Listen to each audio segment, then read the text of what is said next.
testimony at both House and Senate hearings on Social Security and made sure that policymakers remember their responsibilities to older Americans. This is the fourth Retirement Security Symposium the Alliance has hosted. Robert started this event, and it truly reflects his passion and leadership. All of us have benefited from his wide network of great friends and ability to connect with anyone, and his willingness to use those talents to improve the retirement security of so many. There is truly no one who is more passionate about retirement security, not just for today's retirees, but tomorrow's as well. I can personally attest that not a week goes by that he doesn't ask me and the Alliance team what we are doing to educate and get young people involved in our case. Please give a warm welcome to our friend, Alliance President Robert Roach Jr.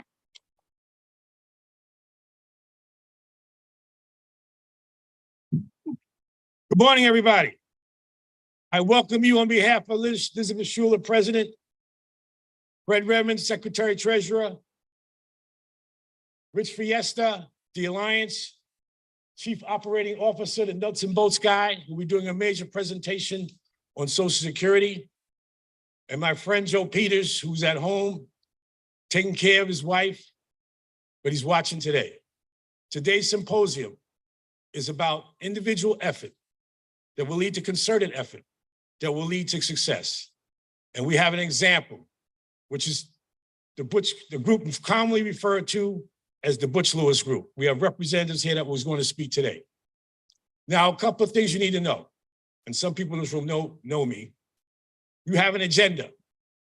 On that agenda is a disclaimer. That's disclaimer. There are no mistakes on the agenda, but there will be changes. And we have changes starting right out from the bat. We are expecting a wonderful guest. Randy Weingarten said she'd be here this morning at some point in time, and when she gets here, she'll speak. We're moving a lot of things. We also have the director of the PBGC that has a hard 9:45 to 10 o'clock window, and we put him on. These are people who were unexpected to be here at this time, and so everything's here. But these are important people, and these are people you need to hear from. So we're going to start off today. The idea is to educate, to motivate, so that you can develop a plan that you can execute to improve your retirement security. Retirement security is under attack. And in the corporate boardrooms around this country, they're contemplating how to eliminate pension plans. You know that. And there are those that everybody in the halls of Congress, we're talking about ideas on what to do with Social Security. None of them, in our opinion, benefits Social Security. And Rich Fiesta will be speaking about that later on. Congressman Larson, with all the turmoil going on in Congress today, he will find his way here this morning before their vote at 12 o'clock. He should be here around 11 o'clock. We have a lot of speakers. The PBGC, the Pension Board Guarantee Corporation, is here. They are friends. They come every year. And people may sometimes have an idea about that, well, they're here to take my pension. No, they're here to help you keep your pension. You need to know that, and you need to be able to connect with these people. And we're also going to have labor representatives from ASPE, IMAW, AFGE are going to be here, and they're going to talk about their issues and how things are developing in those specific plans. Brother Cruz from AFGE, Federal Employee Plans. We have a hot agenda. The highlight, in my view, today will be the coordinated presentation from the PBGC and the Department of Labor, because somewhere along the line, there's $1 trillion floating out there that belongs to working men and women. $1 trillion of unclaimed, abandoned funds. And they're going to put on an extensive presentation, how this happened, why it happened, and how we work through that process. They have a table outside with information. This is very important because a lot of us, and my family and your family and families of people you know, are just not ready. And in some cases, they're not ready because they don't talk to each other, they don't plan with each other. And just think something happens, somebody else is going to take care of it. I give you an example. A while back, I had an uncle named Nathan. And Nathan always, if you did something wrong, he didn't like you. Man, you got to get your thing together. I never knew a lot what he was talking about, but I tried to get my thing together. So Nathan and Leonie, they went through life. They lived very frugally. But they lived together loved each other for maybe 70 years. And as they got older, they thought they had a plan. And that plan that they developed sort of unraveled because the plan was only to take care of Leone if Nathan passed. There was no plan to take care of Nathan if Leone passed. Nathan didn't want to talk about that. So Leone passed first. And everything was taken care of, everything went smooth. And then Nathan was alone. And his life began to unravel.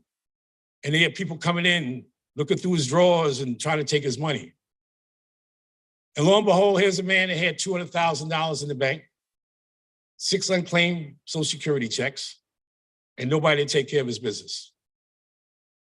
And then all of a sudden, a lady pops up and says she's going to marry Nathan and she gets half the money. Then some other people came and they're going to get half the money. Meanwhile, Nathan is not being taken care of. He never had a plan. And subsequently, after 3 years of court battles, the money got distributed among a lot of different people. Some of them didn't even know Nathan. You need a plan. You need to execute a plan. There are people here today that's going to talk to you about executing and developing a plan. There's some things you can't prepare for. Pension terminations, all this kind of stuff. When it happened to Central States, you don't plan for that. I was there on I was there when 500 brothers and sisters came to Capitol plead for their pensions. And they developed a plan and created something that you're going to hear about in a little bit. But you need a plan. And I'm not sure what your plan is, and I'm not going to tell you what your plan is, but you will get the tools by listening to Rich Fiesta and the Social Security presentation and all the presentations that happen today to develop a plan. Individual effort, coordinated effort leads to success.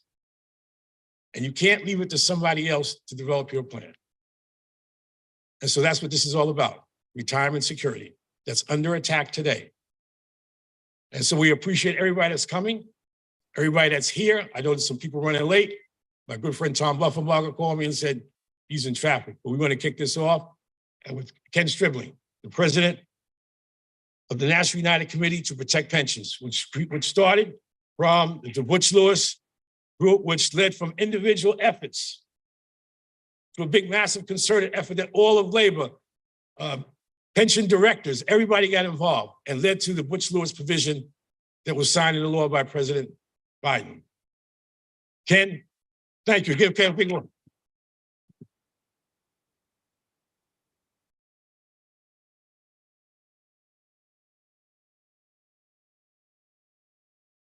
Good morning. Good morning, fellow ARA members and honored guests. I would like to first start by thanking our new partner, Mr. Robert Roach and ARA for inviting us today. When I say us, our folks sitting in the front row. I will introduce those later. My name is Kenneth Stribling. I'm a retired Teamster from Local 200 in Milwaukee, Wisconsin, and president of the National United Committees to Protect Pensions, known as the NUCPP. Robert invited me here today to share my story on how I got involved with this grassroots movement, the NUCPP, the grassroots movement. The NUCPP was formed by both retired and active members around the central region as well as the country, whose pensions had already been reduced. Some around the country had their pensions reduced. We didn't. This never give in and never give up attitude helped save the multi-employer pension funds and affected over 10.1 million Americans. I will never forget the day that I received a letter from Central States Pension Fund about the possibility of a 55% benefit reduction. My life changed that day. Around that same time, we just found out that my wife was very ill with terminal pancreatic cancer. That additional stress of not knowing how we would manage our monthly bills and medical expenses became a huge burden. I received a call from a good friend inviting me to the basement of a church to discuss the pension crisis. This is where I met Bob Amsden and Bertie Anderson. That meeting had a real impact on me. I volunteered to help, and I joined the Wisconsin Committees to Protect Pensions that day. I went home and shared my day with my wife, Beverly, and told her how I wanted to get involved with this movement. She's always smiling. She smiled and said to me, "You must make me a promise that you would never quit until a solution is found." I chuckled because here I'm thinking, this won't take long. Our pensions are under fire. Go to Congress and lay it out to them, and they'll say, "Yeah, you're right." Well, I chuckle. But anyway, she goes on and she says, "I want to make one more comment." And that comment was, "I'm going to remind you right here, sweetheart, there's going to be dark days ahead, and that you must find the strength from within to carry on. I may not be here, but I know you can do it." I agreed to that. And that was the spring of 2015. We spent the next 7, 8 years lobbying throughout the country. In April of 2016, we had our first rally with the help of the International Brotherhood of Teamsters on the west lawn of the Capitol. There was over 3,000 retirees in attendance, plus congressional members came out to show support and spoke. In 2016, the NUCPP was officially formed, led by the late Alex Adams, Mike Walden, and Butch Lewis. Butch was the first organizer of the NUCPP, which passed away early in the movement from a stress-related heart attack. His wife, Rita Lewis, took up the role as a spokesperson. No one can ever say these words that Butch left us with. A promise is a promise is a promise. You want to hear those words uttered, you need to have Rita say it. And that's became one of our trademarks. Our lobbying efforts and activism of the NUCPP created many opportunities, including 6 members of our committee testifying in front of the congressional hearing. Ohio Senator Sarah Brown was very instrumental in helping facilitating a rally in Columbus, Ohio, which drew over 15,000 people from different labor organizations, not just Teamsters. That was a very hot summer weekend. Our current Vice President, Davy Grubbs, and Mike Walden testified in front of the congressional committee at that rally in Columbus. On July 18th, 2018, I was asked to speak before a Senate Joint Select Committee on the solvency of the multi-employer pension funds. We continued to lobby. So much happened, but success did not come easy. It wasn't until Joe Biden was elected president that we started to really believe that we might win this thing and slowly begin to exhale. On day 49 of President Biden's taking office, he signed the American Rescue Plan, which included the Butch Lewis pension plan to help struggling pension funds. On December 8th, 2022, I had the honor of introducing President Biden to a press conference where he announced that Central States Pension Fund would receive almost $36 billion in special financial assistance from the PBGC, or the Pension Guarantee Corporation, and the Treasury Department. Once the pension issue was resolved, we decided to change our mission statement and reflect more of a watchdog organization and activism for retirement security issues, such as pensions, Social Security, Medicare issues. We have partnered up again with the Alliance for Retired Americans, Congressman John Larson out of Connecticut, on Social Security issues. The Congressman recently introduced HR Social Security Bill 2100 to improve funding for Social Security issues. We are working very close again with the Pension Rights Center, as we did during the struggle for the pension fight. We're also working with the International Brotherhood of Teamsters to help restore the retirees office with the IBT. Thanks to General President Sean O'Brien and his team for realizing the importance of retirees having a voice and ensuring that active members understand the meaning of being a real Teamster. I got a few updates on the current status of Central States. Even after YRC, even after Yellow Corp filed bankruptcy, Central States Pension Fund is 98.5% funded, and they could reach 100% in the next few years. Their returns on their investments are making up the difference for lost contributions for Yellow, thanks to the PBGC understanding the situation and granting them more money when they file their special financial assistance application. Folks, I'm here to tell you or remind you that activism is not a spectator sport. Standing on the sideline and talking about it will not bring about any changes. You must be willing to get involved and stay involved. Just so you know, it's not necessary for everybody to travel to Washington, D.C. The cost is very expensive for a large group. However, we need people to make phone calls, send emails, attend town hall meetings when your congressional members in town or your senators are back home.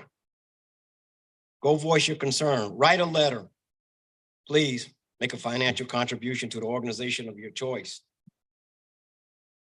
It's down here.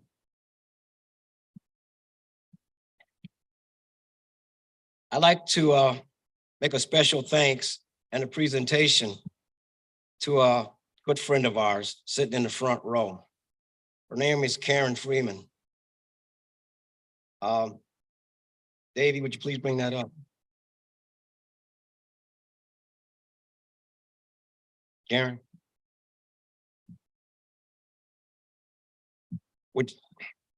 Karen,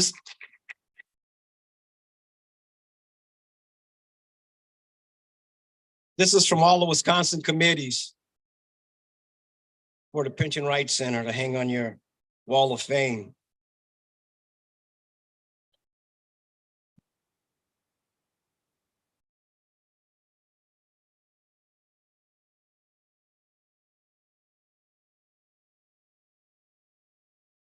Okay, a special thank and a shout out to our dynamic board of directors, starting with the Vice President, Davey Grubbs, Trustee Dale Hanner, Dale. Don Vargo, co-chairman of the local 92 Retirees Club in Canton, Ohio. And Dana Varga, our communications director of the NUCPP. I refer to her as Madam Secretary. So when you hear me say Madam Secretary, that's an honor, because she is Madam Secretary. And I also like to thank the most important people in my life, is my family, for all their love and support. And in closing, folks, I'm going to quote something Brother Dale Hanner said when we were in Memphis, Tennessee, a couple of weeks ago at our annual meeting. Some people say that we are known as the silent generation, but let it be known that we are the generation that will never be silenced. Thank you.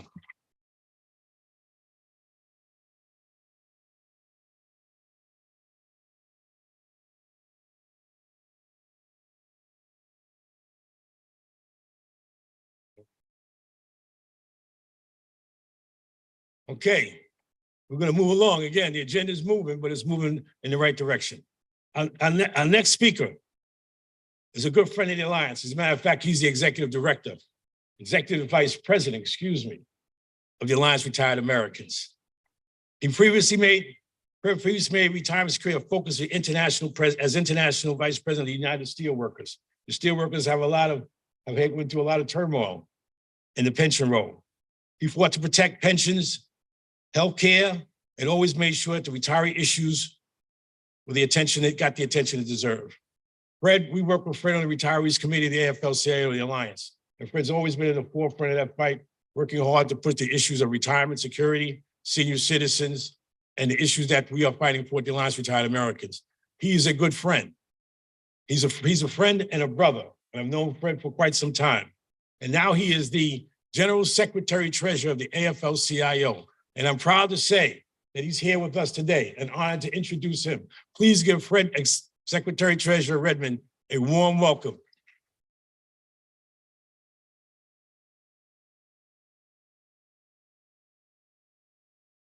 Well, good morning. I want to first of all thank Bob Roach for that overly kind and generous introduction. Bob made me sound so important. I can't wait to hear what I'm going to say, Bob. But I want to thank you for your friendship over the years, and I want to thank you for your leadership, and you and Joe Peters and Rich Fiesta and the entire Alliance for Retired American Leadership team. They should be commended for their incredible work in the face of some really difficult challenges. And I am proud to serve as Executive Vice President of the Alliance alongside Julie Rivera-Horan. And every day we see there's no stronger champion for retirement security for the Alliance for Retired Americans. Give yourselves a round of applause, please. Please, because see, what we all know is that retirement security have always been a pillar of our movement. Folks go to work every day, they pay their taxes, they want to be good citizens, they work hard, and then one day, they dream that they can retire with the dignity and the respect that they deserve. And, you know, we're fortunate at this moment because now we have an administration here in DC that believes in our movement. And we're seeing what that means every day. Just this past weekend in Philadelphia, President Biden was in Philadelphia to announce one of the largest advanced manufacturing investments in the history of this nation. And he said that these tens of thousands of jobs in clean hydrogen will be good union jobs with project labor agreements attached to all of these projects across the mid-Atlantic. This president gets it. And he knows that men and women are the backbone, working men and women are the backbone of this country. This president knows that it was the labor movement, it was the unions that built the middle class. That's right. And this president knows that when unions do well, everybody do well. And he knows that a good union job is what gives us dignity on the job and when we retire. Last year, when President Biden signed the American Rescue Plan, it threw out a lifeline to families and communities around this country. It put money in people's pockets and kept our economy from going off the rails. It cut child poverty in half. Think about that. This one piece of legislation cut child poverty in half. And we know pensions are the thing that really, really holds us together as a nation and support senior citizens throughout this land. And this legislation, the American Rescue Plan, it provided pension security for millions of retirees. And see, we know that pensions are more than just a vital part of the retirement plans of millions of Americans. What they are a promise that was made to workers by their employers, and they should not be ripped away after years or decades of hard work. And look, I want to acknowledge Gordon Artogensis. I'm sorry if I butchered the name, but he's from the PBGC. who we just heard from, and the entire PBGC leadership team, we want to acknowledge and thank them for their work to keep this promise and protect the retirement security of millions of American workers, retirees, and their families. We thank you. You see, when multi-employer, that's right.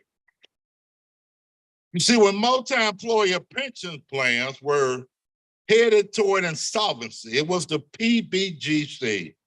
They rang the bell and they sought federal assistance. And when that arrived through the American Rescue Plan, it was the PBGC has been and continues to be open. They are transparent with plan participants and beneficiaries in the rollout of that assistance. And these hard-earned benefits are critical to the peace of mind and economic security of millions of people throughout this country. And I want to just say later on this afternoon, you're going to hear from our president, Liz Schuler. But the AFL-CIO commits to you that the labor movement will keep fighting to protect that promise from the employers throughout this country. And the best way to make sure that we keep that promise is by electing pro-worker candidates. Look, I didn't come down here to be partisan, but I came down here to tell you the truth. And the truth of the matter is, the truth of the matter is not a single Republican voted for the American Rescue Plan. That's right, not a single one. And during the debt limit negotiations this past spring, it was House Republicans who wanted to slash medical benefits and food assistance programs that millions of children and seniors and veterans depend upon. They wanted to roll back the funds that provide retirement income security for more than 1 million Americans. And yet, these legislators tend to have no trouble at all cutting taxes for the rich, or trying to privatize Social Security, or trying to slash Medicare, or trying to get rid of the Affordable Care Act, or make it harder for people with pre-existing conditions to get insurance. And you see, that's why elections matter. Elections have consequences. And that's why the work of the Alliance for Retired Americans is so important. Look, as the former chair, as Bob said, of the Executive Council Committee on Older and Retired Workers at the Steelworkers Union, I saw firsthand how the Alliance for Retired Americans is not only a leader on retiree issues like Social Security and Medicare and prescription drug prices, but on all of the key issues affecting America's working people and retirees. The Alliance have been there, and you are out there every day advancing for legislation that expands and strengthens Social Security.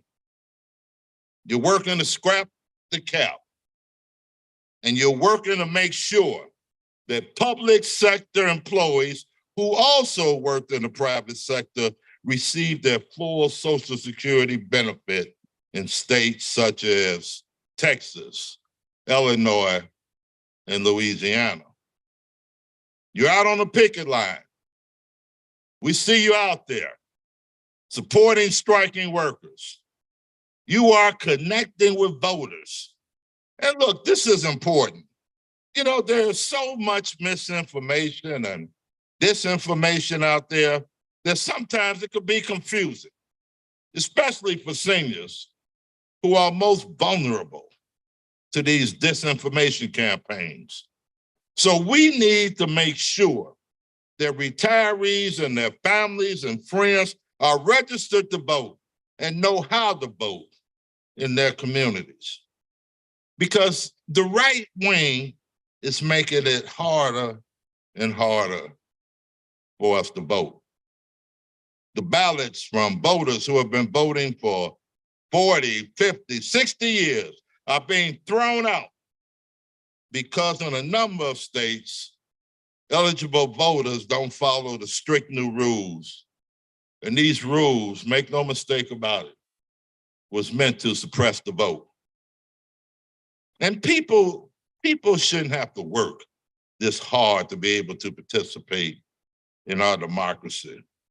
But I know the labor movement. We've never been afraid of hard work.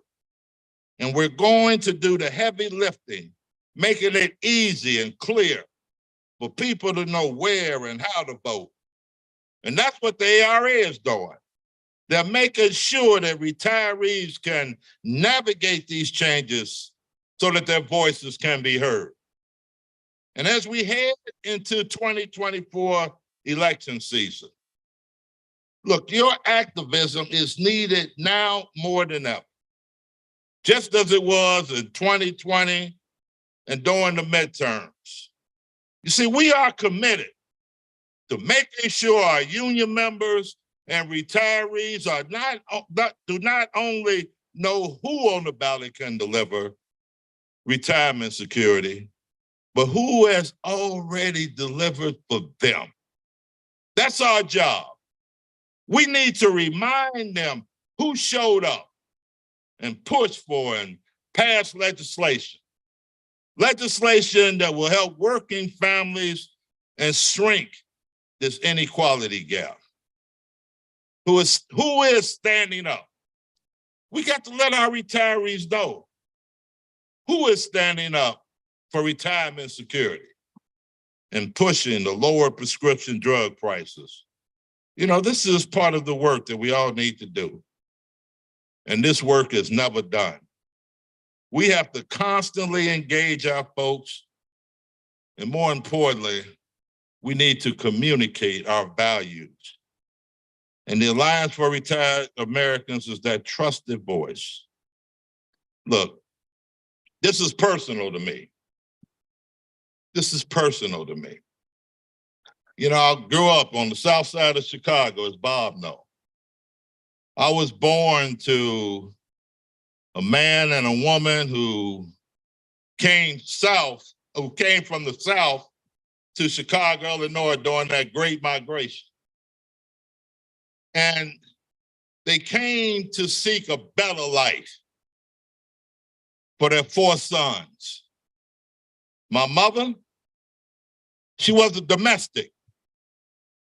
She cleaned houses, took 3 buses every morning to a place called Winnetka, Illinois. She cleaned houses and took folks food. And my father, he worked every kind of job he could find. He stocked shelves in the supermarket at night.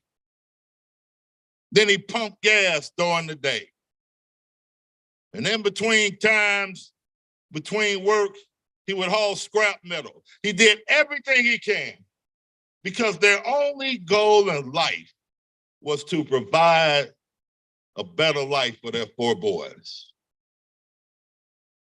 We was poor. We didn't know it, Bob. You know, mama shopped with food stamps. She bought our clothes at the Goodwill. We went to the free clinic. And I went through a human transformation in my life. We started going to a doctor's office. I think I was 11 or 12 years old, the first time I went to a dentist. My father was able to afford to buy a brand new used car. And my parents saved and was able to buy their first home. And I found out that the reason our life changed is because he got that first union job. He worked on a collective bargaining agreement. And my father died suddenly at the age of 53. And my mother, and that was in 1986. And my mother lived till 2016. And she survived off of that pension that my father earned in the mill. She was a surviving spouse. And it was that pension and that Social Security and that Medicare that got her through every day. This is personal to me because I know the power of what a good union job could do, and I know the strength of a good union pension. And I know the importance of Social Security and Medicare. I know how it lifts seniors up, hold them steady, and ease their mind, and give them the comfort that they deserve. And we cannot sit back and watch these benefits threatened. We cannot tolerate employers walking away from their obligations. And we cannot sit back while they try to legislate these benefits out from under our retirees. This is personal. This is personal to me, and I know it's personal to all of you in this audience. So I thank God for the American Alliance for Retirees. I thank God for this alliance with ARA because it's you, it's your voice, it's your activism, it's your commitment to seniors around this country that makes this country the great country that it is, that lift up retirees every day. It's your advocacy that give retirees a peace of mind. So I want to say to the ARA, thank you on behalf of the entire labor movement for the work that you do every day, for speaking truth to power, for standing up for American seniors, and for making sure that this country lives up to its promise, and making sure that our retirees can sleep at night and they can wake up in the morning knowing that their benefits is secure because we got the ARA fighting on behalf of retirees every single day. Thank you all very much.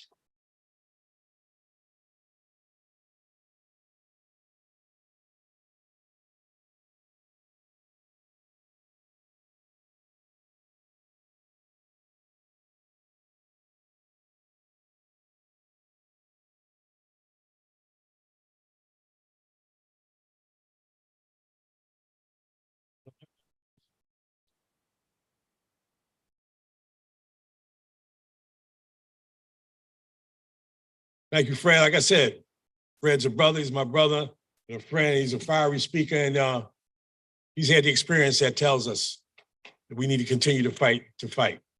Now we have someone who Fred referenced, the director of the PBGC, our next speaker. He's coming through us virtually. I think he's queued up.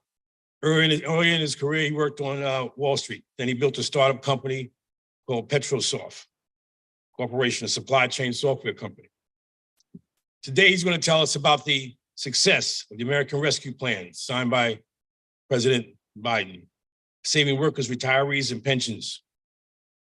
The most important decision that I think he made is he created continued the stakeholders group with the retiree representatives throughout the country that have interests in pensions and retirement. And we're privileged to sit on that stakeholders group and have direct contact with the PBGC. Unfortunately, I've been dealing with the PBGC for 40 years, okay? And that's because I lost my pension back on TWA. But they have been there in that fight ever since, through the airline struggles, through all the different struggles. So we welcome the director of the PBGC. Please key him up, welcome him. Is he keyed up? Okay, Gordon's coming. I'm here. Thanks, Robert, for that awesome introduction, and also just thank you, Fred, for that shout out. And by the way, you nailed my last name perfectly, Artagensis, and very few people get it right the first time. Thank you to the Alliance for inviting us to join your 2023 symposium.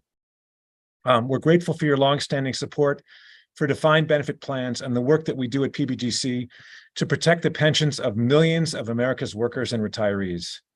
We really, really appreciate the opportunity to meet with so many people from the labor and pensions communities.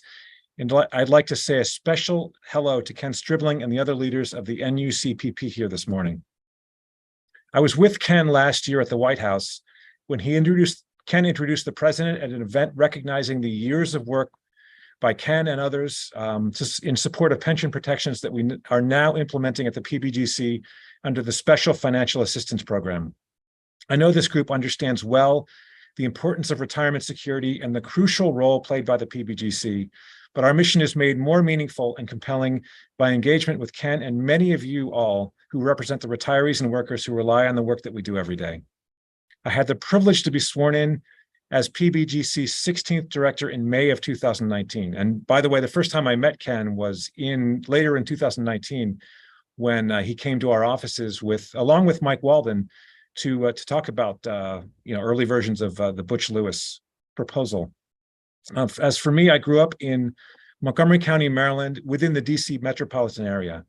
So I knew from an early age the contributions and impact that public service can make for people and communities throughout the country. Before coming to public service as director of the PBGC, I wore several hats in the private sector. I worked as an entrepreneur in the technology sector with experience in finance, asset management, and software development. From my experience, long before my time at PBGC, I've understood and appreciated the crucial role that employer-provided retirement plans play for workers, for employers in attracting and retaining workers. And for DB plans in particular, the role they play in safeguarding the retirement income security for millions of workers and retirees. I recognize that I'm preaching to the choir here, but everyone should have the right to have a secure and dignified retirement, which makes the work we all do in the employee benefits field so meaningful and important. At PBGC, we keep a close eye on retirement trends that may impact our insurance programs. With the long-term shift from DB to DC plans in the private sector, DB plans now make up a smaller share of the private sector retirement market, but it's important to remember that the DB plans that PBGC insures today cover over 33 million workers and retirees. PBGC has a special role in our retirement system and a unique set of risks. Those risks are distributed across several businesses that we operate. As an annuity provider and an asset manager, PBGC bears many of the same risks that pension plans and insurance companies have. In our single employer program, we're now responsible for the pension benefits of 1.5 million people whose underfunded pensions were terminated and trusteed by PBGC, and PBGC manages assets of more than $125 billion. PBGC's liability-driven investment strategy has worked well to hedge interest rate risk and reduce balance sheet volatility in the single employer program. In the multi-employer program, we provide periodic financial assistance to nearly 100 insolvent plans, and we're administering the Special Financial Assistance Program, which I'll come back to in a few minutes. As the insurer of ongoing DB plans, PBGC bears a different set of risks that is different from the risks faced by private pension plans and private insurers. PBGC has unique risks in the form of contingent liabilities. Those risks are highly uncertain, and we have a history of losses from bankruptcies and plan failures that are not evenly distributed over time and difficult to forecast with precision. We publish that forecast in our annual projections report to give Congress, stakeholders, and the public analysis of the future financial condition of both of our insurance programs. Before turning to our recent projections, I'd like to make three observations from our recent history. First, the turnaround in the multi-employer program from a negative net position of more than $60 billion in 2020 to a positive one in 2021. This is a direct result of the American Rescue Plan Act, which President Biden signed into law in March of 2021. Second, the single employer insurance program has seen a $60 billion improvement over the last 2 decades, from a $30 billion shortfall to a positive net position of more than $30 billion. Third, for the first time in 20 years, both of PBGC's insurance programs were in a positive net position in 2021. In August, we published our projections report, and I'd like to run through the key findings. The multi-employer program is likely to remain solvent beyond 2062, which is the end of our 40-year projection period. Before enactment of ARP, we were projecting large-scale plan failures that would result in PBGC's multi-employer program insolvency by 2026. While downside risks are less likely because of the SFA program, if the future brings tough economic times for these plans, there could still be significant strain on the multi-employer program. The SFA program reshaped the timing and scale of future claims on the multi-employer insurance program, but it's important to keep in mind that the insurance program's assets and income remain small relative to underfunding in the system. Next, I'll turn to a few highlights from our single employer program projections. Our projections start with a net position of $36.6 billion as of September 30th, 2022. The projected 10-year net position is $63.6 billion in 2022 dollars, and nearly all modeled scenarios result in a positive net position throughout the 10-year period. New claims are projected to remain low due to improved plan funding helped by higher interest rates. We project that our premium revenue will also drop because of improved plan funding and the elimination of indexing on the variable rate premium, which was enacted last year as part of the Secure 2.0 legislation. Projections of PBGC's future financial condition show a high degree of uncertainty, and most of the risks driving that uncertainty are outside of our control. This year's projections also included new sensitivity testing to estimate the effects of potential increases in risk transfer activity and increases in complete plan windups through standard terminations. The results of these tests indicate that elevated plan de-risking activity does not have a significant impact on the projected financial health of the single employer program. Overall, the good news is that our new projections show that both our insurance programs have seen significant improvement in recent years, and both programs are projected to remain solvent for decades into the future. When I first joined the PBGC in 2019, the crisis in the multi-employer pension system was front and center.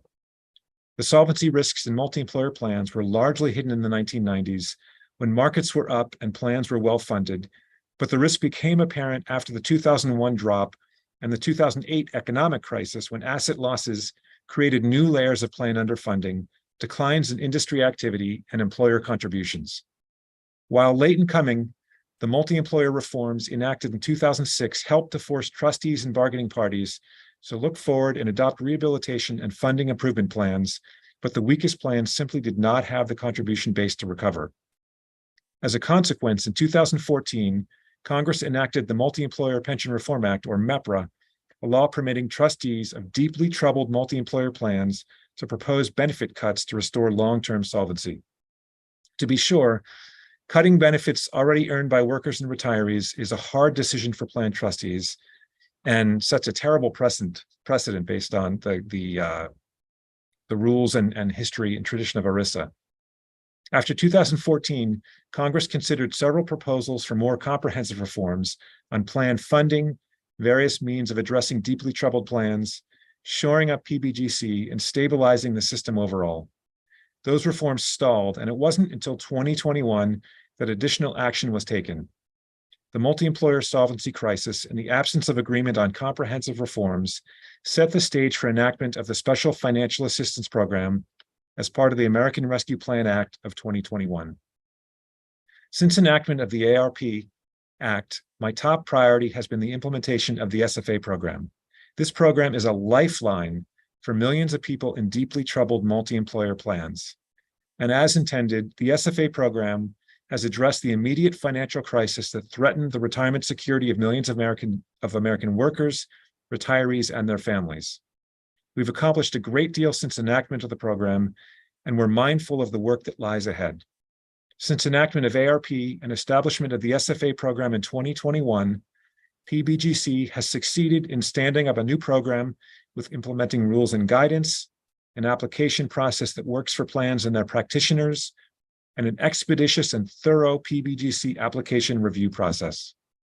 While uncertain until all plan applications have been submitted, we now estimate that about 210 troubled plans will ultimately be eligible for SFA, which will support the pensions of millions of participants.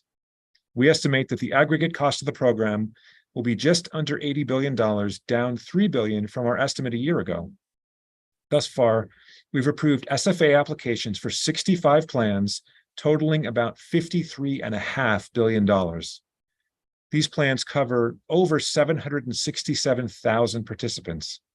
We're currently reviewing 25 applications, and we expect more in the coming weeks from plans that previously withdrew and from plans submitting their initial applications as we free up our reviewing capacity. Our multi-employer team remains committed to a robust application review process and to providing pre-application technical assistance to plan trustees and plan professionals, all to facilitate successful applications. My tenure at PBGC has overlapped with a dynamic time in our nation's history. When I started, we were approaching a crisis in the multi-employer program, and then came a global pandemic and its economic fallout. The government's support in the CARES Act and the American Rescue Plan Act helped to avert that crisis for pension plans, and our insurance programs are now on solid footing for the foreseeable future. And in its April 2023 high-risk series report, the Government Accountability Office, or GAO, removed both of our insurance programs from its high-risk programs list. I'm also quite proud that PBGC has been ranked in the Partnership for Public Service's Best Places to Work rankings as a top 5 small federal agency all 4 years of my tenure here. PBGC was ranked number 1 for 2021 and number 2 in 2022. In closing, the years since enactment of ERISA have brought enormous changes in the retirement landscape, but PBGC remains committed to its mission of ensuring that America's workers and retirees receive the pension benefits they earned through many years of hard work. Thanks again to Robert and the Alliance for hosting this conference and for inviting me to join you this morning. I know you all have a full day ahead and that you'll hear more from us this morning when Ann Henderson and Kevin Muse give you a more detailed PBGC update. Good luck today, and thanks again.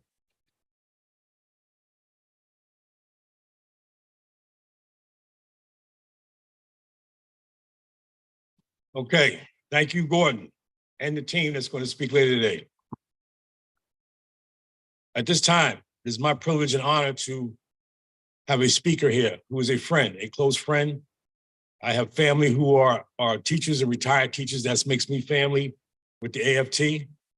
And so this is my sister we're about to introduce, who needs no introduction. She's well known. She travels the country representing not only teachers, but the working people of America on a day-to-day basis.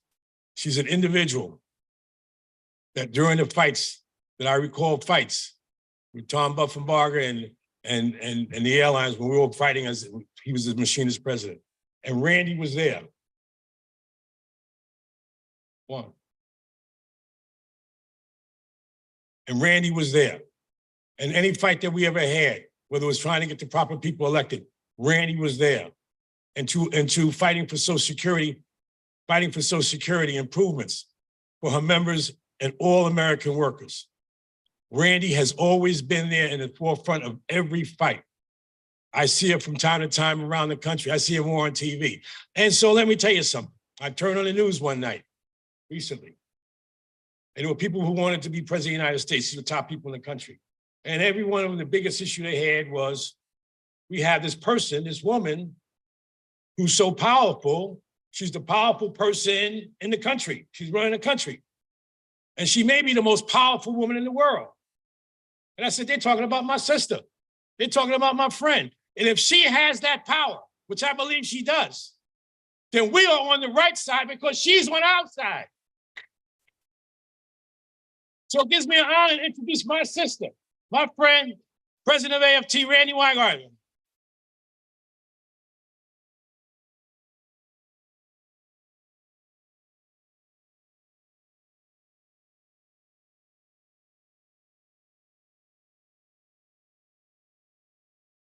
For all you Starbucks fans. We want to organize Starbucks, but I prefer Dunkin'.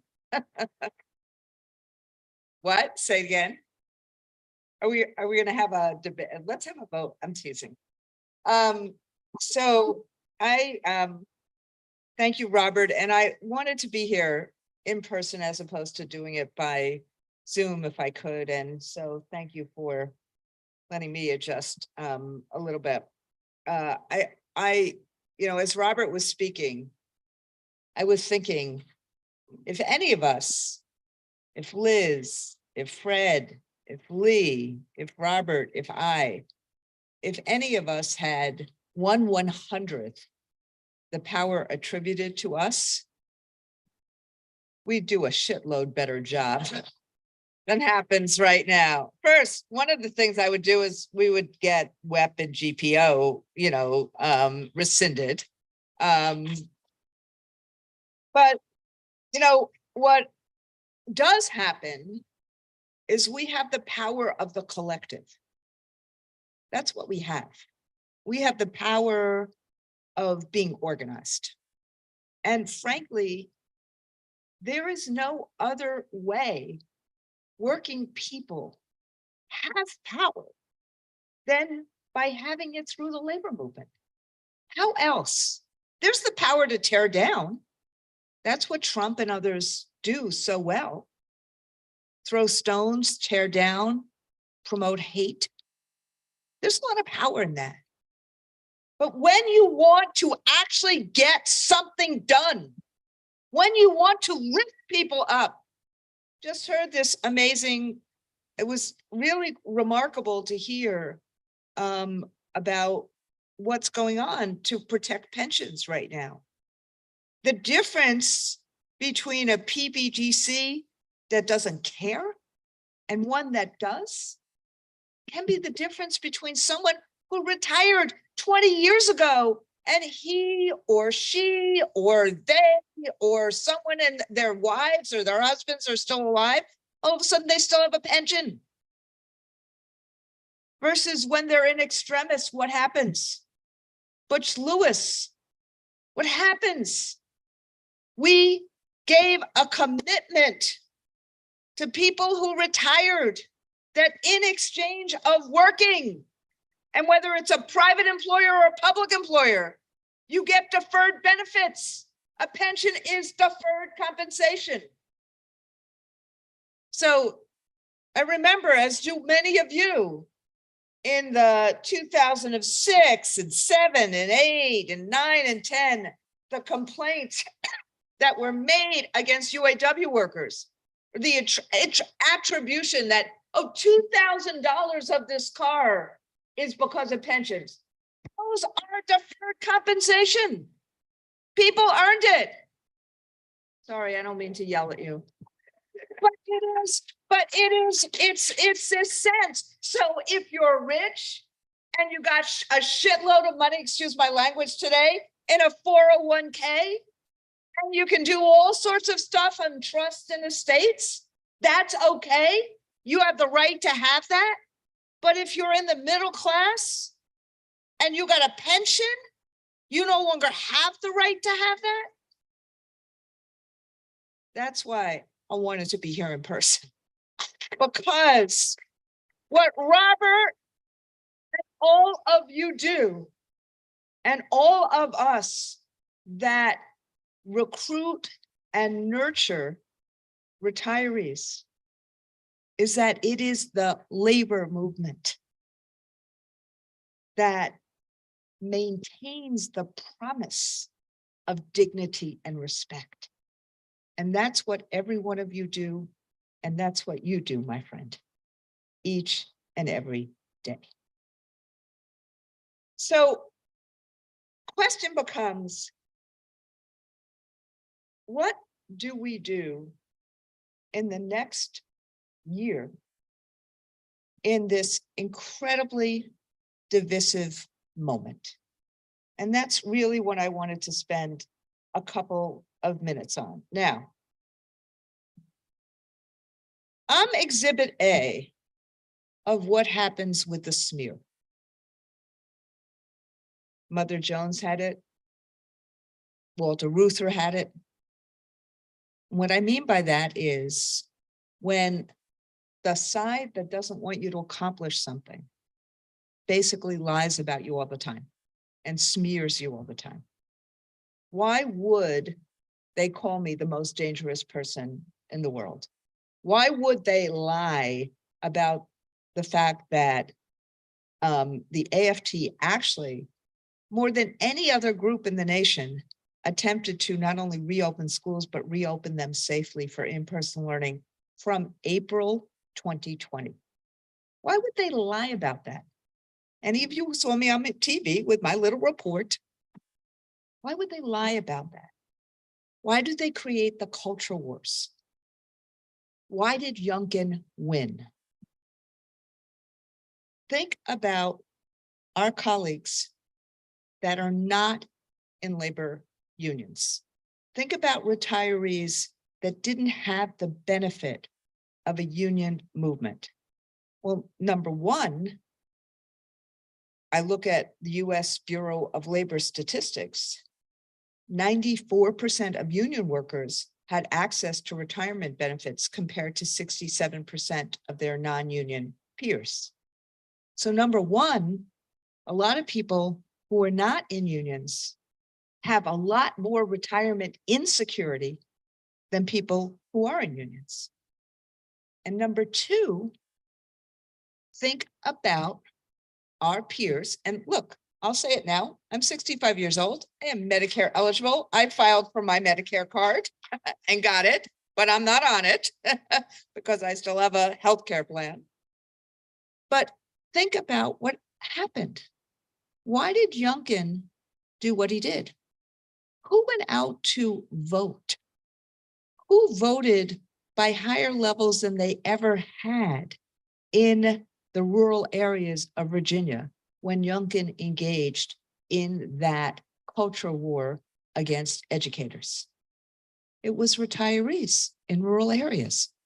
Who voted? Remember when Trump in 2020 and also 2024 kept on going to these little places and talking trash talk, and then it was cut up in little places and put on social media? Who do you think that was for? Who do you think those messages went to?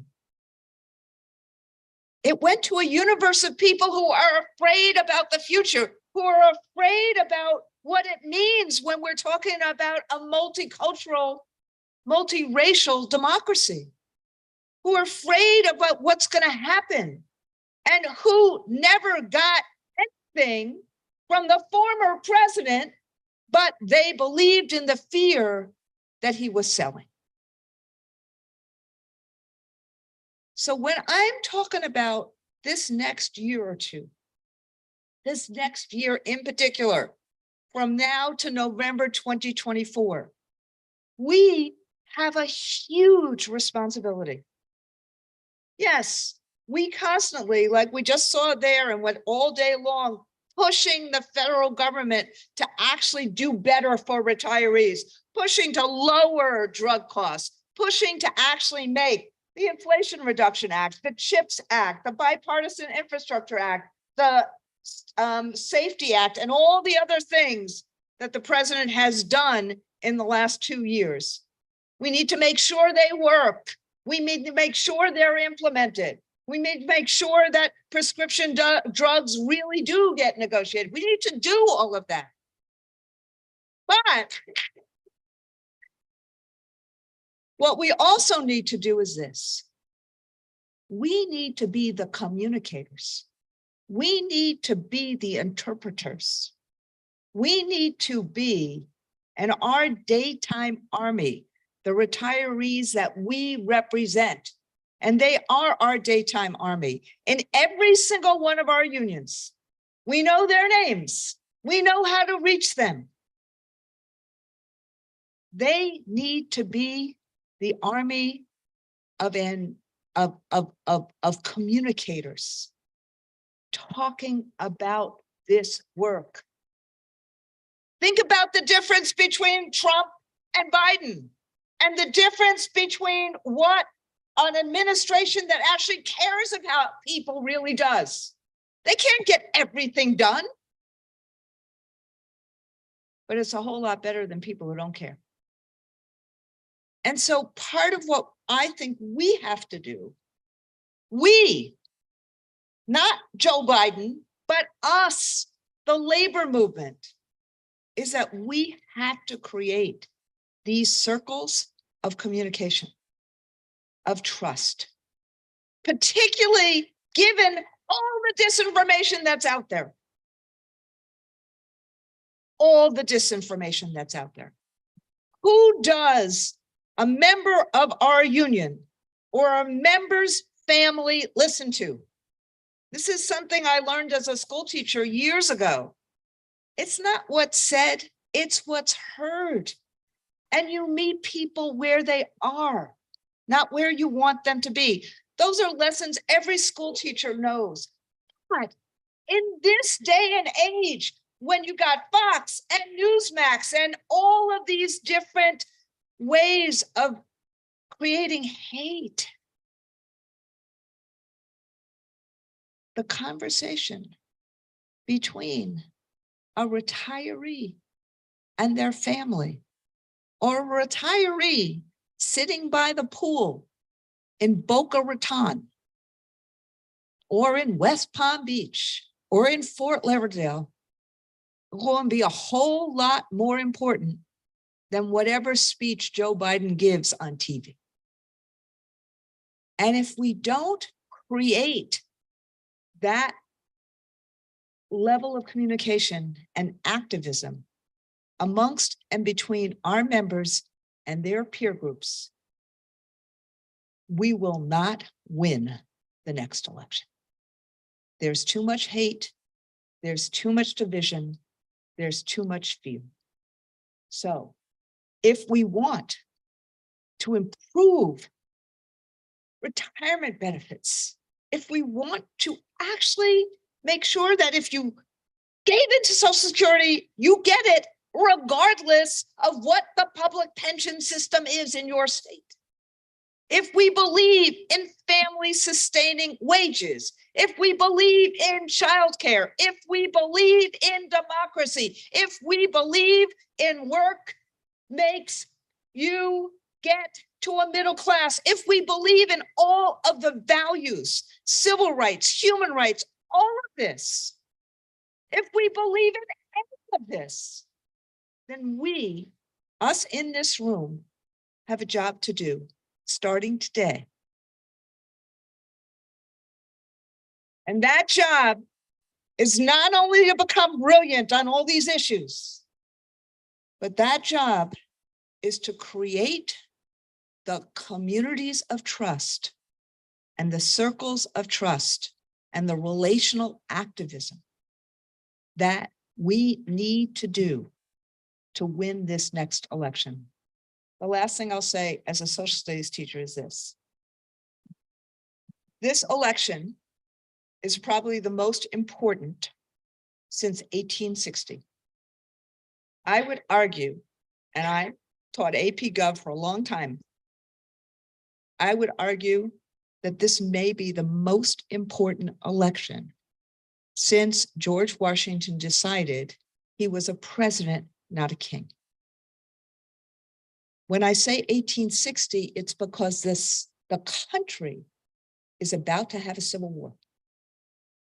There is no other reason why Joe Biden shouldn't be 20 points ahead of Donald Trump, given the accomplishments, given what he's tried to do, given how he's moved it. The country's about to be in a civil war. You see this with the other wars that are here right now. And frankly, and I won't go into it, I'm heartbroken about what's going on in Israel. I know people who are hostages. I've been in the places that have been completely destroyed. And I have worked my whole adult life against the occupation and to actually have two lands for two people. So I am really broken right now. Having said that, there is a president of these United States who really is trying to make things better and keep us safe and not trip into a World War III. That's him. But we're at the cusp. And the day after it happens, you can't look backwards and say, why didn't we do what we needed to do? But there's hope. Look what just happened in Poland. Remember, the place of solidarity, the place of Solidarność was just happened in Poland after 8 years of undermining democracy, of taking away judges, of doing what we saw in Hungary and what we saw in Turkey. 73% of the people in Poland came out and voted, and they voted out the autocrat. If we get to people, if we talk to people, if we engage with our members and our retirees, if we talk about the values and the common purpose, and we show the proof of the last 2 years, we'll change things. But my friends, if not us, then who? If not now, then when? Thank you.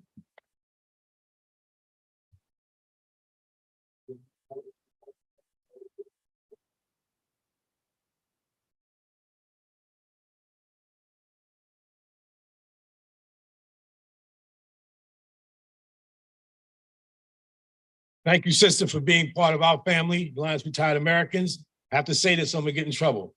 My sister Doris and my niece Erica, retired teacher and teacher, thanks you and your staff for all that you do. If I didn't say that, I would lose my seat at the Thanksgiving table. Okay. Thank you, sister. Okay,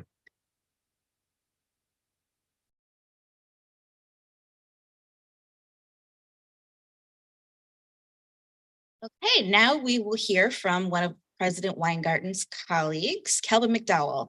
He's a senior associate and organizer for the Program for Retirement and Retirees in AFT's Organization and Field Services Department. Kelvin has been with the AFT since 2020.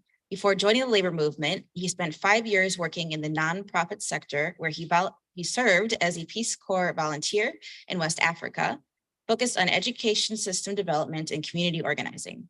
Today, he will share what you can do to support AFT's efforts to improve retirement security.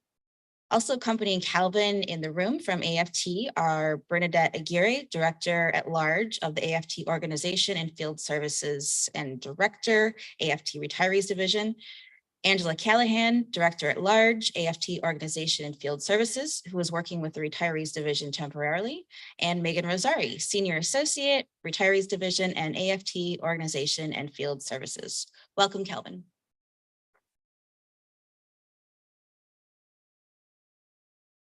Hello, everyone. I just realized I've never actually had to follow Randi Weingarten before. So she's the most dangerous woman in the world. Hi, I'm Calvin. I wanted to thank President Roach, ED Fiesta, and thanks, Maureen, for the introduction. It's great to be here, and thanks to my colleagues in the room. We've been building this retirees program over the last couple of years, really since 2020, when under Randy's leadership, AFT recognized that we needed to elevate our retirees committee to a program and policy council. We have a member of that program and policy council in the room here today, Roger Boudreau. Thanks for being here. I am going to talk to you all a little bit about the pre-retirement workshop. It's something that we've been working on at the AFT over the last year or so, and something that our affiliates have run for years and years, decades really. And we've been using it as a tool to facilitate organizing among our affiliates. So I wanted to start off with a little levity here. We are using the pre-retirement workshop to recruit the next wave of your retiree activists, right? And this is what we see here is our wave of activists. I think the original intent behind this comic was a little bit less positive, but I'm trying to retake it here. So hopefully we have a wave like this. Maybe it's a little bit more diverse in this particular wave. And instead of crashing down on unsuspecting children, if I can get our clicker to work here. There we go. We're going to be crashing down on insufficient COLAs, senior scams, Medicare privatization, insolvency of pension funds, et cetera. All right, so I want to start out again with a show of hands. So I've got two groups of the room that I'm speaking to here. One is retirees, and the other one, if you're not a retiree in my book, you're a pre-retiree, right? So speaking to the pre-retirees in the room, if you retired tomorrow, would you have all the information you need to ensure a secure retirement? Who thinks, I know I'm speaking to some experts in the room here, but everyone who's ready to retire tomorrow? Okay, I'm not seeing a lot of hands. This is working, great. To my retirees in the room, who can I get a hand of everyone who's retired in the room? Great. Keep your hand up if when you think about when you retired, you wish that you had had more information to help you navigate your transition to retirement. All right, I saw a couple hands go down, but most of them stayed up, right? So what I'm getting at here is there is a desire, and we've found this among AFT members, there is a desire for information about retirement as our members approach retirement, right? And so what we want to see is that the union is used as the first resource and the first spot that our members go to when they're looking for their information for retirement. And we also want to use that as an opportunity to build up our retiree programs as our members are transitioning. And I will say at AFT, our members are members for life, right? So they're not leaving membership, they're just transitioning from active or in-service membership to retired membership. So today I'm going to go over quickly the 5 W's of what a pre-retirement workshop is, why and how our AFT affiliates run these workshops. I'm going to talk a little bit about some examples from AFT affiliates on the ground and how they translate their activism, their recruitment at these workshops into activism. I'll discuss how to integrate a workshop into an organizing program, and then we'll have a little bit of time if there's any questions afterwards. So what are we talking about here? Again, the pre-retirement workshop is something that AFT affiliates have been running for a very long time. It's a place for your members to come, get some high quality information about what they need to do to prepare for their retirement, but it's also an opportunity to build relationships, right? So if we have retired members of your union in the room, they can start to speak to the people who are about to retire, start forming those relationships on day one to form a sort of first friend, best friend relationship that will strengthen our retiree organizations. It's also a good opportunity to strengthen community partnerships. A lot of our affiliates kind of fill their agenda with experts from their community, people that they're representatives of organizations that their members will need to be in contact with when they retire. And it's a fantastic opportunity for leadership development. If you have a retiree within your union that is a leader or that you would like to see become more of a leader, getting them involved in running this workshop is a fantastic opportunity to develop them as leaders. So who do we want in the room? Prioritizing your retired members. Of course, everyone coming out is going to be the first one that wants this information. But anyone who is a current in-service member who's looking to prepare for retirement, it's never too early. And any current retiree who would like a refresher on this information can also be invited. On the facilitator side, like I said, this is a great opportunity to deputize a retiree who can be your MC for the day, who can help you, reach out to some of these partner organizations that are going to be the experts speaking to the members in the room. And then as far as your partner organizations go, your local retirement system, sorry about that, I'm having a little trouble with this clicker. Your representative of your retirement system, your retiree healthcare plan, if any of your members qualify for healthcare and retirement, a financial services representative who can explain, the financial side of retirement, any member benefits representatives from your union or your national union, state departments on offices on aging are also great resources, and anyone else that you want to build relationships with in your community, right? President Roach is always talking about creating connections with the youth, right? So maybe a youth organization can come in and do a presentation for your members, get creative with it. A lot of our affiliates do some really interesting stuff here. Where you're going to want an area that's familiar to your members. So Union Hall is a great example, libraries, community centers, slides are catching up to me here, partner organizations, So if you don't have a space that is available to your union, maybe talking to one of the partner organizations that you're inviting to speak, is another opportunity to find a space, and then including in an annual union meeting or event. So if you have like a biannual convention, a multi-day meeting, if there are good relationships between your retirement organization and your in-service union, it's a great opportunity to attach something to that meeting as an optional event. And then now, living in the world we live in, virtual, speaking to everybody on the Zoom room here is also an option, but make sure that you leave space for that relationship building that I talked about, right? It's a little bit harder to do virtually, so you want to make sure you build in some room for that. Going on to the next one, I think this isn't doing anything, right? Yeah, okay. When do we want to hold it? So as an AFT employee, an organizer, a lot of our members are teachers, right? And they have a deadline that they need to think about when they're submitting for retirement. So a lot of our affiliates plan it around that deadline. If there is no deadline at the employer, you want to think about when is the time that you have the highest density of your members retiring, and try to plan it around that. But the key here is to know your members. Going on to the next slide. And then we get to the why, right? So why do we care about the pre-retirement workshops? As I've said a couple of times, we really want to focus in on how these facilitate activism, right? Yes, we want our members to view the union as a resource and view it as a space that they can engage and find the information that they need to prepare for retirement.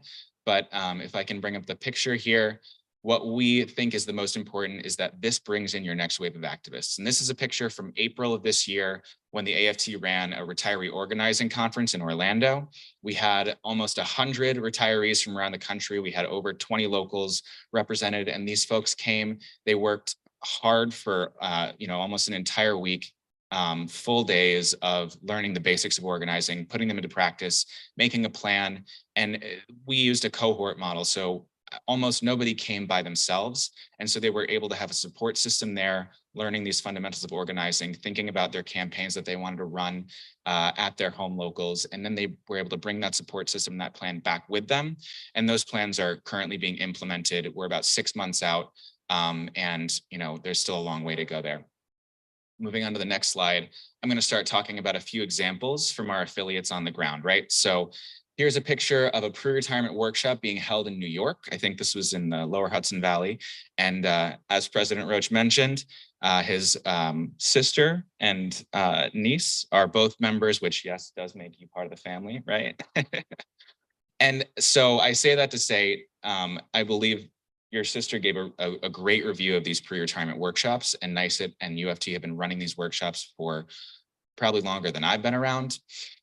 This particular picture is in a partner union hall. So a great example of how they partner with their community organizations. NYSIT gives every retiree a blueprint to retirement, which is like a 40-page guide with everything that they need to know when they retire. And they do creative things like having sessions on maintaining social and emotional wellness that really take these workshops to the next level.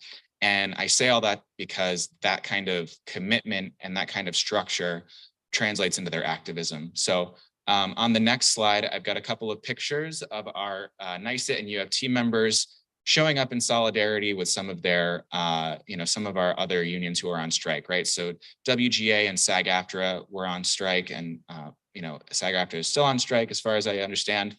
Our retirees got out, showed solidarity, were there to support their fellow, workers in the labor movement.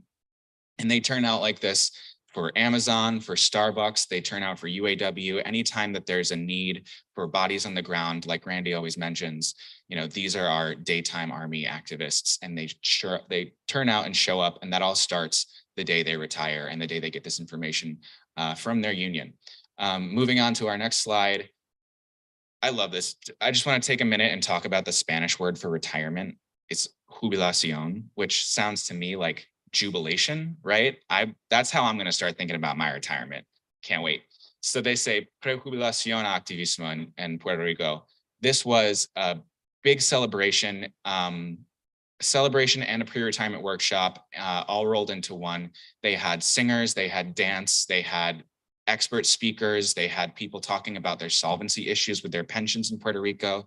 And they had, an arena for their retiring members to ask questions that they needed and to get the resources that they needed in retirement. And so this is clearly a big, huge event that isn't, what's going to be seen at every local. But again, this translates into their activism. So on the next slide, I have some pictures from a march that the AMPR retirees held in San Juan, asking for justice for their retired teachers and their pensioned teachers. Again, they are having solvency issues with their pension, and they're asking for reforms so that everyone in Puerto Rico can have a secure retirement, right?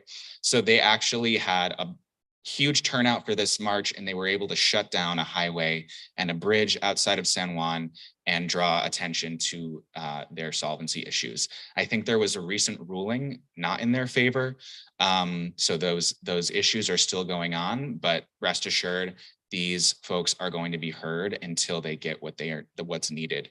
They are currently, 2 of them attended our retiree organizing conference that I mentioned earlier, and they are currently executing a plan to speak with every single chapter of their retirement organization around the island and to activate every single chapter and make sure they have representation where they need it. Moving on to our next slide. Here's a little bit of the flip side, right? So this is in Connecticut. They run a virtual webinar. Actually, this one's coming up in a couple of days.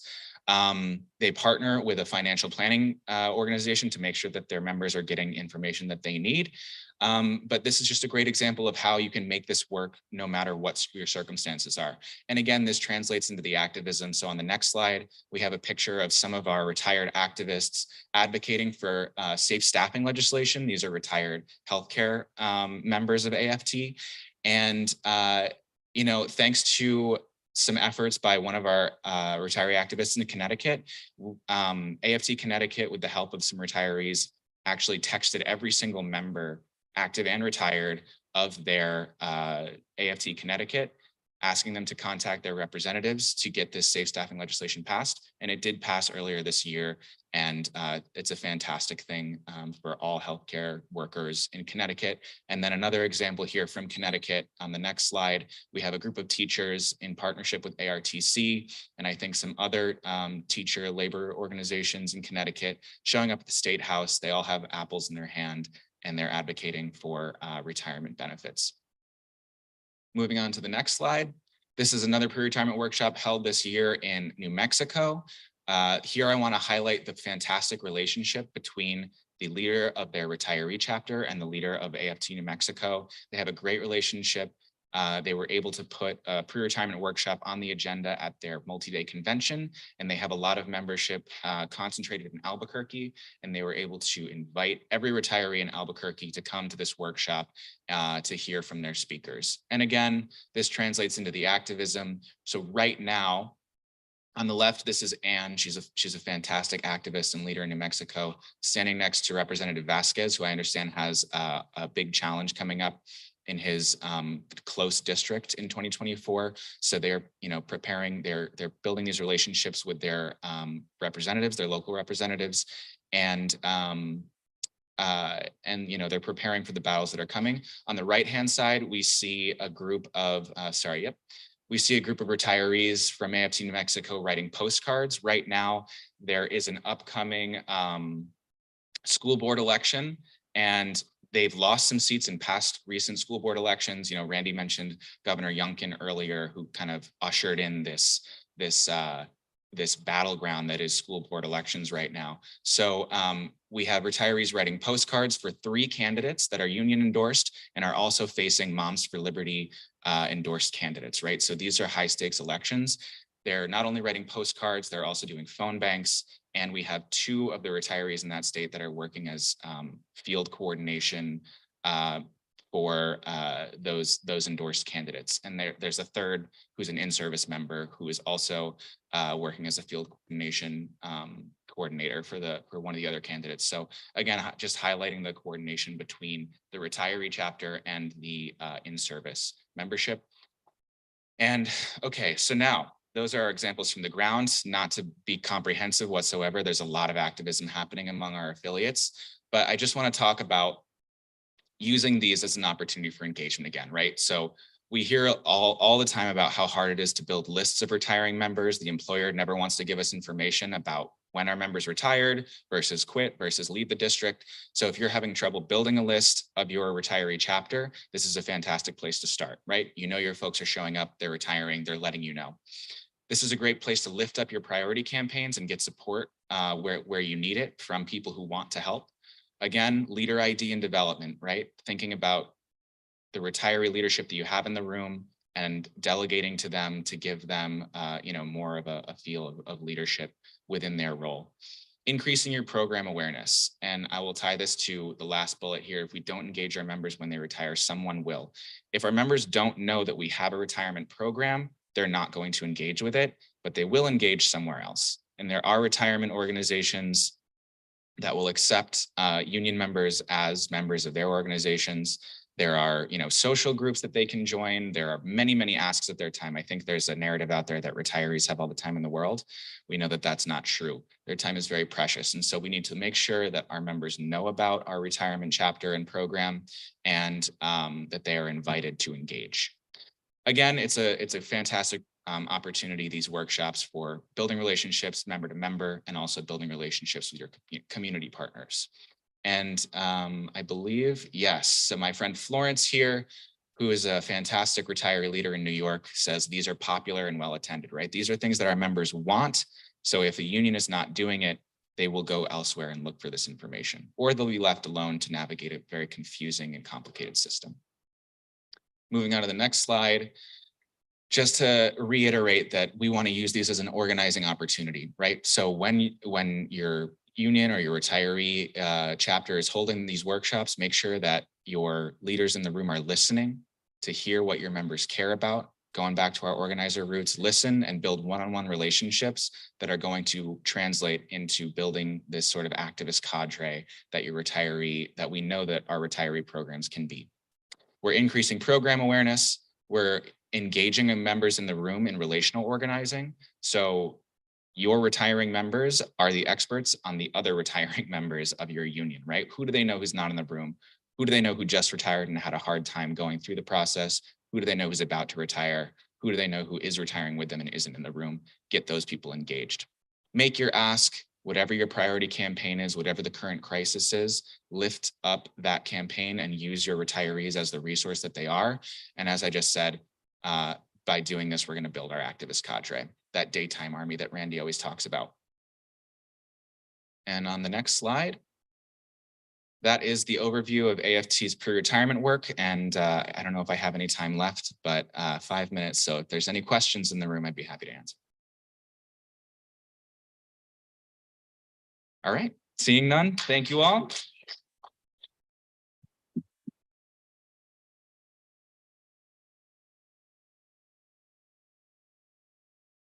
Next, we have Tyler Bond. He is a research director for the National Institute for Retirement Security. He's an organization that we communicate with and work with as part of the retirement security circle that we are in. He works with the executive director to plan all NIRC research products. He's going to talk today about how pension plans close the wealth gap. And I saw this presentation before. It is an excellent presentation. I think you need to pay attention to it. And it's just a great part of the program that they put on to make sure we're educating people. Again, we're educating people here to motivate you to do something. Please welcome Tyler Bond.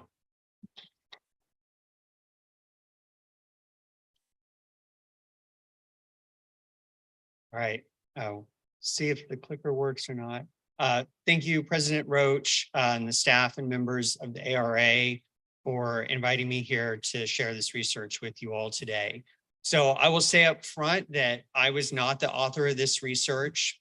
My friend and colleague, Nari Ree, who's the director of the Retirement Security Program at the UC Berkeley Labor Center, was the author of this research. But we at NIRS were very proud to support her in what we think is very important research that she's done. And I consider it a privilege to have played my small part in helping to bring this research out to the public. So why did Nari want to do this research, and why did we want to support her in doing this research. So there have been several studies, including by economists at the Federal Reserve over the years, that have indicated that pensions promote more wealth equity, that when you have Social Security and defined benefit pension plans, retirement wealth outcomes are more equitable. And we especially wanted to look at this in the context of the public sector. And how do public sector workers who are more likely to be Black, who are more likely to be women, how does this have an impact on their retirement income and wealth outcomes? So that's why we wanted to look at this research. So we had a few key findings. So this will not come as a surprise to anyone in this room, but pensions reduce retiree poverty and near poverty across race, gender, and educational attainment. Pension income is distributed fairly evenly. And I've got a number of wonderful charts that are going to show you that. And pension benefits represent a lot of money. There's, trillions of dollars in household wealth that is represented by both private and public sector pension benefits. And that should not be discounted. So the first chart here, so this is just showing the share of different workers employed in the public sector. And what I would highlight to you here is that for both Black workers and for women, public sector employment is very important.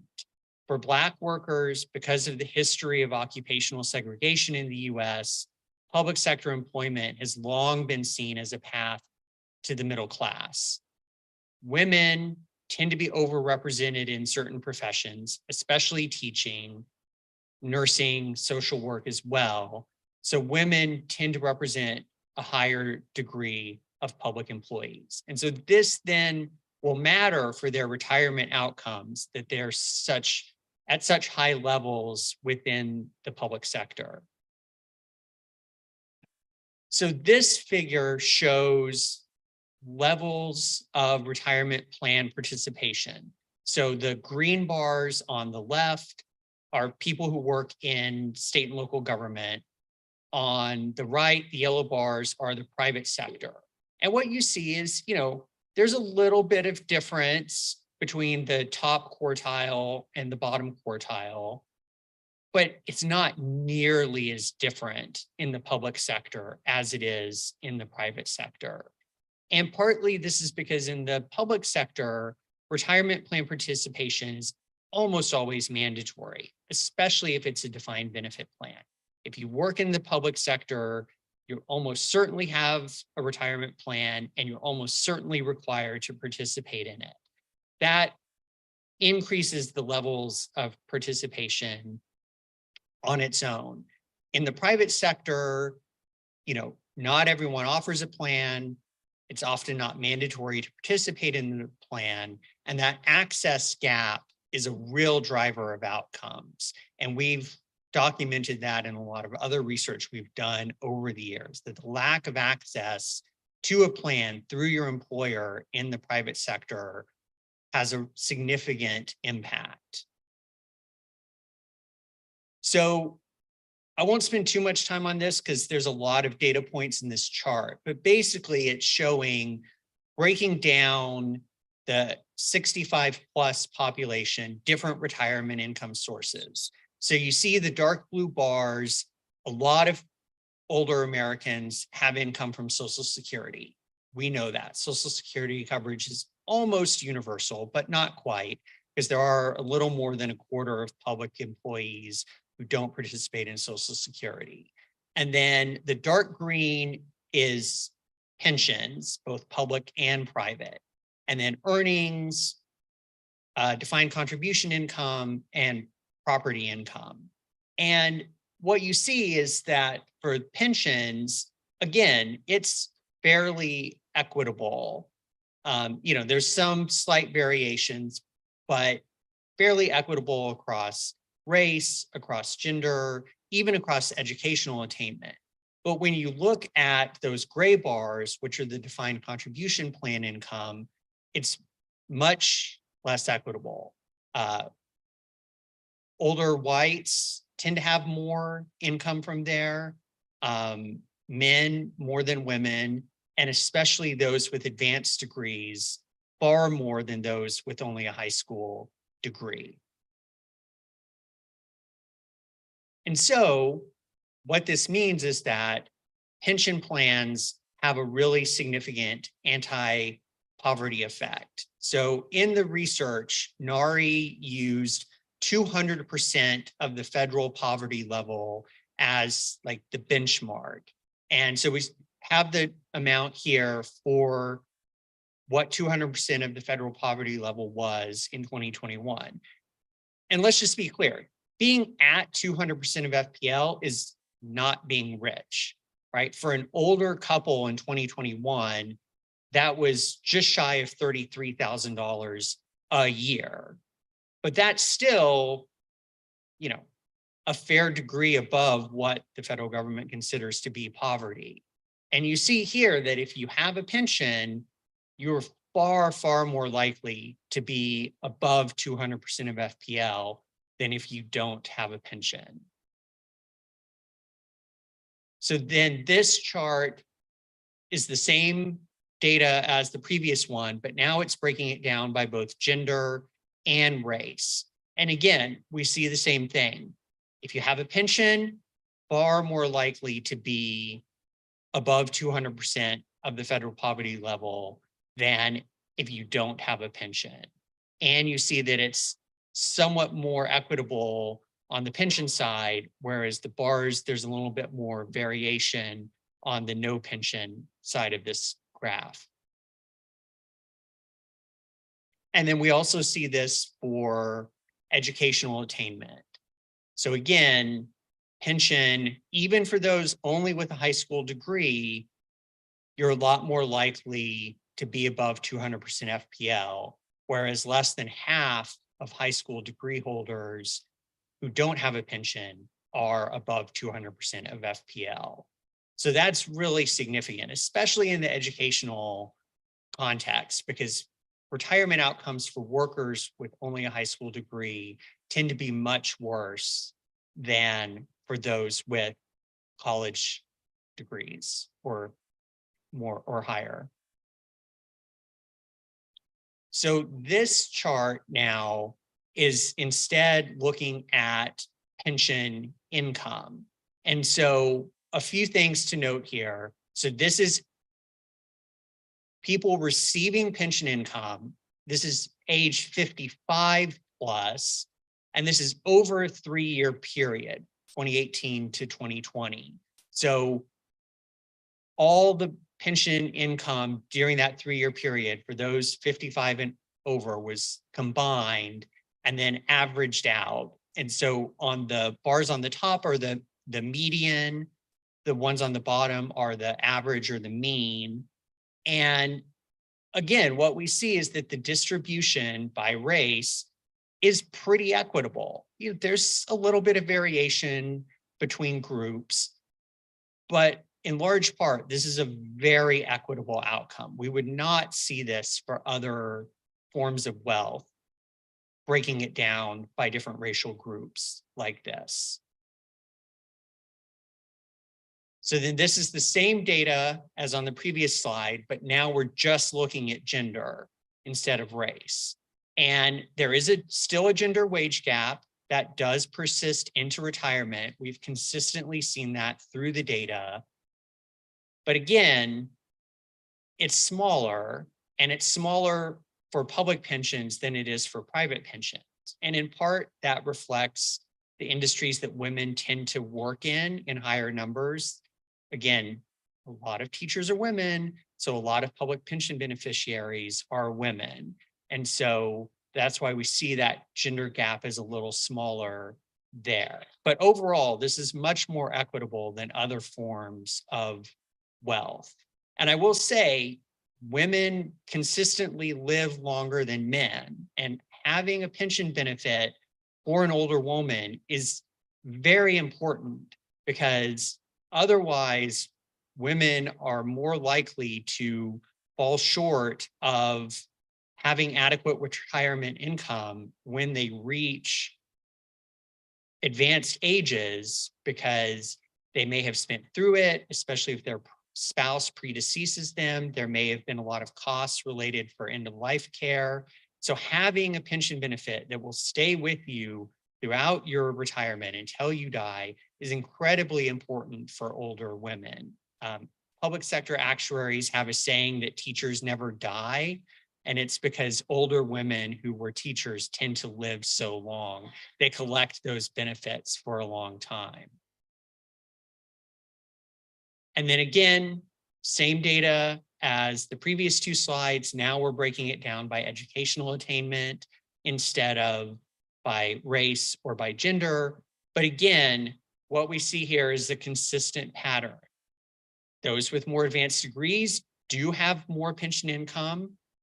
They almost always have more of any type of income, but this is far more equitable than we would see with any other type of income or wealth broken down by educational attainment like this. So this is really important when we're thinking about workers who only have a high school degree, or maybe have, a couple of years of college and got an associate's degree like my sister, but who work in an industry where they have a pension.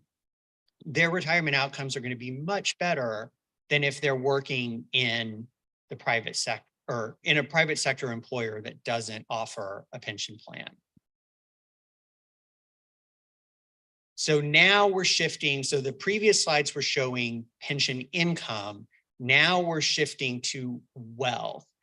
And this is wealth represented by pensions that are currently in payment. So this is not projecting the present value of future benefit payments. The math to do all that would have been too complicated. And this was already a very complicated report. So I give Nari tons of credit for the work she did on this analysis, because it was complicated for her to put this together. So this is pensions that are currently in payment, and this is the wealth value of those pension benefits. And again, I will emphasize that this is remarkably equitable. We do not see patterns like this with other types of income and wealth. They're so similar for different racial groups who are collecting pensions that this is a really important source of wealth. And I'm going to show in a few slides some of the ways that that plays out. But again, this is a noteworthy finding right here. So now, again, same data, we're still looking at wealth. Now, again, we're looking at gender instead of race. Again, remarkably equitable, especially in the public sector. And again, now we're doing the same thing. Now we're educational attainment. Again, we see the differences. Those with advanced degrees have more pension wealth than those with less education. But again, far more equitable than we would see with other sources of income and wealth. So now this chart, again, is a lot of data points, requires a little bit of explanation. So what this is showing is the percentage of the population aged 55 plus that each group represents. So for example, all men are 46% of the 55 plus population. White women are 38.7, Latinas are 5.4% of the age 55 plus population.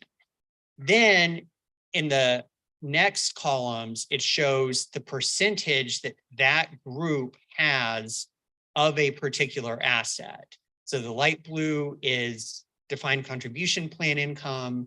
The dark blue is all pensions. The yellow is private, green is public pensions.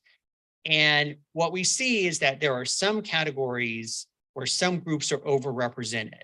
So white men are 34% of this population, but they have 54% of 401k and IRA wealth.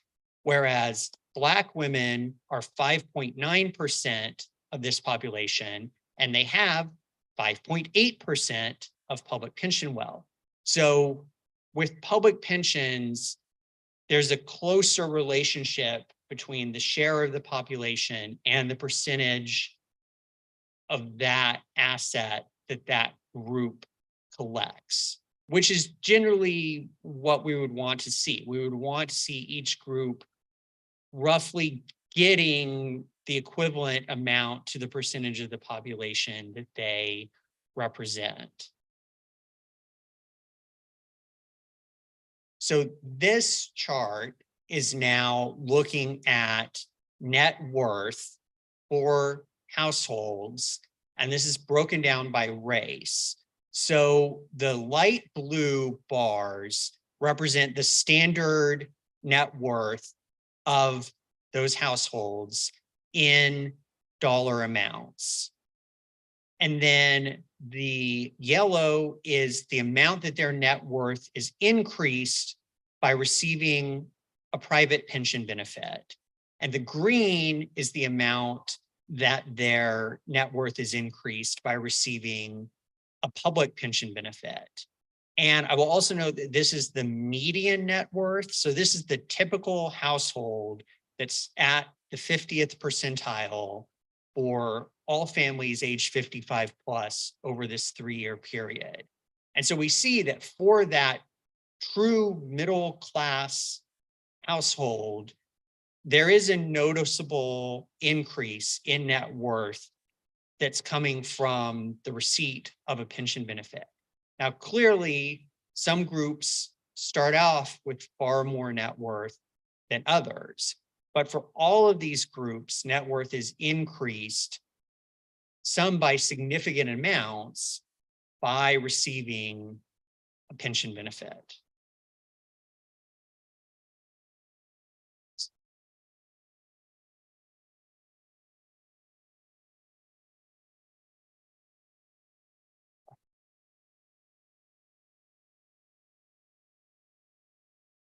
We're gonna pause Tyler's presentation. We now have a guest who has a lot of work to do up on Capitol Hill. There's a vote at 12 o'clock. Hopefully we'll have a Congress after that. We have a fighter for Social Security. He's a person that invited us to the table to work with him along with other groups. He's been fighting for Social Security for years, to improve Social Security, sustain Social Security, and grow Social Security. And he's a friend of mine. He calls me up and, he says, what do you think about this? And we chat about different ideas. We have a seat at the table. He's a Social Security, he's a leader on this, the Democratic leader on the House Social Security Committee. He's a firebrand guy. If you're in his district, I'll just give you, if you're in his district up in Connecticut, make sure you vote for this guy. Vote early and vote often for this guy, okay? So he's a fighter. He's a guy that's out front. There are a lot of people out there with bills. They have bills, but this guy is fighting every day for Social Security. Please give a warm welcome to Congressman Larson.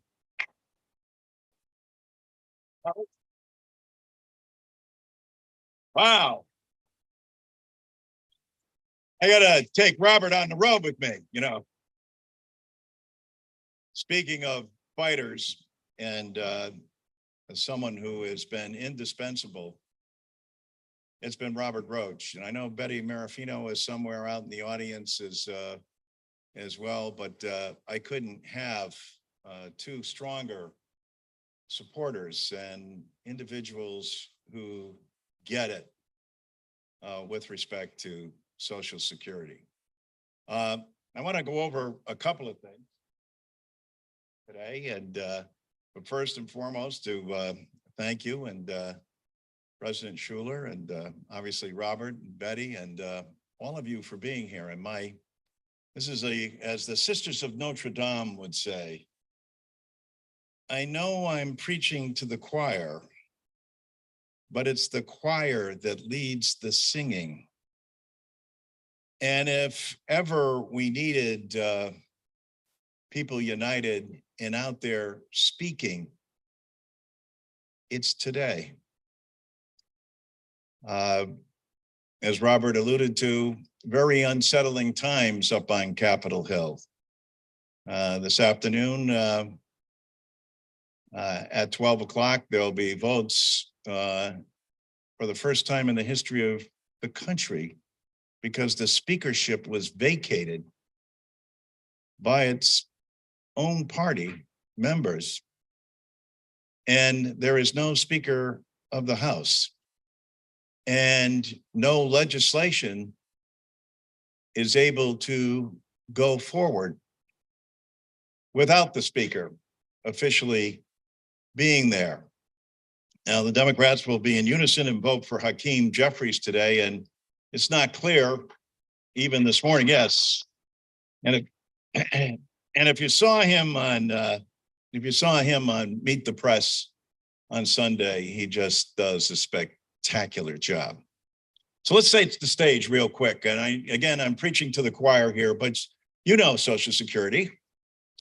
And listen, the nation's #1 anti-poverty program for the elderly.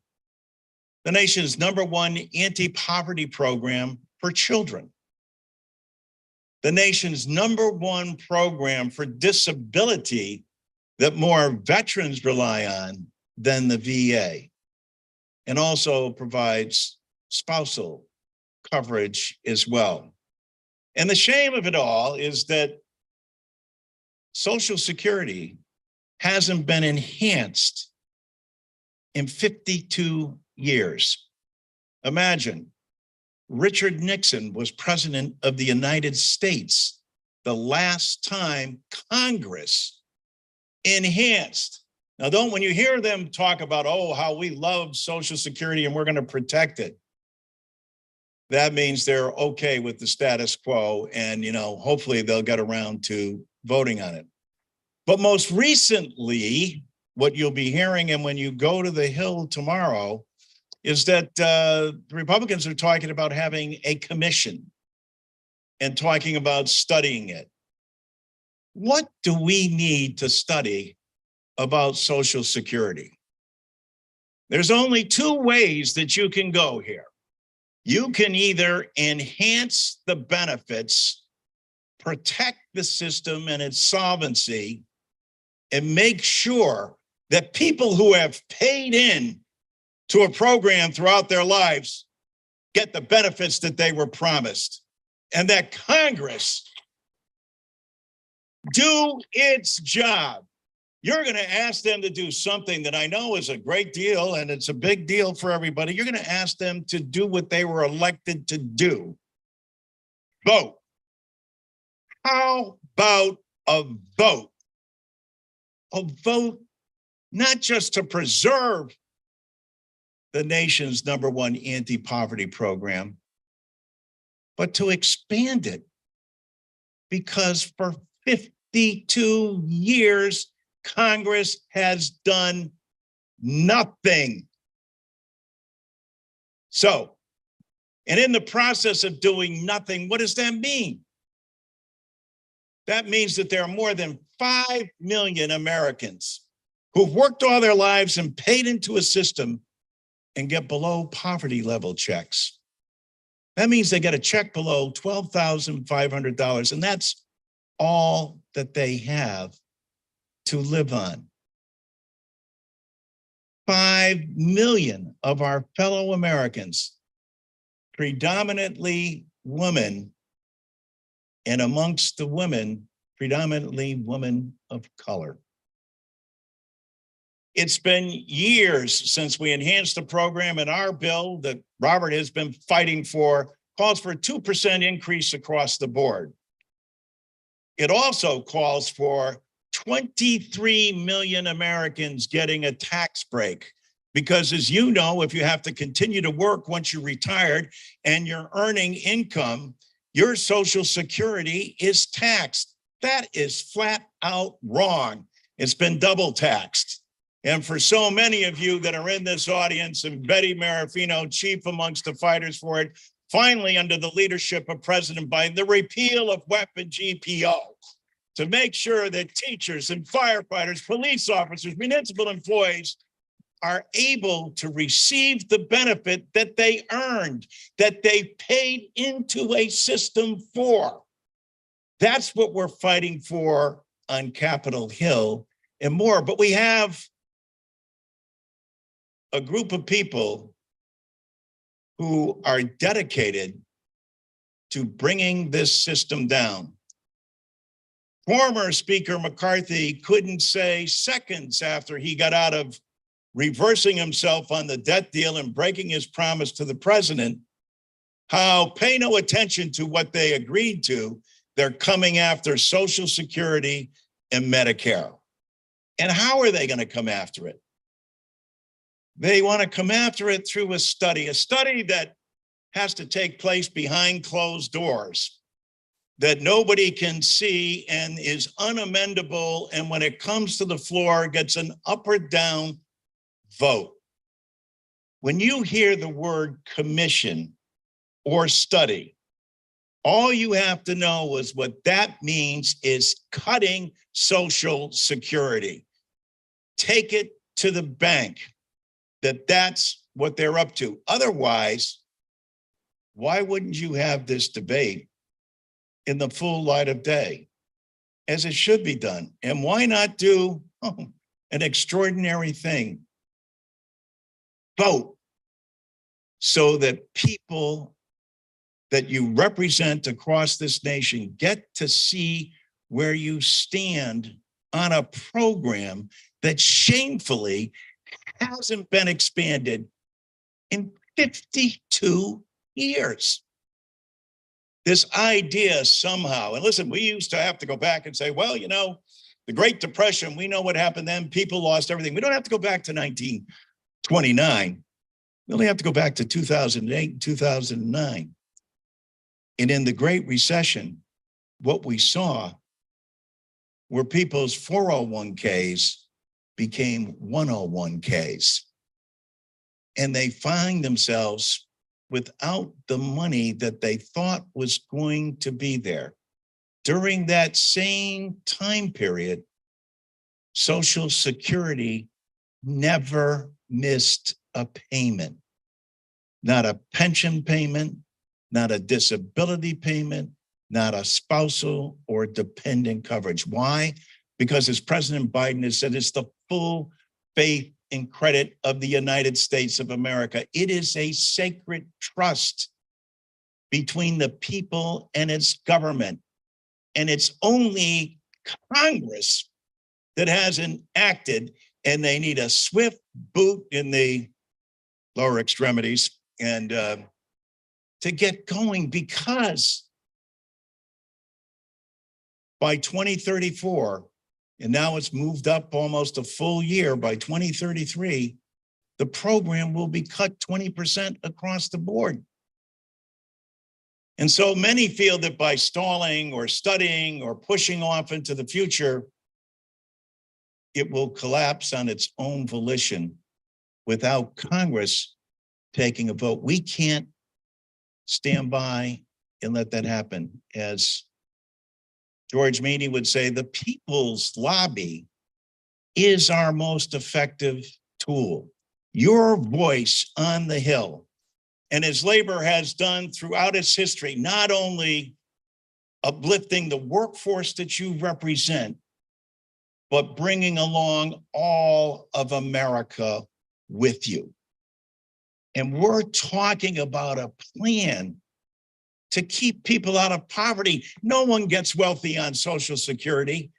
The average benefit for a male is $18,000, a female is $14,000. And imagine those more than 5 million Americans making under $12,000.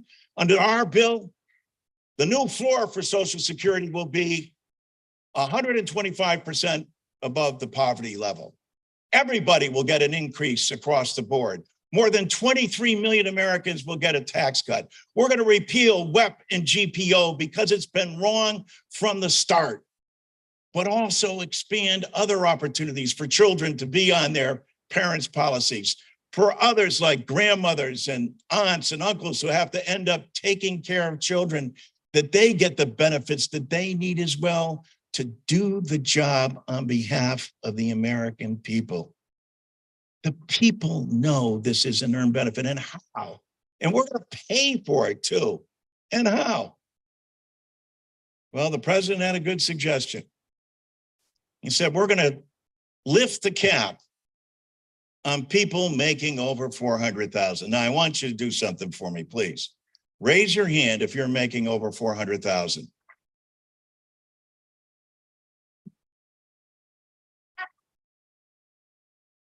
You know, funny thing about that, I've yet to be in an audience talking about Social Security when I ask people to raise their hand if they're making 400,000.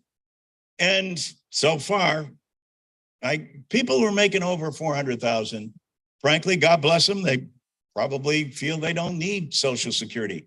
But that doesn't exempt them from having to pay what the person making 30, 50, 75, 100,000 is making. And so the president has said, we're going to lift the cap.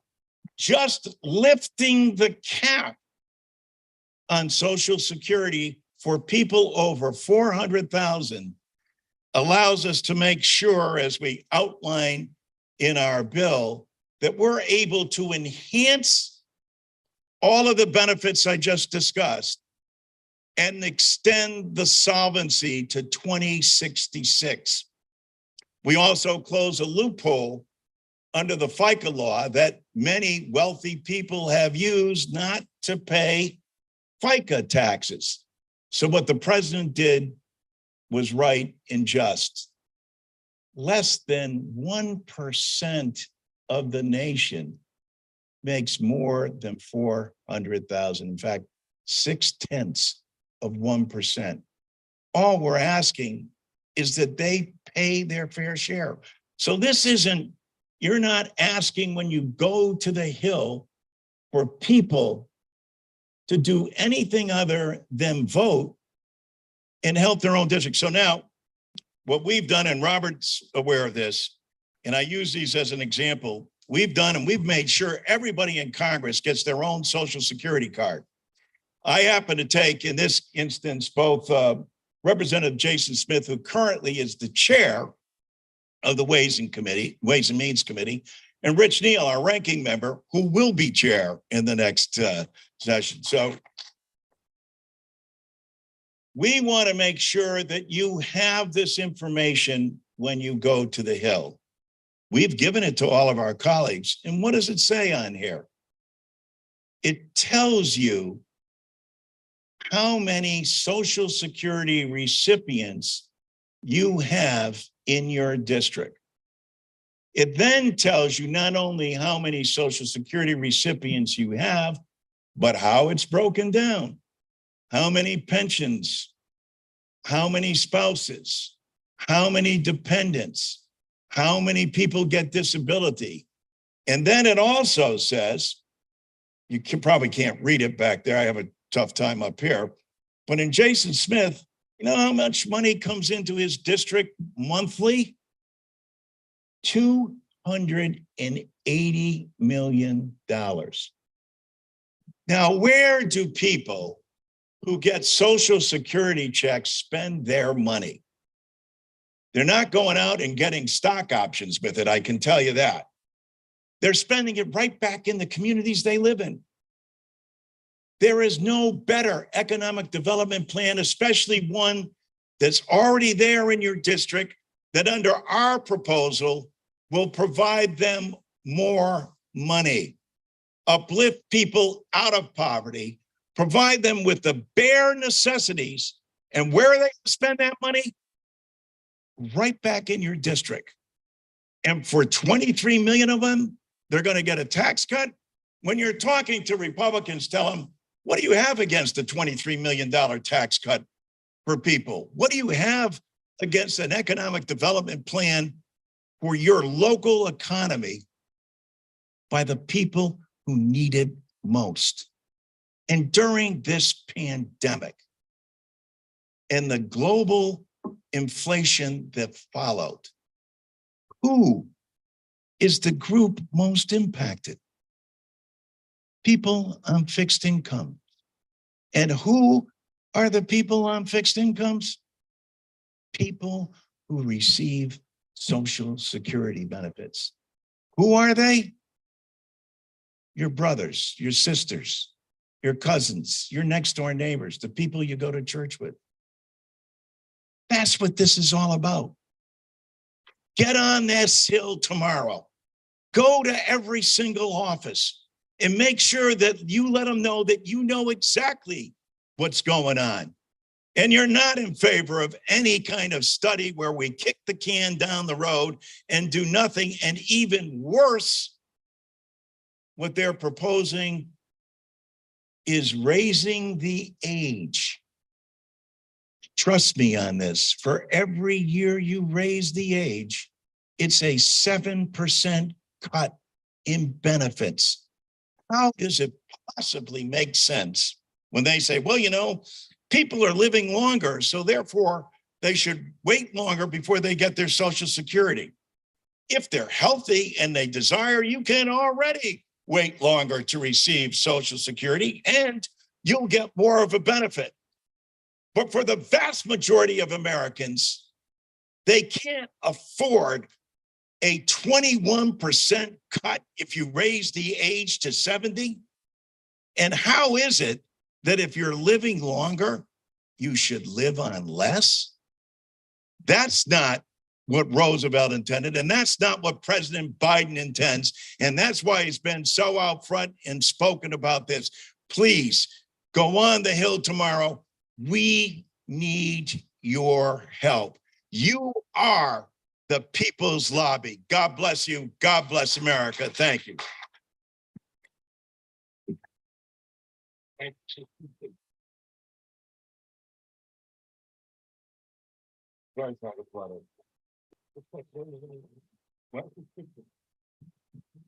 Oh, sure.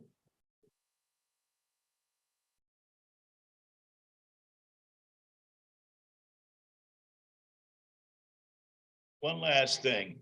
I always wear this pen of President Kennedy that Caroline Kennedy gave to us on what would have been the president's 100th birthday. Imagine he would be 106 years old. There's no way you can not think of him and think of that young, vibrant man. And remember the message he gave everyone in this audience. He said, the torch has been passed to a new generation. Born in this century. He was talking about you.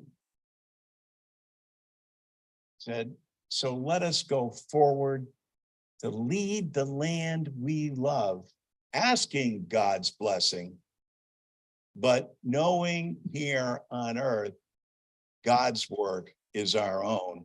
And that's the work of the AFL-CIO. Thank you.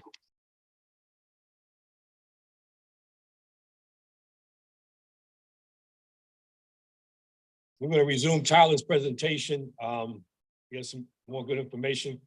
What the congressman is talking about tomorrow, our partners at the National United Committee to Protect Pensions, the Butch Lewis Group, will be going to Capitol Hill and knock on doors and send the message on.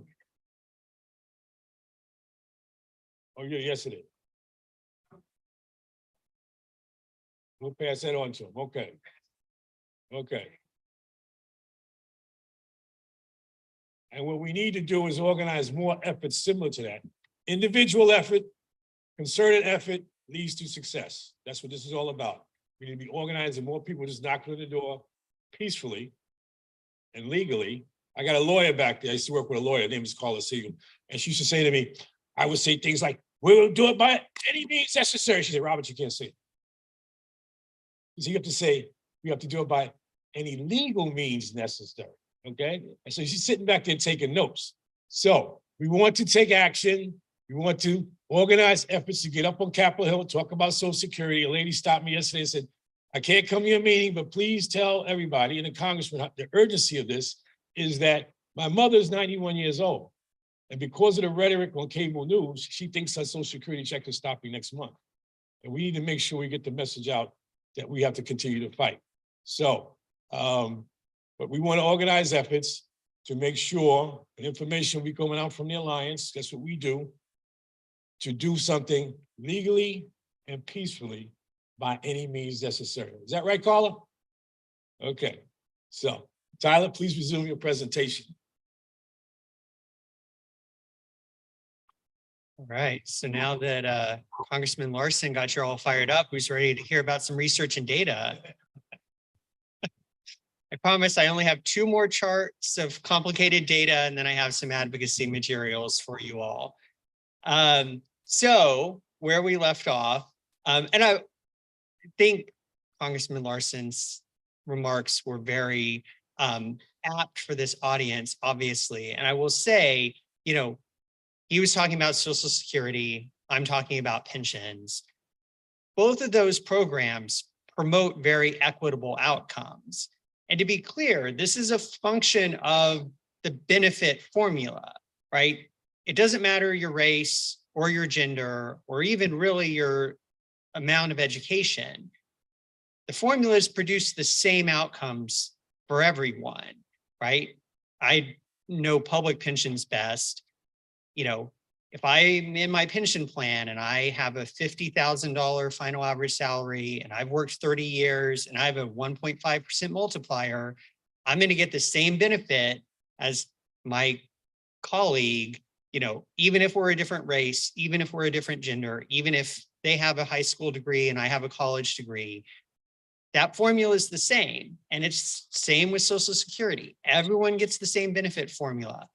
These produce equitable outcomes, and these are why they help to reduce the overall wealth inequality. This is why they have that wealth, that inequality dampening effect that the Federal Reserve economists have documented. So those 2 programs, pensions and Social Security, are very important in that respect. So this figure 17 from the report, is still looking at net worth for families age 55 plus. And what this is showing, so the chart before this had been looking at net worth, but had been looking in dollar amounts of net worth. This is showing the percentage by which net worth is increased from having pension income.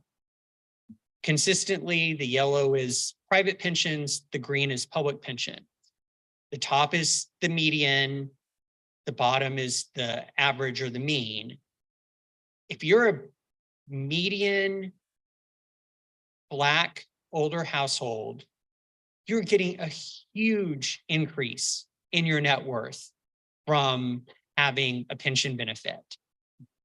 This is very important. That is a more than 86% increase in net worth for the typical older Black family from having a pension benefit.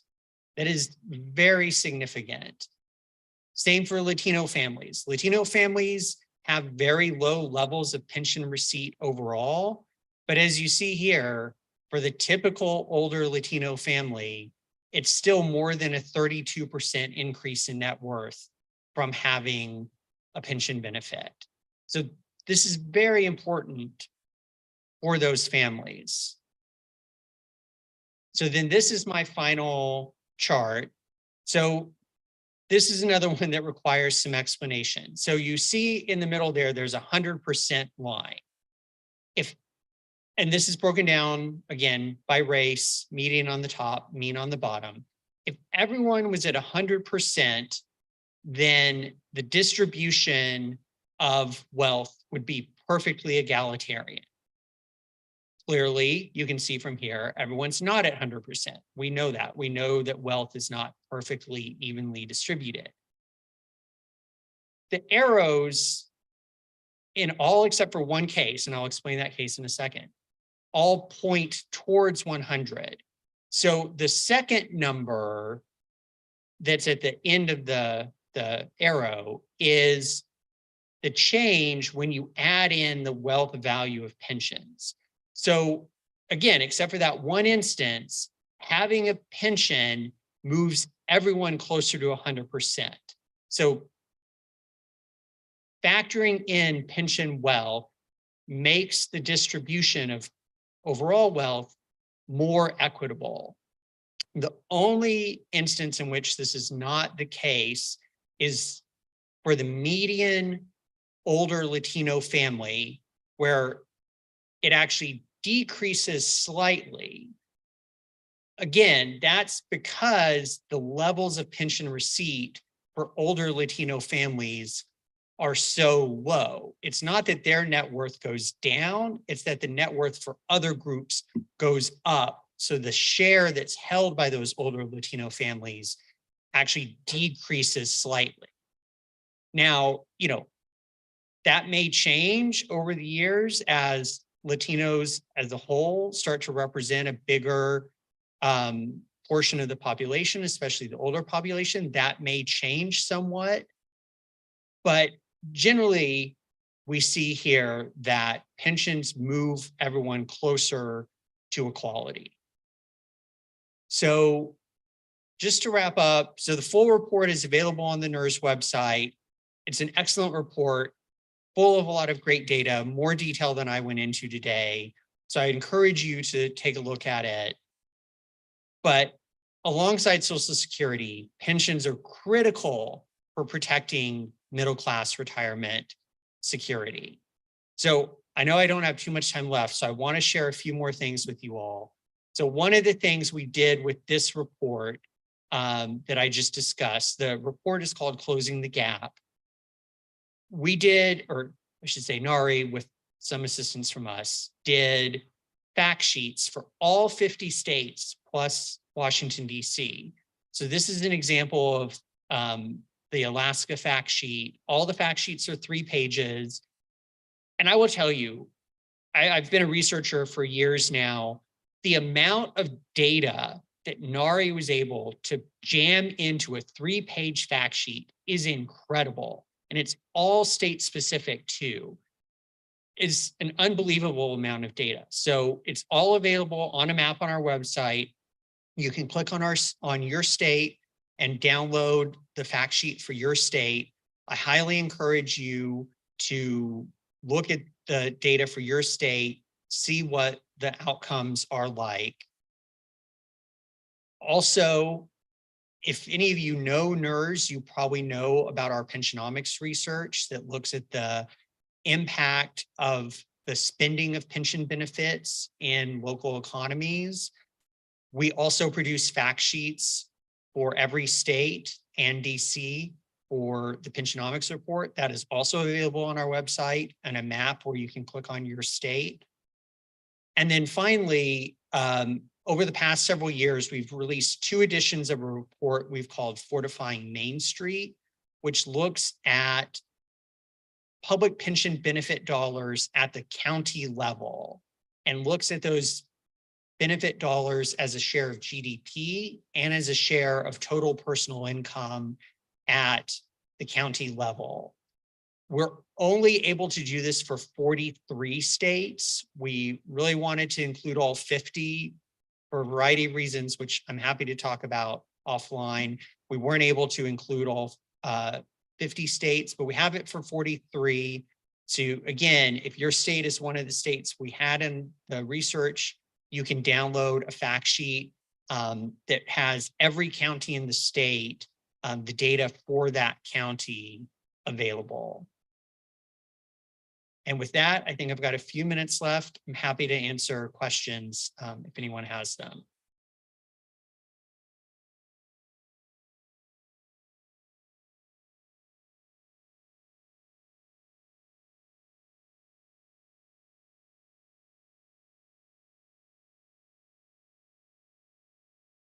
We can hear you. Yeah, we're good.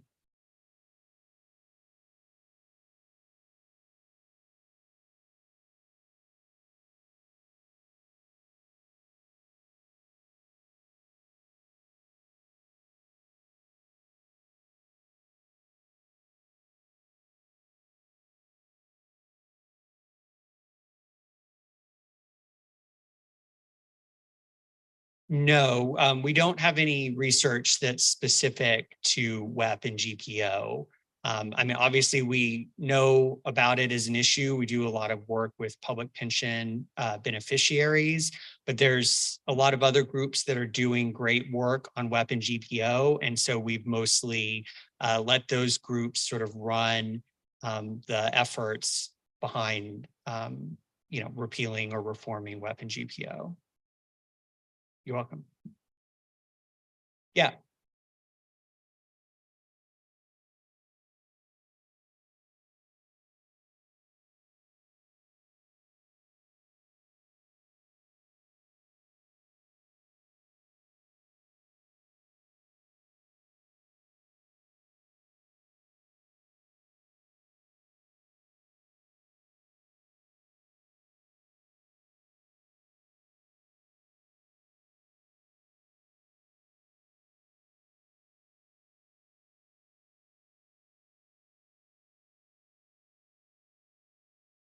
So in this specific research, we did not break it down by whether it was a spousal benefit or whether it was a benefit that the woman collected in her own right. We have done some other research over the years. We've released 2 reports that look specifically at women in retirement security.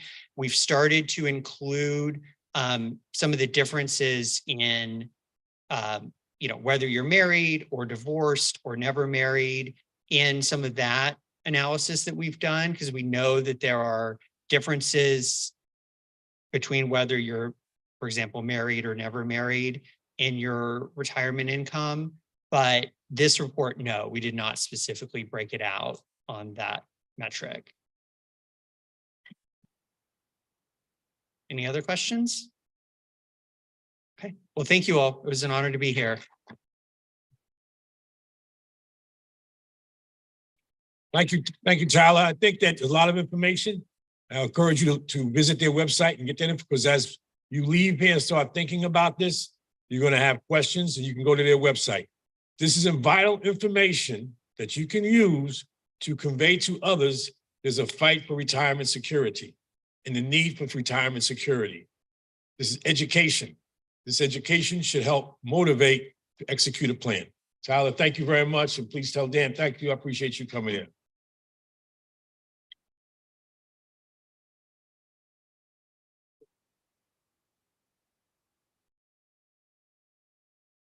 Thanks, President Roach.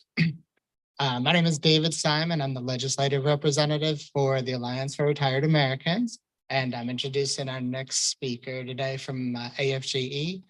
His name is Jeff Cruz. He handles the entire retirement portfolio for AFGE. Friend and colleague of mine, great guy. Before coming to AFG, he worked for a little over 15 years on the Hill. It's quite a breadth of experience between campaign work.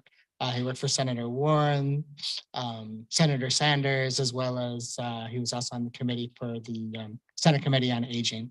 So with that, I'll hand it over to Jeff.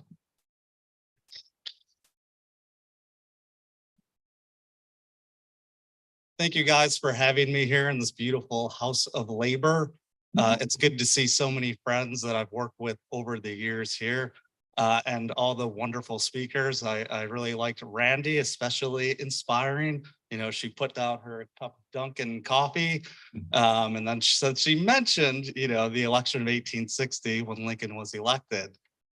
You know, a lot of people critiqued Ulysses' unconditional surrender grant to him. You know, they called him a drunkard, said he just sat around drinking whiskey.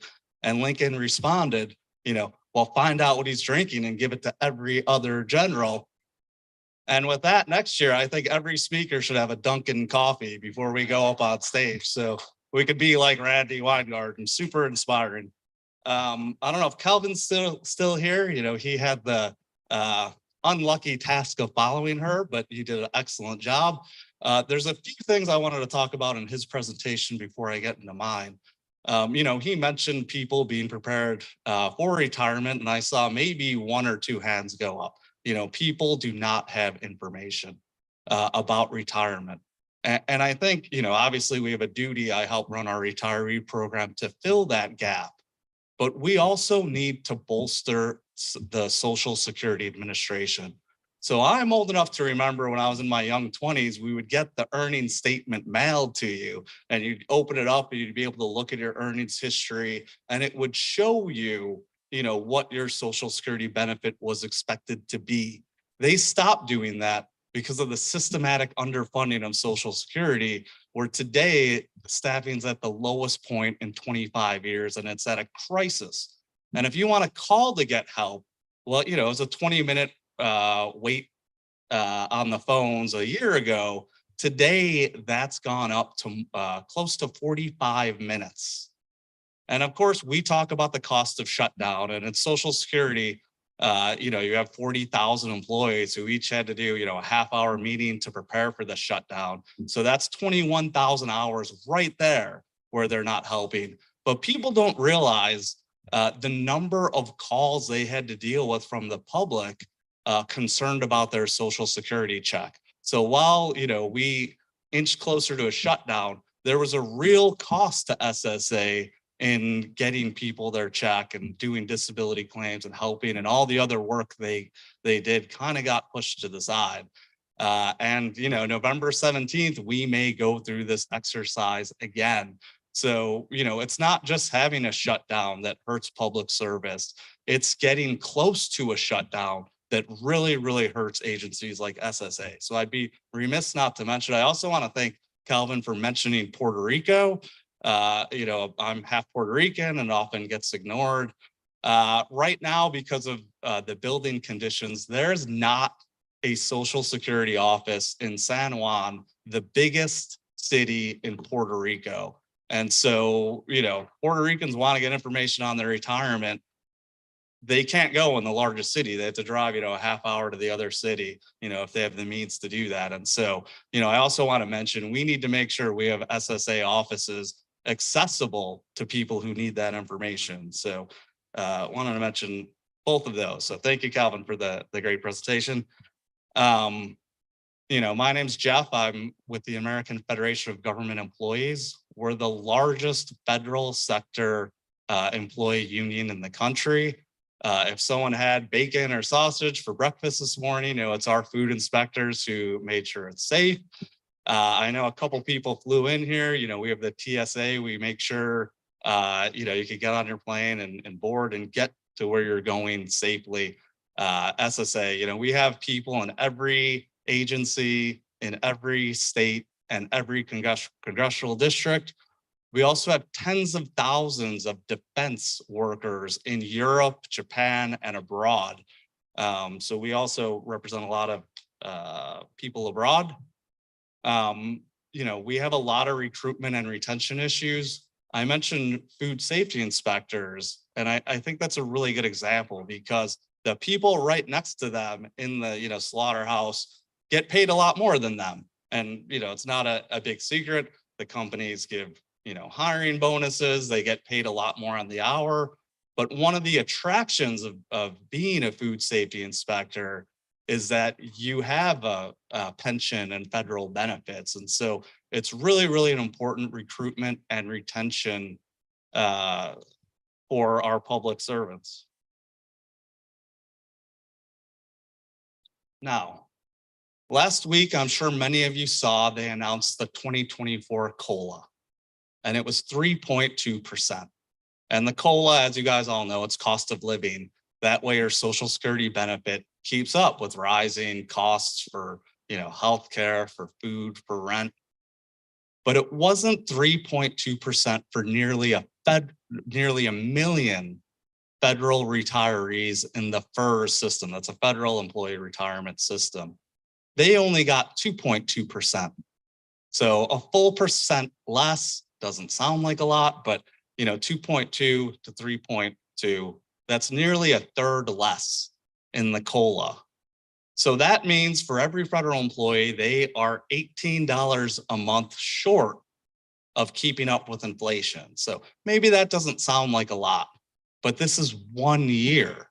So if you retired 2 years ago, last year, I think it was 7.7, so it was a percent below, you have the $18 from last year, and then $18.18 because it's cumulative and it compounds. And so if you've retired 2 years ago, you're already more than $36 off of your benefit. Now, there's two retirement systems for federal employees. There's the civil service retirement system, and these are folks who started in federal government before 1984. So we haven't really seen the effect of this COLA penalty, really, because someone would have to work, 20, 30 years, then retire 20, 30 years. And we've been blessed, or maybe cursed, depending on your opinion, with low inflation for the past 10 years. But it's absolutely crazy to me that we measure the COLA, what we need to keep pace of inflation. And we tell our federal retirees, you know what? We know what we need to keep up with inflation, but your pension's going to get 1% less. And that's what we tell our public servants. And so, we are fighting to eliminate this penalty. Representative Conley introduced the House bill called the Equal COLA Act, which would reduce that penalty. And it has about 50 co-sponsors, including already 3 Republicans. So it's bipartisan bill, not just one. It has multiple House Republicans, and that's something we're going to continue fighting for. We expect Senator Padilla from California to introduce the Senate version in the next couple of weeks. And so, we're mobilizing our retirees and our members to do a big push around the Equal COLA Act to eliminate this unfair penalty and ensure that federal retirees have a pension that keeps pace with inflation. Because if we have a number of high inflation years, you're going to see a lot of the oldest of the old federal retirees really face a substantial cut in their pension and quality of life. And so that's one of our big pushes. Now, I mentioned there's about 1 million retirees under FERS, the Federal Employee Retirement System. There's also about 1.7 million retirees under the older system, the Civil Service Retirement System. By the way, among current employees, it's about 98, 99% that are under FERS. There's just a very few that are still under the older system, and they will probably retire in the next, kind of couple of years. For those 1.7 million, one of our top priorities is repealing the WEP and the GPO. I know some of the other speakers mentioned, and I think there's a great group, the WEP GPO. Sorry, I forget the name. I know someone's here, but a great grassroots advocacy group we're working with to repeal. There's the Social Security Fairness Act, HR 82. It already has close to 300 co-sponsors in the House. And so we're looking for kind of I'm not going to get into the nuances of House rules, but that kind of gives you an expedited process to get it to the floor and pass it. We're about, I think, a little under 50 supporters in the Senate. So that's something we're pushing for. Now, that's not paid for. And so that's something we need to work out. I also want to applaud Representative John Larson, another amazing speaker who we just heard from. He has the repeal of the WEP GPO in his Social Security 2100 Act, and it's fully paid for. And we're working with John Larson on that. He also mentioned the Deficit Commission, and this is like a reoccurring nightmare that keeps coming up again and again. We've seen these commissions formed in the past. Luckily, we were able to block cuts to Social Security in the previous editions, but there was no tax increase, no raise in revenue. The only thing that really stuck from Simpson's Bowles and the other deficit commissions was attacking federal workers. And we saw, I mentioned the FERS, it's gone up from 0.8 to 1.6, I think, now 2.2, where people contribute. And this money isn't going to fund the pension. They're balancing the budget. It's going to general revenue. So we're balancing the budget on the backs of federal employees. And that's the only thing that passed out of the last deficit commission. So when we hear all this talk about deficit commission, We are very, very concerned, not just for Social Security, which impacts everyone, but the big bullseye that's on the backs of our federal employees. And so we're going to be fighting these commissions tooth and nail. Hopefully we could prevail on that. But we need all of your guys' help. And so, we're hoping we could work together on that. There's also been a number of attacks on TSP. Now that's the Thrift Savings Plan. And so that's a 401k like plan for federal employees. And so we've seen Republicans constantly attack the G Fund. So the G Fund's the most conservative investment. It's in government bonds. And so what they want to do is give a lower rate to federal employees so that they pay out less with the government bonds rather than having TSP get the highest interest rate bond they could get. Another attack we've seen recently, and this came up maybe 2 months ago, where people, when they want to take a hard line against China. And, I'm not a foreign affairs expert. There may be pros and cons for that, but, what they want to do is make sure that no one could invest in any Chinese companies. Again, if you say it out loud and you don't think about it, maybe that sounds like an okay idea, but it is completely impractical and unworkable when you invested low-cost index funds. The idea of an index fund is you have a broad base, maybe it's the S&P 500, and just, whatever the S&P 500 is, you invest in that, super cheap, super effective. But there's no mechanism to figure out, like, is this a Chinese company? There's no S&P 500 minus Chinese companies. And so there's absolutely no way this is actually workable and achievable. And so, we see constant attacks there as well. We represent DC workers as well. DC workers used to be part of the federal government, and then it got split up. But if you get a parking ticket in DC, that's an AFGE person. So make sure you're checking your meter and going out there. We do a lot. We have courts and public works as well. But a lot of DC folks lack a pension. And so they got their federal pension taken away when it split. They were promised that they would create a new pension for them, but that never happened. And so we see a lot of public servants in the DC government right here, going into retirement and facing tough economic times. And so that's another thing we're really fighting for. And then I want to talk a little bit more about SSA, which is the Social Security Administration. So you just heard John Larson talk about all the benefits and importance of Social Security.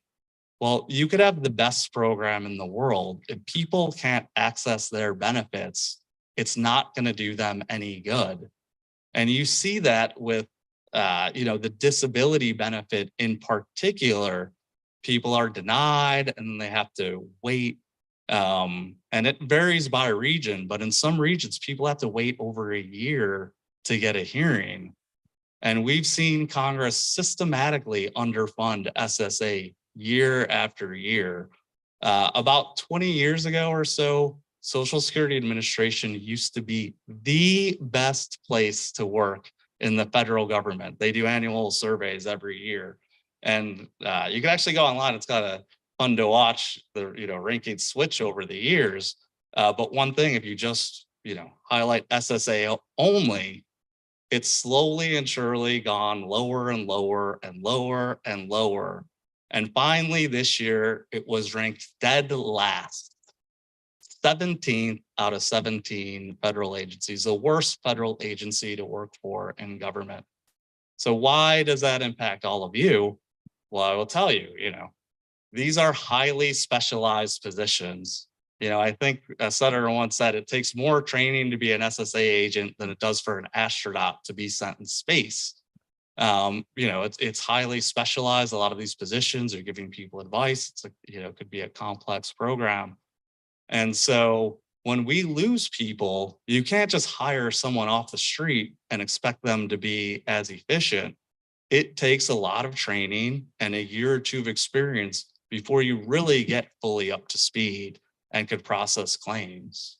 So what this means is when we have 10%, which is crazy, plus attrition rates in some of these call centers and in some SSA places, that's going to be longer waits to get your phone call answered, longer waits to try to get a visit, to try to get help if you get married and need to, change your last name and IDs.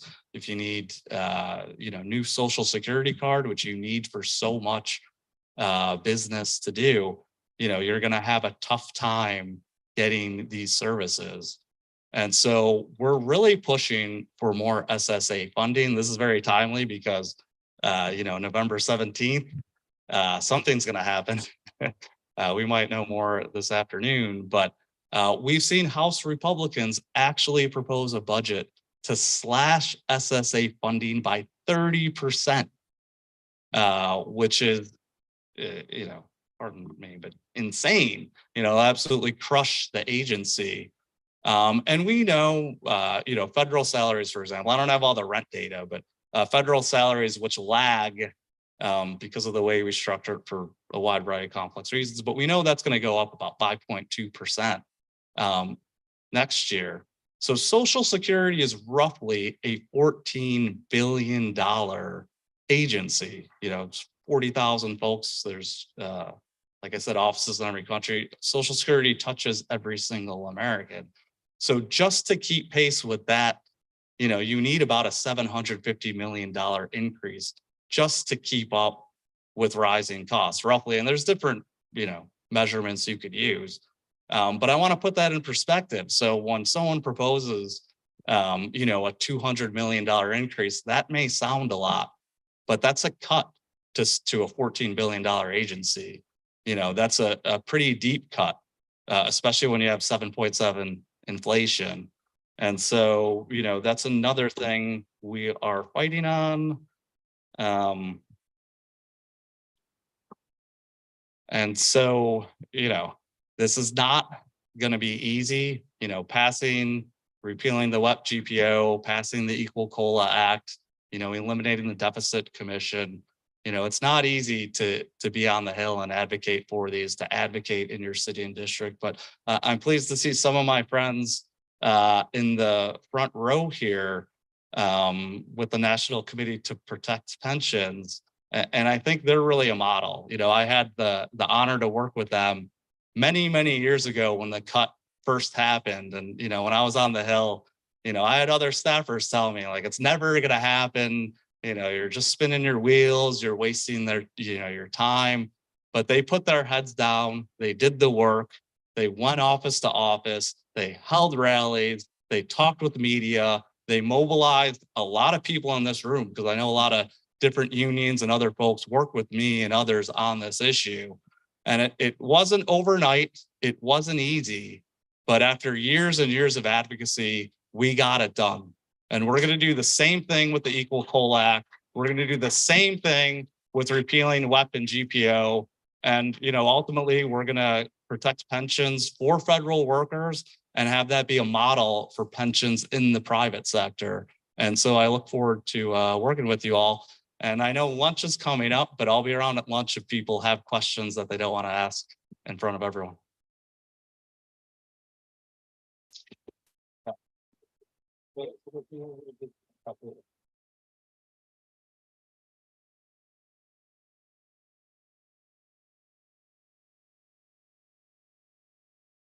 Next, everybody's been praising the PBGC, Secretary Treasurer Redmond,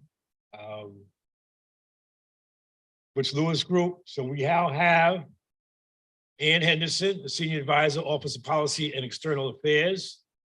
And Kevin Muse, Actuary Policy Research and Analyst Department. They will talk to you about the success of that individual action that led to collective action, that led to success, which everybody's been talking about, the provision that was signed into law by President Biden that provided pension security for the multi-employer plans. So these are a great group of people. Again, I've worked with them for 4 decades as a participant, as an advocate. And when we went through the big airline stuff, we worked with them, they work with us. We got a lot of things done as a result of their support and their advice. So please welcome the PBGC folks. They're going to give you a lot more information that's going to help you fight this fight. Thank you, everyone, and good morning. I'm Ann Henderson, and it's so nice to see so many familiar faces here, so many faces that we've worked with through the years. Big thanks to all the introductions and all the connections to PBGC that you've been hearing. So Kevin and I, we know we're in between you and lunch, so we're going to do kind of a brief PBGC intro for those of you who don't know much about us. Kevin's going to get into the weeds on the SFA program and the multi-employer and take a look at our projections out into the future. Is this my clicker here? So again, I'm Ann Henderson. I've been a federal employee for a civil servant for about 25 years. I was very excited to hear some of the work that's being done. And I often know that because I do have a defined benefit pension, I am in a nice position, and it's something that I feel very strongly working about for the rest of you.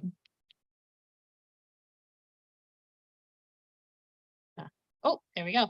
So this is a visual. I realize we're going to have lots of different speakers here talking about different ways. But when you think about the work that the Pension Benefit Guarantee does, when you're looking at what we see on the screen here, focus on the left. So in the world, there are retirement plans. And of those retirement plans, there are different types. There are defined benefit, defined contribution.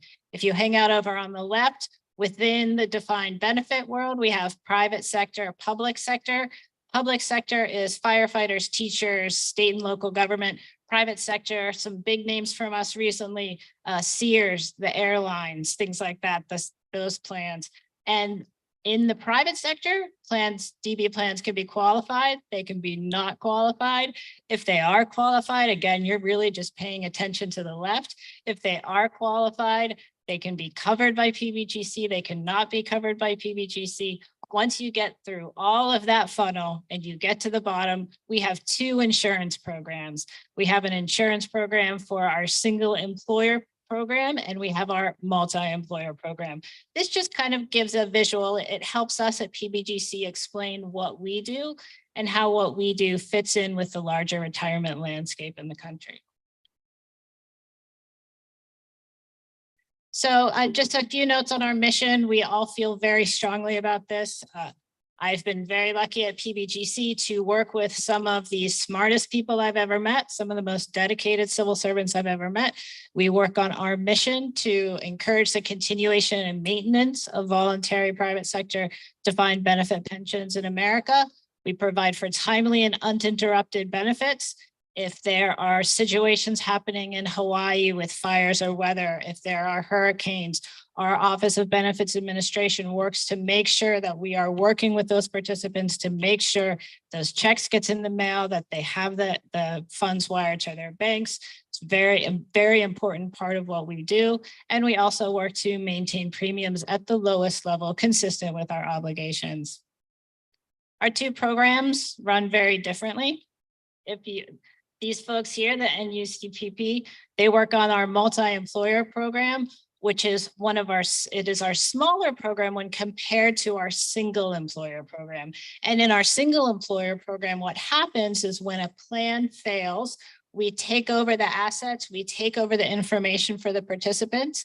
And after doing some very complicated actuarial projections, which are completely above me, but we have some wonderful actuaries, we end up sending out the checks to those people in those plans that we trustee.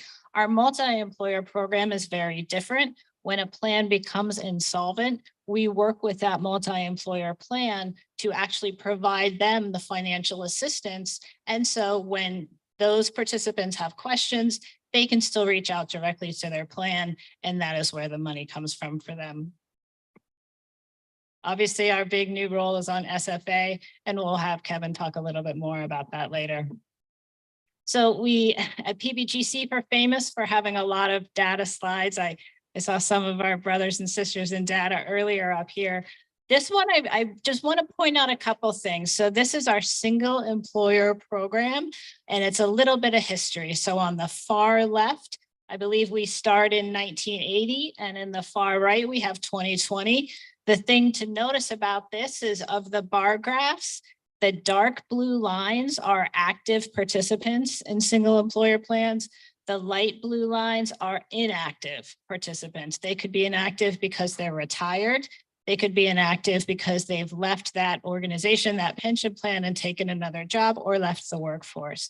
And you can see over time, over the past 20 plus years, how in 1980, we had about 21 million participants in our single employer plan and who were active, and we had about 6 who were inactive. So if you think about how pensions work, we had 21 paying in, 6 pulling out.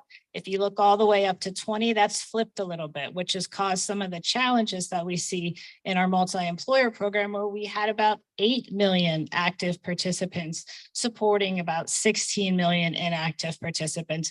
What I really like about this slide is even though there are some changes, it's still about the same amount of people covered by our single employer plan.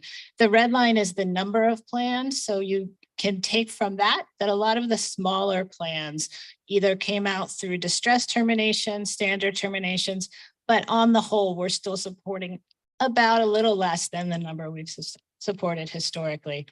And if you remember these X and Y axis, just to show this is our multi-employer program. One thing to take away from this is, yes, our multi-employer program is smaller. There are fewer participants in that program. You can also see here, the same thing has happened. If you take a look on the left, in I believe it's 1980, we had about 8 active participants supporting 2 inactive participants. Those are relative numbers. And by 2020, we had 4 million active supporting 7 million inactive, which was part of what contributed to the challenges in the multi-employer financial condition. So PBGC coverage, we get a lot of questions about this because PBGC, again, if you saw at the beginning, we have folks who come to us for government plans, private sector plans, military plans. PBGC coverage is laid out in ERISA. It's pretty explicit. We cover most private sector qualified DB plans. There are a few exceptions like substantial owner plans, small professional service plans. So that's like doctor's offices, things like that. And Puerto Rico and church plans, unless they choose to opt in. Here's where I tell my little joke. I have a family member in a church plan who brought her actuarial report to me and said, can you read this and tell me if my plan's in a good place? And I said, well, I can, but PBGC does not provide oversight. There are different rules for church plans. And she kind of looked at me and said, well, I guess we answer to a higher authority in our church. All right. So covered plans, if they are covered, they can't opt out. And except for Puerto Rico and church plans, they can't opt in, but they can choose to opt in. So the funding status of PBGC programs, you'll hear a little bit more about this from Kevin Muse when he talks about our projections report, which are ways that we look into the future to help inform our stakeholders and to help inform Congress. Our projections were a big part of the conversation around the multi-employer crisis because we can take a look and see what we're going to need for assets for our programs. On the single employer side, our assets come in through different ways. Obviously, we have the premiums that we collect from the single employer pension plans that we insure. We also have the assets from those plans. So when those plans fail, those assets come to PBGC. We value those. We also get recoveries in bankruptcies. We have a great team of lawyers who are really looking out for the pension plan in those bankruptcy cases to make sure we can get the recoveries that we can. And we also have investment income.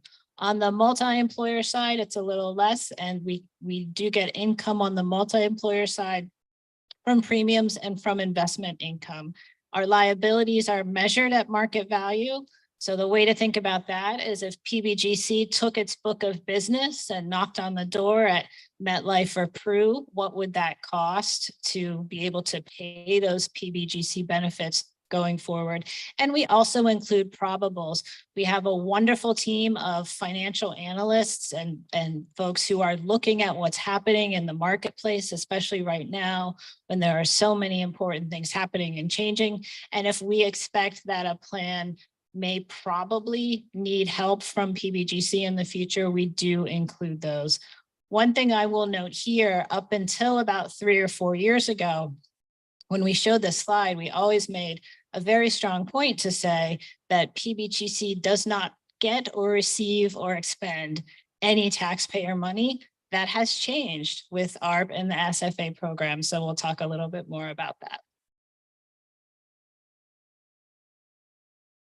So I wanted to share a couple resources with you. The PBGC website, I actually started about 15 years ago as the webmaster. So it's something, something I like to show. We have some great information on the PBGC website. We have a section for workers, retirees. If that's a hat you wear, take some time, look. We have wonderful Q&As on benefit option, what happens when PBGC takes over a plan, what termination looks like. We also have a tool to manage all of that online. For the employers and practitioners side, lots of great information on reporting, filing requirements. We also have an online tool for filing requirements, lots of updates and FAQs. My last joke, I promise, we used to go up to do focus groups when we would take over a plan. We took over a plan, it was a hospital in New Jersey. We were all sitting there listening to the nurses and the staff talk on the other side of the glass wall, and they could not figure out why PBGC had a whole section on its website for nurses. And we're, where are they seeing this? There's nothing for nurses. Well, they're practitioners, right? They're nurse practitioners. Whereas at PBGC, we think of practitioners as pension plan practitioners. So we're always trying to do a good job of figuring out how our audience thinks about the work we do. Pensions are complicated. We all know that. But there's great information. And one more website resource that I wanted to share. We have a section called What's New for Employers and Practitioners. You don't have to be an employer or a practitioner to sign up. You can actually put in your email. You'll get emails every time we announce something. It's not a lot, maybe 1 or 2 a month. It's a great way to stay on top of what PBGC is talking about and what we're working on. I have a couple slides on each of our programs.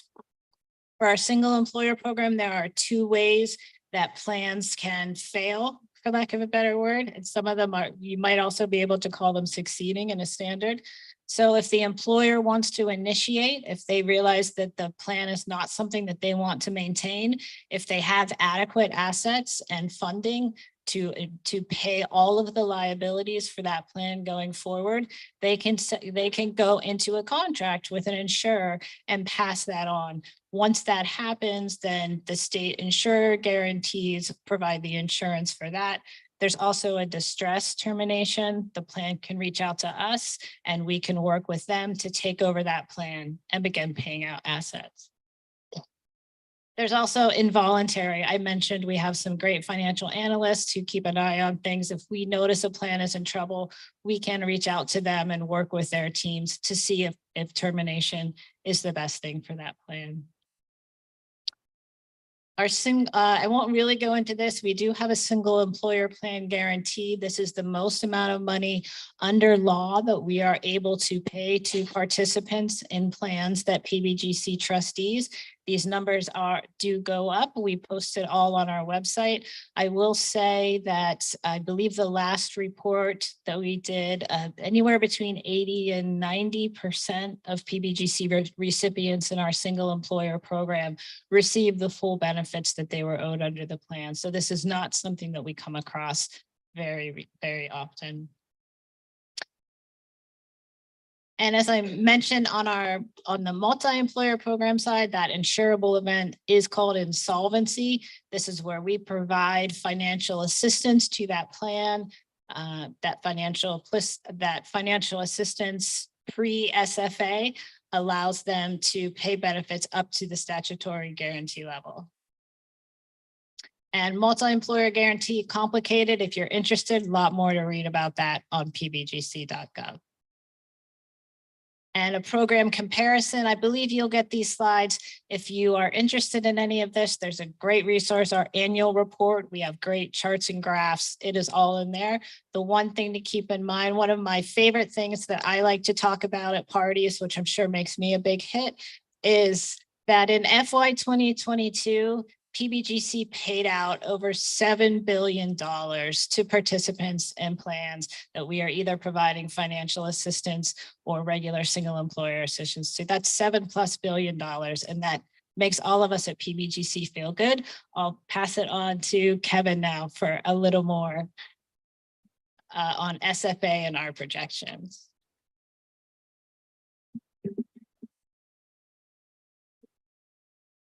All right, thanks, Ann. I can't match those jokes. I didn't come prepared with some, so you're gonna have to bear with me. It's great to be here. First of all, my name is Kevin Muse. I'm an actuary at PBGC, and I've been there for a little over 3 years. I like to consider myself the good luck charm because, everyone's been talking here about how hard it was to get Butch Lewis passed, but to be honest, I just showed up and it was passed pretty much right away. So you're welcome.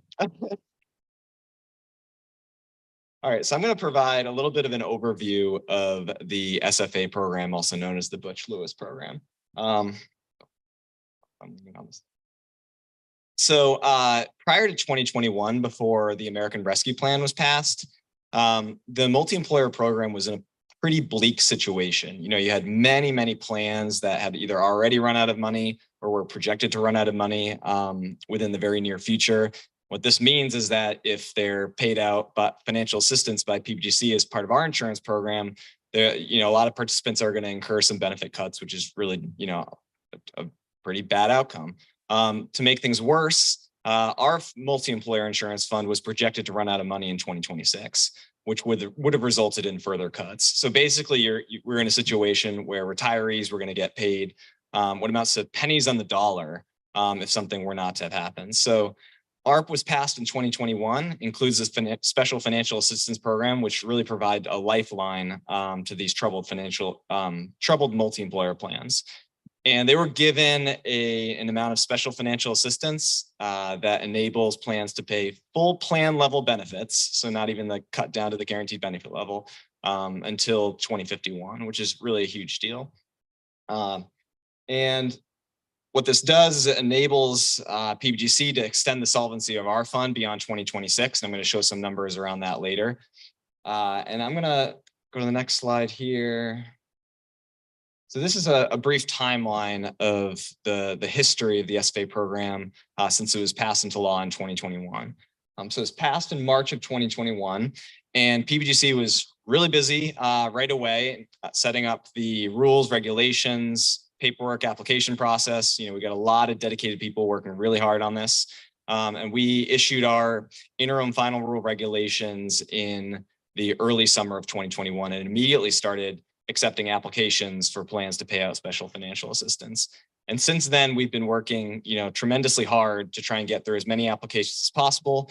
The first 2 years of the program is dedicated towards what are termed priority group plans, which are plans that were really in the greatest financial distress or had already suspended benefits for participants under MEPRA. So we've been working diligently to try and process as many of those applications as possible. And since then, in March of 2023, this past year, we've opened up the pool to non-priority group applications. So really any plan that's eligible under the program can submit a request to be on our waiting list. And then we open our portal periodically to try and let in additional plans for us to be able to review. And PBGC has 120 days from the time a plan submits an application for us to render an approval or in some cases, plans withdraw and then subsequently resubmit an application. So the reach of the program, we expect, it's not really certain, but we expect there to be around 210 plans that are eligible, totaling around $80 billion. That's a lot of money, a lot of plans. And where we are now, we have just approved our 100th application. Doesn't cover 100 plans. We have these special supplemental applications, but we have approved applications for 65 plans and paid out to date over $50 billion of that $80 billion, which is already the majority that we expect to pay out. And in addition to that, we've got another 25 applications currently under review, totaling another $11+ billion, and we're expecting more bigger applications to come in soon. So we're really trying to get as much of this money out the door to plans that need it, to the participants that need it, while also kind of making sure that we give these things, these applications, the appropriate level of thorough review that they require. I will say personally, it's kind of a pleasure to work with everyone at PBGC. Everyone is very, very mission oriented around this. I came from private practice before this and consulting, and coming to PBGC, I just love the fact that everyone really wants to do the right thing. People really abide by the mission and love the impact that this program has overall. So the application process, we've got, as I said, around 200+ applications that we're expecting to come in. We only get 4 months to review them. So we've got to, we can't really accept, 200 applications at once. So we've got a limited capacity. We do try and get through them as quickly as we can, but there is a waiting list. And when we get any additional capacity whatsoever, we open our e-filing portal and allow additional plans to come in. And one feature that we've added is this, what's called a lock-in application. So plans that are currently on a waiting list and can't yet apply can still lock in their data, lock in their measurement date and asset value so that they're not adversely impacted by having to wait longer before applying. So I wanted to do a quick highlight to our webpage. Like I said, when the law was first passed, we spent a lot of time, not only with the rulemaking, but coming up with helpful forms, guiding through the application process. We've got webinars that are up there. There's just a wealth of useful information. So and plans can go up to our website, and there's that helpful dashboard off to the right that's got a ton of useful links to help facilitate the application process. All right, I'm going to pivot for a second here because I know we're running out of time before lunch. I'm going to talk for a few minutes about PBGC's projections report that we issued this past summer. PBGC, as been mentioned earlier, both of our funds are currently enjoying an improved financial status. So our single employer fund has a surplus of over $30 billion, and our multi-employer fund previously had, a very large deficit before the Special Financial Assistance Program was passed. Now our solvency, is significantly extended. So what our projections report does is takes our current financial status and summarizes PBGC analysis around projecting future outcomes. And we do this by taking a ton of data regarding our current PBGC financial information, as well as data for plans, a ton of plans within the single employer system, all the plans within the multi-employer system. And we run these stochastic simulations. So hundreds of simulations, each one forecasts, a potential path that the world could take. And by analyzing the range of these outcomes across these simulations, it paints a picture of what we might expect to see in the future. So I'm just going to talk about a few highlights for the multi-employer program, and then I'll pivot over to the single employer program.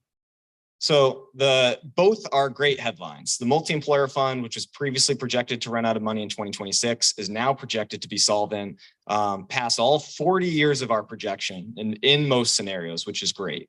I will kind of make a point of saying that 40 years is a long time to project. There are individual scenarios that don't go quite as well. But even in some of the worst scenarios, PBGC's multi-employer fund is projected to make it, well into the 2030s and often into the 2040s, which is, a significant improvement from running out of money in 2026, which is all in all great news. Our overall SFA projections, we've been previously projecting around $80 billion, but in our last year's report, it was $82 billion. Now it's just a touch under $80 billion, but that seems to be where it's landing at with our overall projections. Now, this is the one chart I'll show on the multi-employer side, and it's got a lot to it. And since we're running out of time, I'm just going to kind of talk about summarize the highlights of this. So that green mound in the middle of this chart represents the mean projection of our multi-employer fund asset. So if it goes down and hits 0, that means we run out of money. And then there's 3 lines going out that also represent different percentile scenarios. So the mean does show that it's running out of money, but it's kind of skewed by some outlier scenarios. if you actually look at that blue line in the middle, that's our median scenario. So more than half the time, our fund stays solvent beyond 2062. And even in that median scenario, it's well above zero. This I think is an important chart in that it shows the uncertainty though.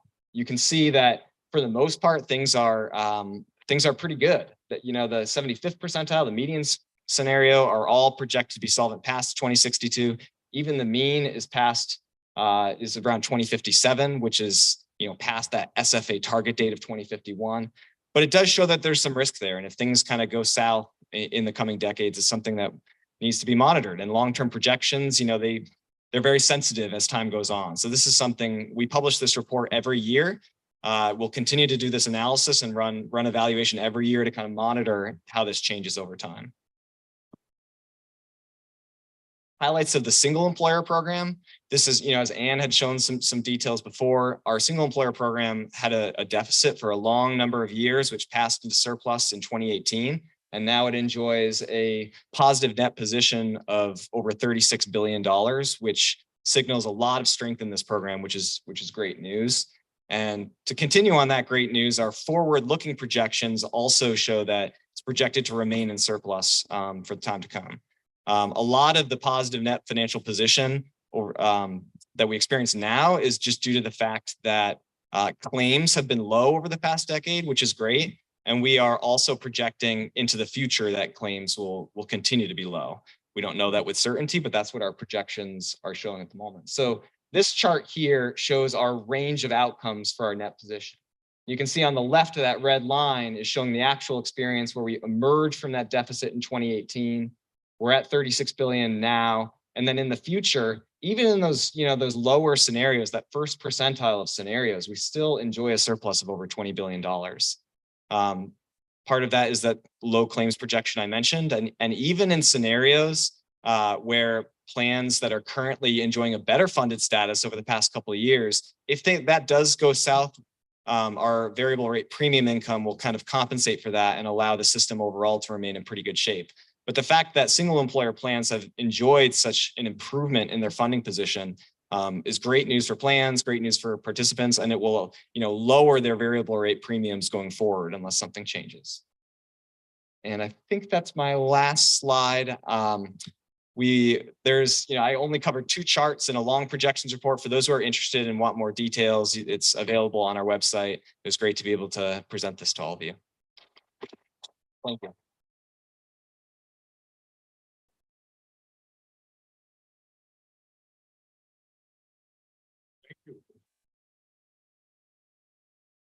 Okay, so it's 12:30? 12:25. We're going to have lunch. Be back at 1 o'clock. Lunch is outside, provided for everybody. This afternoon, we have a good friend, used to work at the AFL-CIO, Sean O'Brien, has a presentation on public sector plans, and we're looking forward to that. We'll also have a presentation from President's Pension Rights Center, and we're going to have Department of Labor to answer the $1 trillion question. When I was a kid, I'll tell you this, when I was a kid, we only had 4 channels. 2, 4, 5, 7, okay? And every night at 10 o'clock, they used to ask a question. Do you know where your children are? This afternoon, you're gonna be asking a question, do you know where your money is? Department of Labor has to tell you about that. So 1 o'clock, let's get back here, have lunch. Lunch is provided outside. Thank you.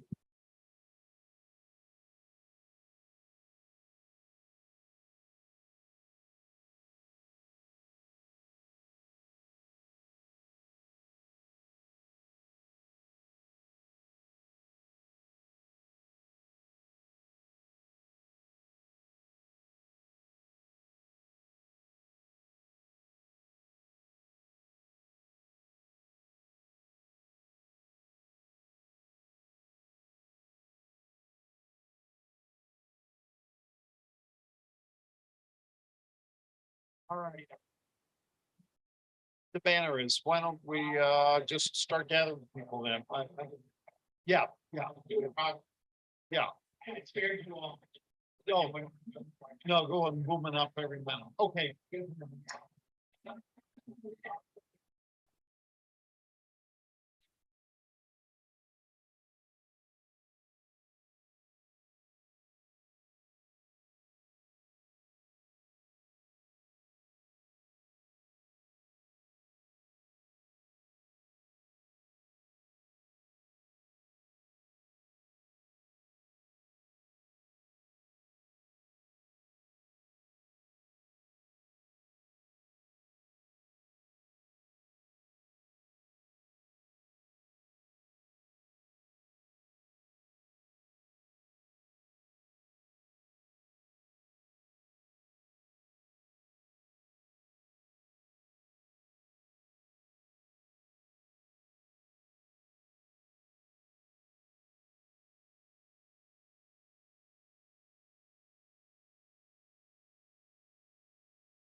About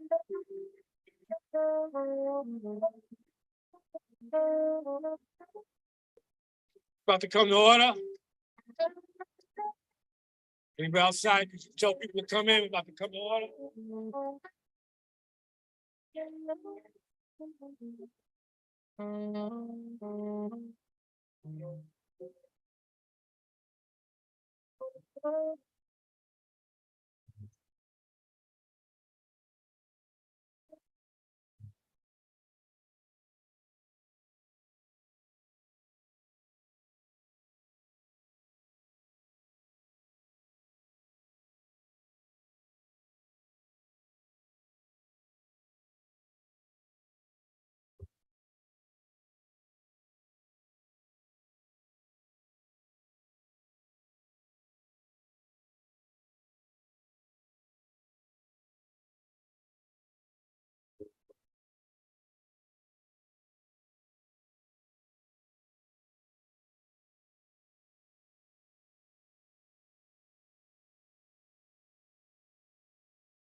Let's get started.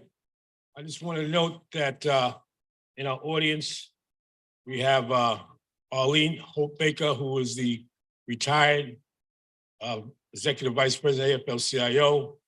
We have retired International President, R. Thomas Buffenbarger. People come and still remain active in the organization. And as we go along through the day, there'll be other notables that we'll announce, but I just want to thank Tom and Arlene for spending some time, sharing some time and their experiences with us today. Thank you. Our next speaker is Sean O'Brien. He's a good friend and he's been very, very busy.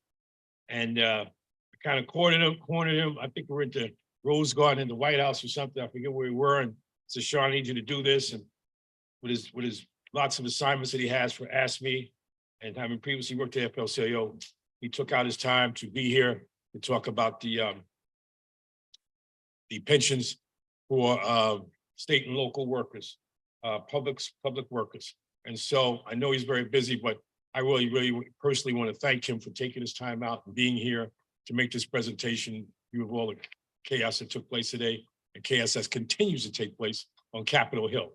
So anyway, please welcome Sean O'Brien, a good friend and a person with a lot of knowledge and experience. We appreciate it.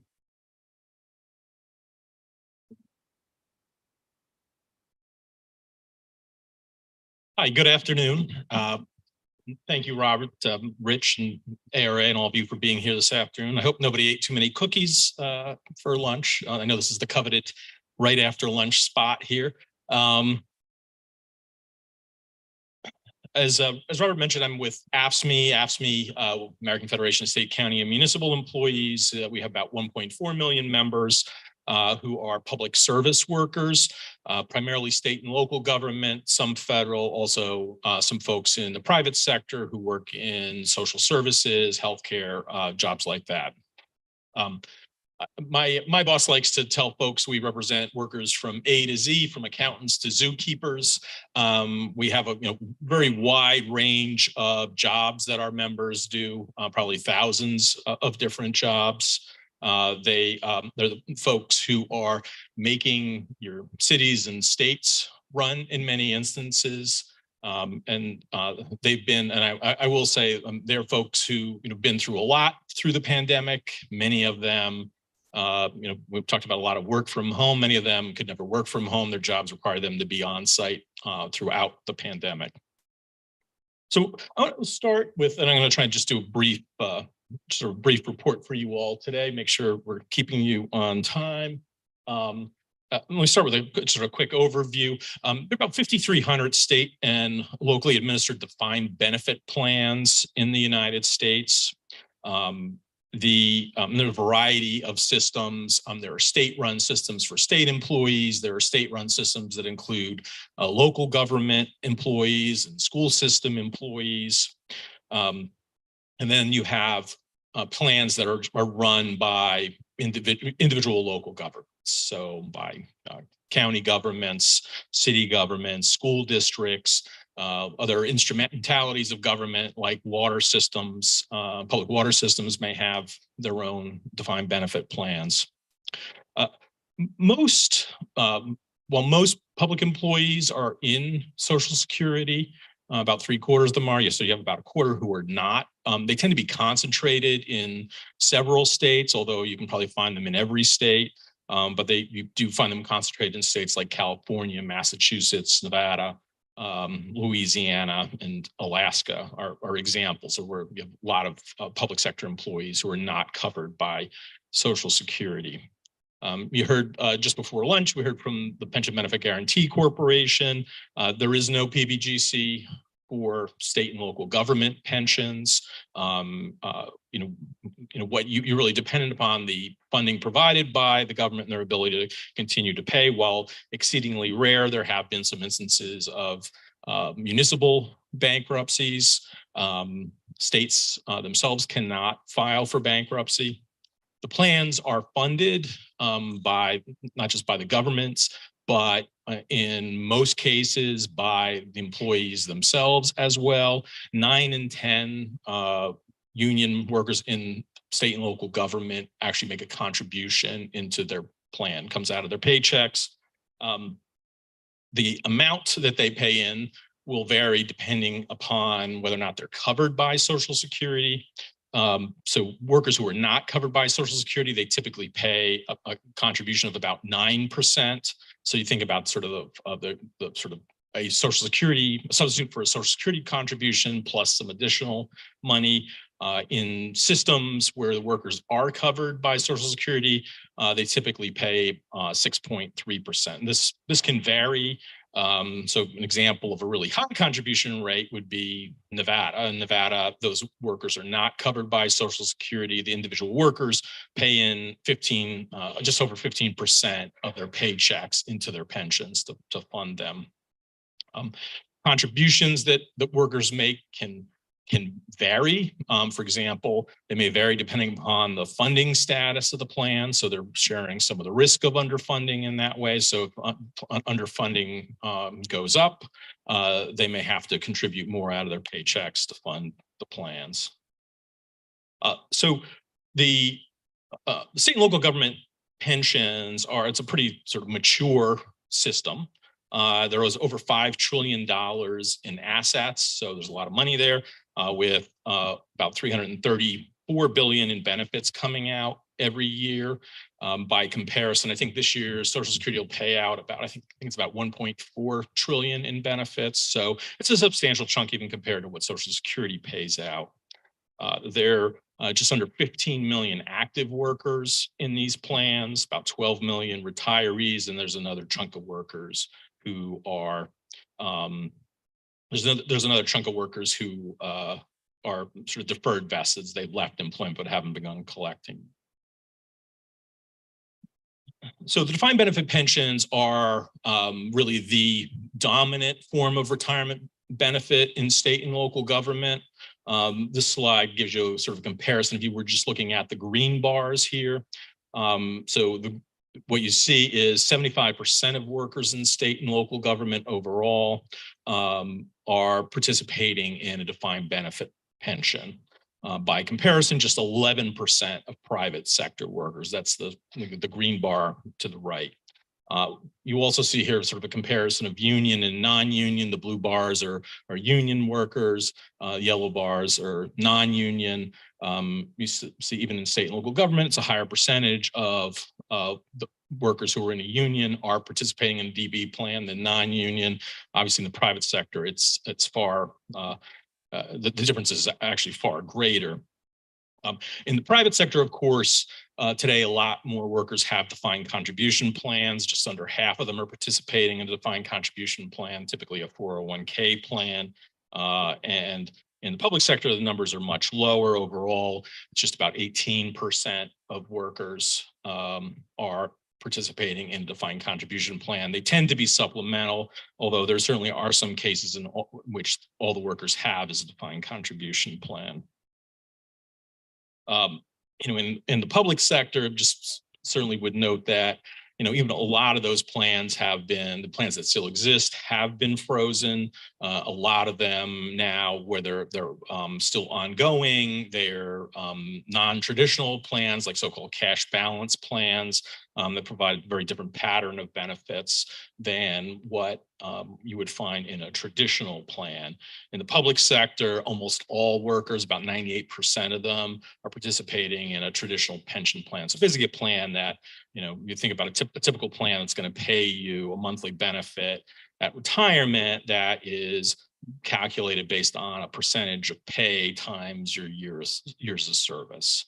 So simple example would be, 2% of pay times years of service times what your average pay was, like say your high 3 years of service. So within the public sector, although there's certainly have been some changes, the benefits are still look like traditional pensions for the vast majority of workers. So I want to touch on a little bit about the financial health of the system. And what this slide just shows you is the green bars give you the ups and downs of returns, right? Markets go up, markets go down. I see they've sort of varied over time. The blue bars show you what the assumed rates of return are. And what, you can't, I'll point it out to you, you can't really tell from these lines, but over time, the systems have been making more conservative assumptions about how much they're going to earn. If you go back into the 1990s, on average, plans were assuming over an 8% return, something like 8.5%, I think in some years on average. And that has gone down. And now in the most recent numbers available this is for 2022, the average return assumption is now under 7%. So that return assumption is important because it also drives funding, it drives how much the employer is planning to contribute. So it is translating into more robust contribution requirements.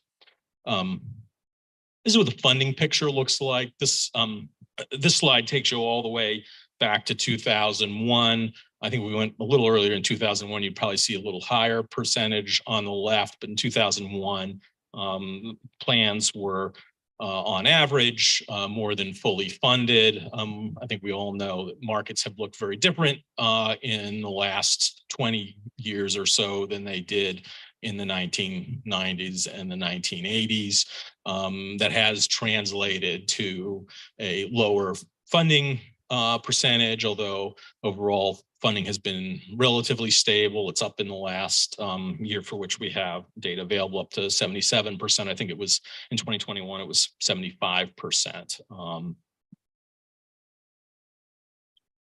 So with that overview of where of public pensions in state and local government, where we are.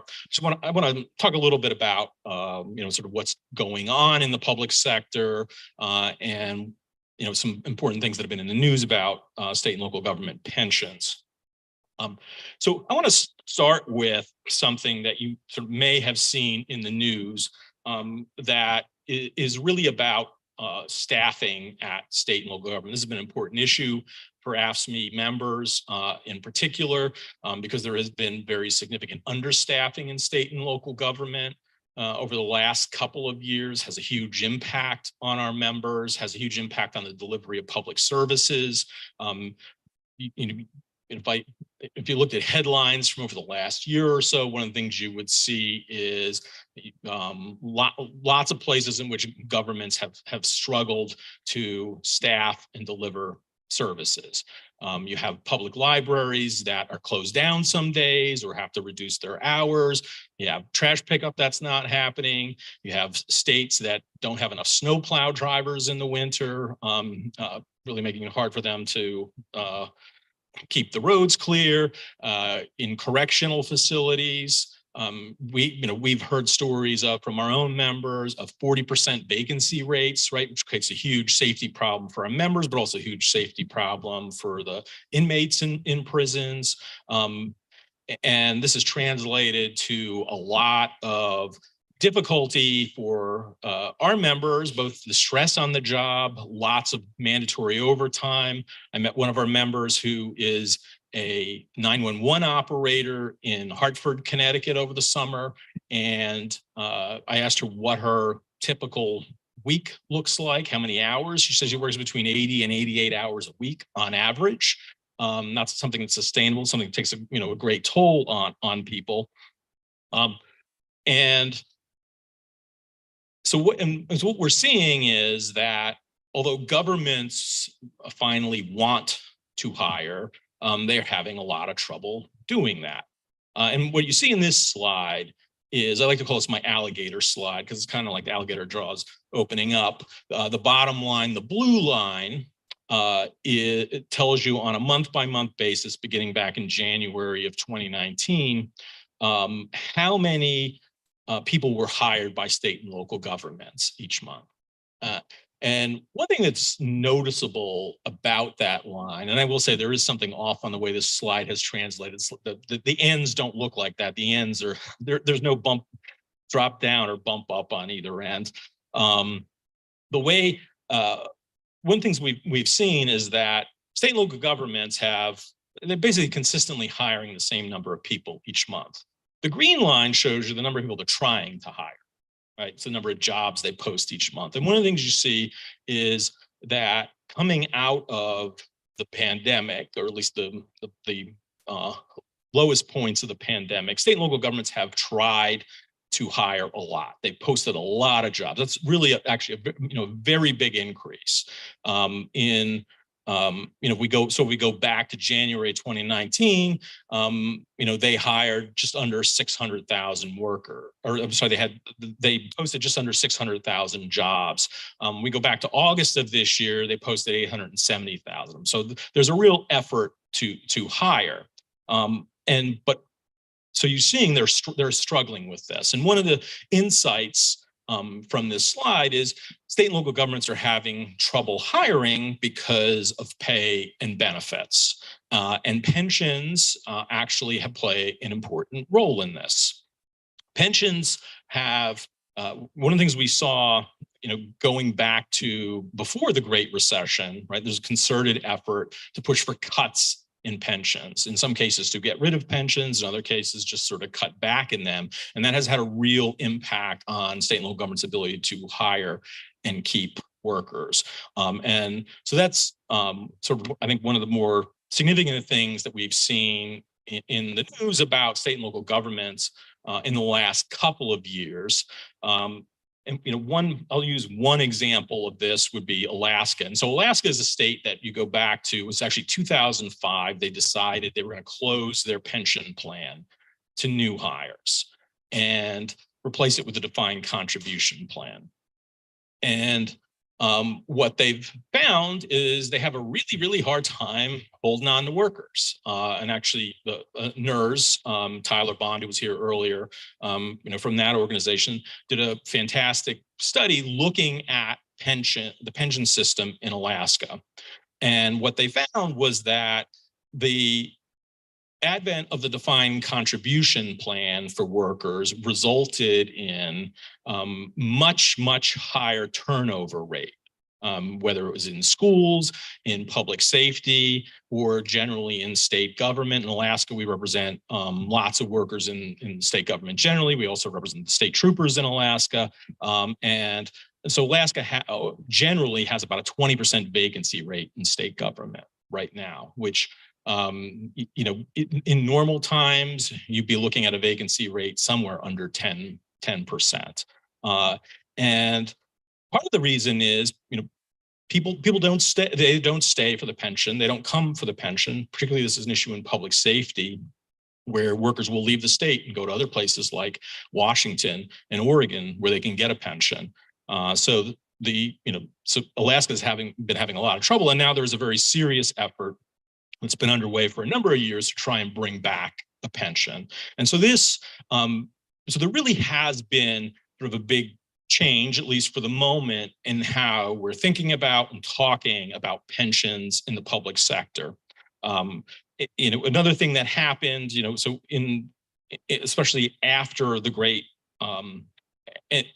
Recession, was there were a lot of cutbacks in pensions. So not just getting rid of pensions, but you saw about every state made major changes in its pension system, sometimes for new hires, sometimes for others. They got rid of COLAs, or they cut back on COLAs for retirees. They increased contribution requirements. And so one of the things we're seeing is that is having a big impact, not just in Alaska, but in other places. So the headline up here from the chief that actually refers to New York. New York was one of these states in 2012. You had Governor Cuomo touting the fact that they cut back on pensions. They created a new tier for people who were hired after that time. So it was a lower level benefit, higher contributions required, and it's created a real problem for hiring workers. And so the state, so in places like Alaska and other places like New York, there is an effort to look at these things as potential solutions to the staffing crisis in state and local government. Another thing to point out is the relative strength of the economy, the relative good position of state and local budgets has helped with funding. Headline here from Connecticut. Connecticut has been putting in extra money out of its surpluses to try and pay down some of its pension debt. We've seen other places like New Jersey, which has historically not been good at funding its pension. During the current administration, they've made their full pension contributions for 3 years in a row, which, believe it or not, is the first time that's happened in a quarter century. But I think the change in the economy, the change in the position of government's budgets has had real benefits for state and local pensions. Of course, the news is certainly not all good. North Dakota just this year did move to end its pension for new hires. They're replacing it with a defined contribution plan, I think beginning in 2025. They're also creating incentives for some of the earlier career workers within the state to move to a defined contribution plan. Interestingly, I've heard North Dakota legislators pitch this as the solution to their hiring challenges. And the story it's a very simple story that they tell, which is that by having a defined contribution plan, they can appeal to a new generation of younger workers. I don't think it's going to turn out so well for them. I think that historically hasn't worked. It certainly hasn't worked for Alaska. They can certainly look back to the last, multi-decade now experience of Alaska with its move to defined contribution plans. It hasn't helped. And one of the things that we see in state and local government is those benefits, and the pensions in particular can be a good way to attract workers. And a lot of governments are hiring, but you're not just hiring young workers, you're often hiring mid-career workers. So for example, Massachusetts, right? Last year, of all the new people they hired for the state of Massachusetts, about 43% of them were 40 or older, right? So these benefits are really important to attract workers. And so you have these, for probably more for ideological reasons, but people tell themselves the story. We just had a defined contribution plan, we could attract more workers, but this is just, I don't think the story is going to work out so well for them.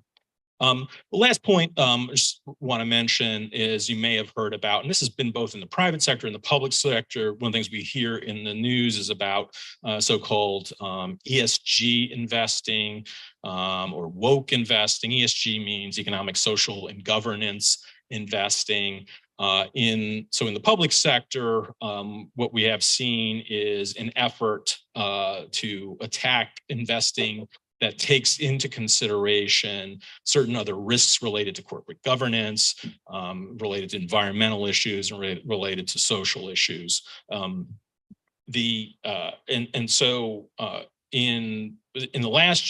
this year, we saw in 37 states, there are about 165 different bills introduced to address these issues. And there were 22 bills and 6 resolutions that were passed.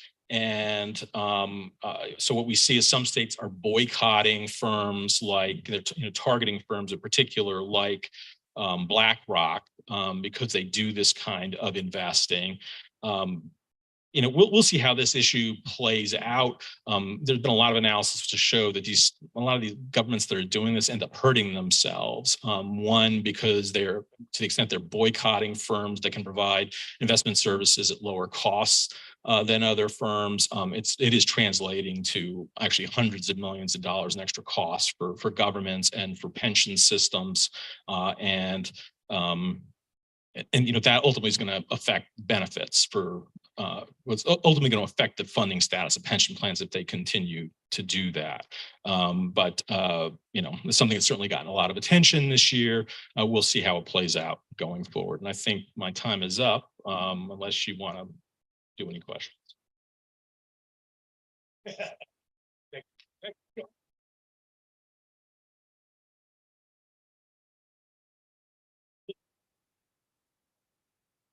So let's just for a moment reflect.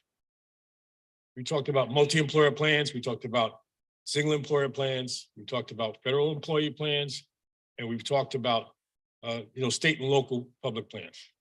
Each case you heard something about somebody losing something or taking something from you, and you can't plan for that. When we went through the Central State situation, we've been going through this in the private sector, in the airlines and steel. The federal people, you heard from Brother Cruz, they got their own scheme on how they're trying to reduce back on pension benefits, and state and local. This is important information that you're getting, because once again, I'm gonna say it over and over again, you need to start looking at your pension plans, looking at these documents that come in, read them. If you don't understand them, your union can help you. There's a phone number on the bottom of those documents to call up, so that you understand. And if you can, and take an individual effort, that may mean when you do this research, collective effort, which make you much more prepared to deal with a situation that may come about. You don't hear anybody, there's nobody out there throwing pensions. You heard what Sean said, people taking away pensions. This has been going on for years. 1999, IBM made $8 billion and woke up one day and said, no more pensions. Period. Not because they were broke, not because they were losing money, because they just decided that was in the best interest of the stockholder. And they got away with it. Be prepared, read, do something. You see something, say something to your representative and say, what is it that we can do collectively to be prepared? Our next speaker is, let me give a shout out to my sister. I got confused because she's 2 people. She's the president of APRI, and she's the AFL Senior Advisor for Strategic Partnership and Racial Justice. So I looked on the list of people who were coming. Her name was there twice. So I said, Cleola's 2 people. Cleola Brown is an old friend of mine. We go back many years when I first started transportation at the machinist unit, and she's always been there to help. Cleola is in the house.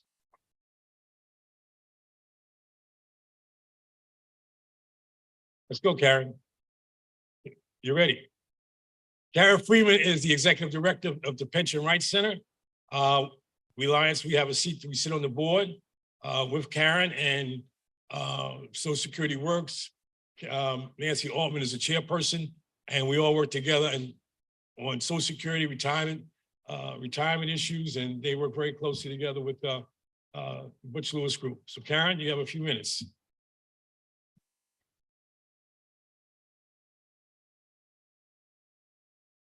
Give me the hook. Hi, everybody. Hi. So as Kenny said, I'm the executive director of the Pension Rights Center. We're a national consumer organization that's been working since 1976 to promote and improve the retirement security for American workers, retirees, and their families. It's a treat to be here today. It's been a long time since I've spoken in public, and not just to a Zoom screen. And as everybody can see, I'm wearing my Barbie glasses, and my Barbie glasses are about empowerment. So the theme of what I'm going to say in my next 3 to 5 minutes is empowerment, persistence, organizing, and education. And we have seen it work on numerous occasions. So I'm going to talk about that. I want to thank Robert Roach and Rich Fiesta for inviting me today, and also Joni Jones, who's done such a great job in organizing the conference, and all of the rest of you, because it's hard work putting together conferences. Yeah, it's right. I've done it, and you have to be flexible, right? So since our inception about 50 years ago, PRC has been instrumental in fighting alongside our union friends to pass laws and implement regulations that have expanded pension and retirement rights to widows, divorced spouses, older workers, and retirees. We've had a lot of victories. And how have we had them? By identifying problems, hearing from people, organizing people, educating people. I'm going to talk about 2 quick victories, and then I want to go back to Butch Lewis and how it was done. One of the we hear a lot from people who've lost their pensions.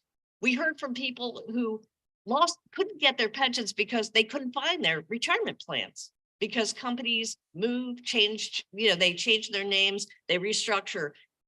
After 10 years of working on this issue, we were able to get the Lost Plan Clearinghouse in a big law last year.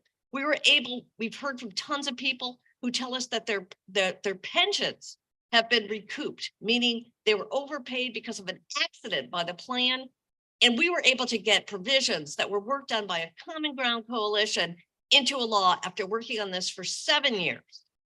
Everything takes time, but you see a problem, you organize, you educate, you get allies like the labor movement, all working together, and we win.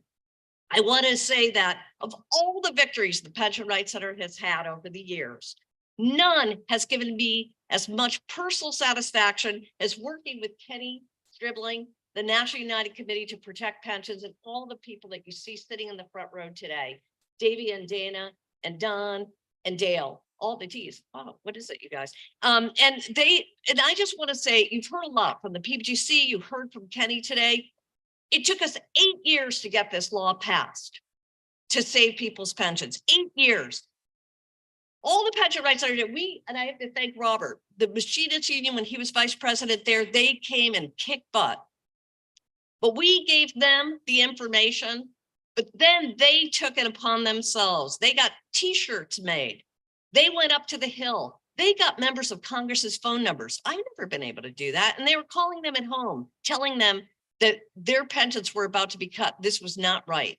A bad law was passed that was going to let their pensions be cut. I'm not going to get into that. You heard a little bit about it at the PBGC. The point is, they won. After 8 years, the Butch Lewis Emergency Pension Plan Relief Act was signed into law as part of the American Rescue Plan.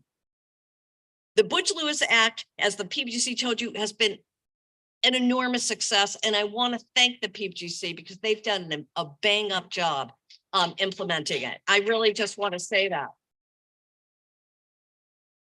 I want to make a couple other points, and Rich, you could pull me off any minute. Just tell me when I'm over. We've seen this theme of pension power emerging throughout the country.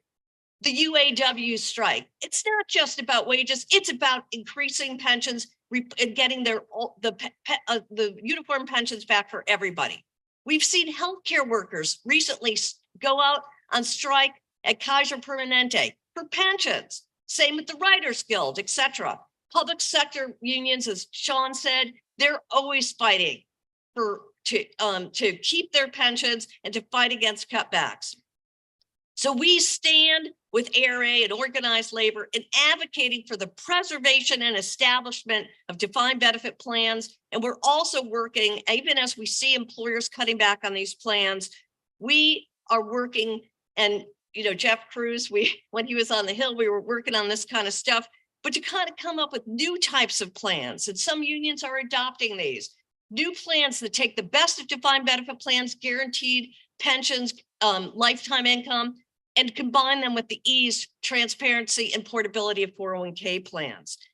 We've long advocated for a universal, secure, and adequate system, a better private system with a improved, robust social security system. And that's a vision we all have to work on. We should all be on the streets like in France, pushing for a great retirement system for all. I just want to talk about one other quick issue. Do I have time, Rich? Okay, 2 seconds. As you're working for a vision for a better system, there's new threats. And I will talk to the PPGC about this later, but there's something called de-risking or pension transfer, risk transfers. It's become a really popular corporate strategy where employers are removing pension liabilities and to take them off their corporate balance sheets, and they're transferring these liabilities to insurance companies that are now going to be paying people's benefits. And this is happening all over the place. There's been like 5,000 of these transfers, and more corporations are going to do this. It's a win for companies and their shareholders because they're removing pension liabilities from their bottom line. It gives billions of dollars to insurance companies, but workers and retirees are at risk. I'm not going to go through it all the way, but they lose their PBGC insurance protections in favor of much less reliable state insurance. They lose additional ERISA protections. You can talk to me about it later. And the AFL-CIO and testimony recently said that another huge worry about this, and we all should be worried, is that all these private equity, all these insurance companies that are backed by private equity are getting into the business. They want to take over the whole de-risking business. And you know this, hedge funds, they don't care about workers or retirees. They care about short-term profits. So it's a problem. There's other stuff that the Pension Rights Center is working on that I'd be happy to talk about, things like spousal rights and disclosures. And before people were talking about investment advice, we want to make sure that those who are giving you investment advice are doing it in your interest, not in theirs. So we're working on that. We have a legal program that helps people. If you guys need help, we have the pension counseling projects around the country. And I also just want to say for Rich and Robert that next year, it's going to be the 50th anniversary of ERISA, which, as everybody knows, is the private pension law, the federal private pension law that set critically important federal standards to protect workers and retirees' retirement income. So it's a really good time for us to have this conference, and then for next year's conference, which we would love to be part of, to see, what has ERISA done right, what needs to be done, and how do we create a better system for the future. So on that, our website is www.pensionrights.org. That's www.pensionrights.org. Come talk to me afterwards. I'll give you my private email if you have questions. I'll be happy to answer any questions.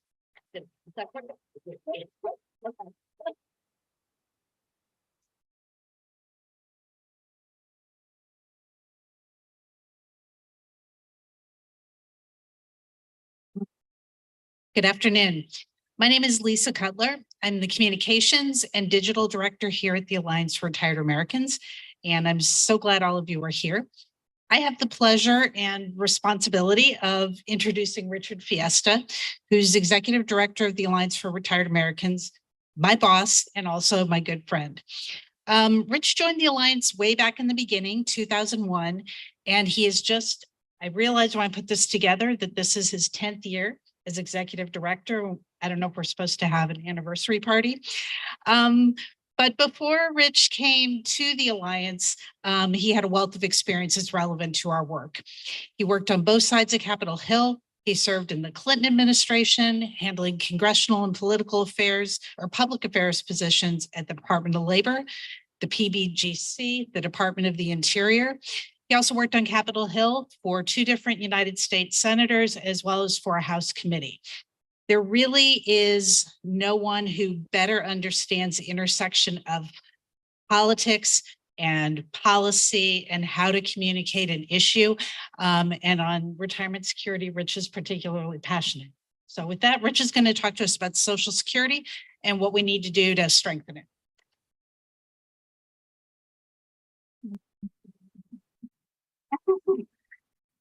Thank you, Lisa, and good afternoon, everyone. Hope you enjoyed your lunch. A lot of cookies and snacks included. We've already talked and heard a lot about Social Security today, so a lot of my job, thank heavens, is already done. Also in your packets are 3 of our Alliance fact sheets on Social Security. One is we do every year.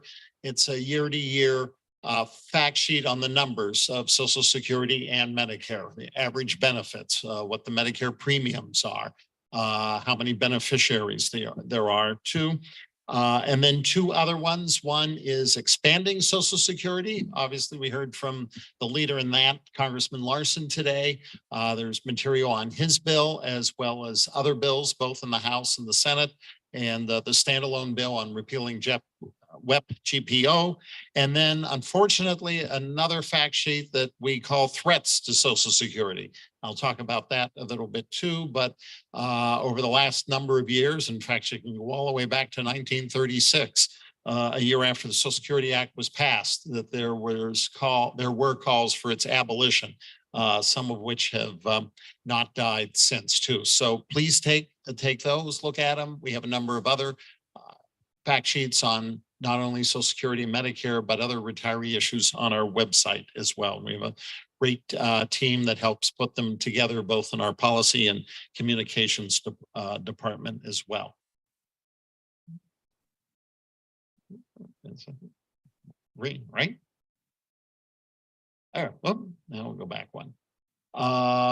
So today I want to give you a little more on facts on Social Security. What we've done here at the Alliance is we've put together a short, less than 3-minute video on outlines of what Social Security is, in some cases, little myth busting as well.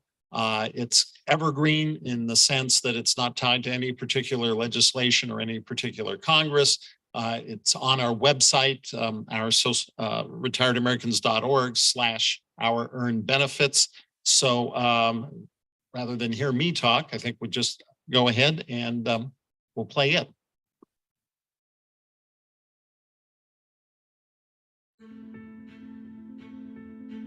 Sunset programs like Medicare, Medicaid, and Social Security. Why would you propose something like that?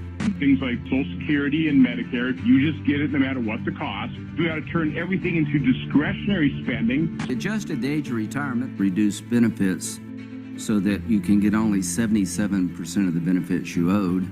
It will be my objective to phase out Social Security, to pull it up by the roots and get rid of it. Here, here. What are these politicians thinking? Social Security is a solemn promise between us and the government. We earned our guaranteed benefits and have paid for them from our very first jobs until retirement. And unlike so much in life, we can actually count on Social Security. It's never missed a payment, not even during war or recessions. But once again, some politicians are proposing drastic cuts and changes to Social Security. And that's the last thing we need. We've got to fight back. So here are the facts about Social Security. Today, 1 out of 5 Americans benefit from Social Security. They are our family and friends, retirees, surviving spouses and children, and disabled Americans. Americans pay for Social Security. Workers and employers contribute to the system with every paycheck. Unlike the stock market, which goes up and down, Social Security benefits are guaranteed for the rest of your life. And despite what you may hear, Social Security does not and cannot by law add to the national debt.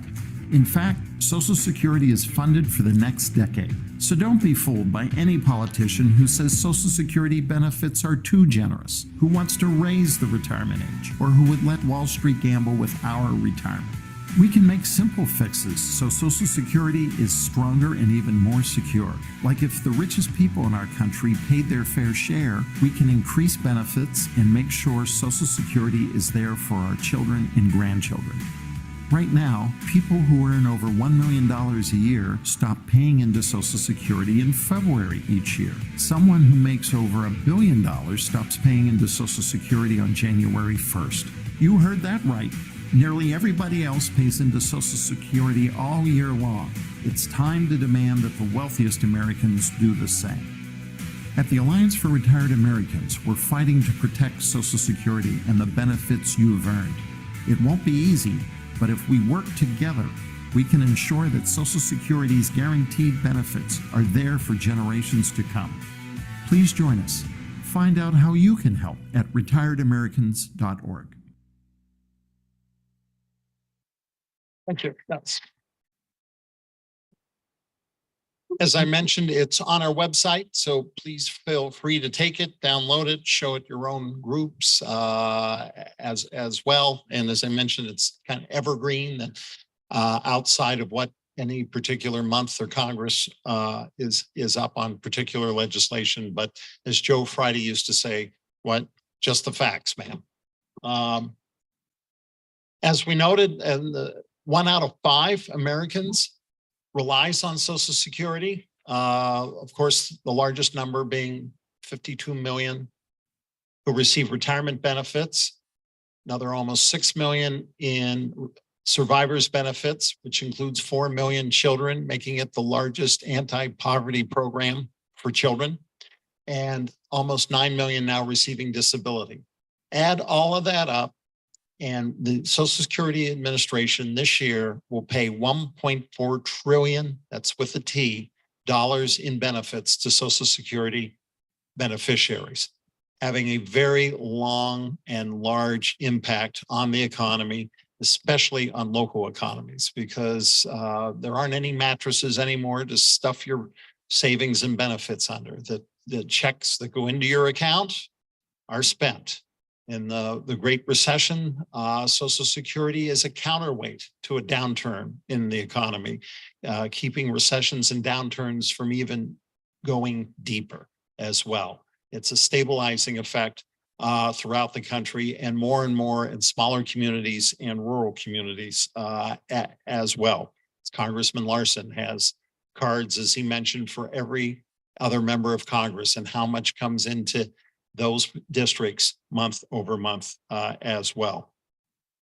So in addition to being an important part of the national economy, it's also, and more importantly, a primary source for older Americans' income as well. Unfortunately, with the decline of pensions and the ability to save, since real wages in this country have been flat to stagnant over the last 3-4 decades now. Social Security now, for about a third of those beneficiaries, is 90% of their income. And remember, these are very modest benefits, averaging about $1,700 a month. For 2/3, the other third, it's about half of their income. Again, no other defined benefit, pension source, no ability to save as it had been even a generation ago as well. And again, for monthly benefits for a retired worker, about $1,800, again, average. For a couple, $2,700, and for a disabled worker, even worse, $1,400, almost $1,500 as well. Not much to live on. So part of our expansion bills, such as Congressman Larson's, for example, would increase benefits, have a better COLA, for example, that actually represents what seniors spend their money on, like the healthcare sector, have a better formula showing what the reality is as well. Not only is it important for older workers, but for younger workers as well. Nearly 10% of millennials have gotten some sort of Social Security benefit because a parent died or became disabled or retired as well too. It's a rather large number. A young person today, from what people in insurance will say, has a 30% chance of becoming disabled by the age of 67, which is now the full retirement age for full benefits as well. And again, as we were saying, with the lack of traditional defined benefit pensions and savings, Social Security is going to be a much larger part of retirement income for today's workers as well. The good news is, in spite of what people want to cut Social Security or put it into private accounts, drain the trust fund, is polling is pretty solid that younger workers, much like older workers and retirees, are not in favor of retirement accounts or raising the age as well, that they don't want reductions in Social Security because it's one thing that they can count on as they age into the workforce and age into retirement as well. We know, obviously, guaranteed benefits, not the 401k up and down, or some of these hybrid plans, for example, as well. Guaranteed benefits are going to be there. Again, one of the pillars of not only defined benefits, but of Social Security as well. This is maybe the biggest myth that needs to be busted. Social Security by law cannot borrow money, much like the rest of the government goes out, you get a savings bond or a treasury bond. Social Security cannot do that. In fact, the Social Security Trust Fund has nearly $3 trillion accumulated in it because back in the 80s, people could count and like, hey, all these people were born in the 40s and 50s and 60s, the baby boom. So in 83, the last time that there were major Social Security amendments, and they weren't enhancements. They were a raise in the Social Security withholding tax to account for the baby boomers, and unfortunately a raise in the full retirement age as well. But nonetheless, there's about $3 trillion getting spent very quickly in the trust fund because the baby boomers are retiring in large numbers every day. 10,000 Americans turn 65 every day. So that's 65 age people going on Medicare. Half of them will already be on Social Security by taking early benefits as well. So the numbers in the program taking benefits are increasing as well. But all of that, Social Security can't borrow. So therefore, it cannot raise the national debt or contribute to the national debt. So sometimes you see on TV these entitlement programs, we need entitlement commissions, we got to cut entitlements. Social Security is not part of that, but in the rhetoric gets lumped into that. And that is something that we like shout from the rooftops as much as we can every day.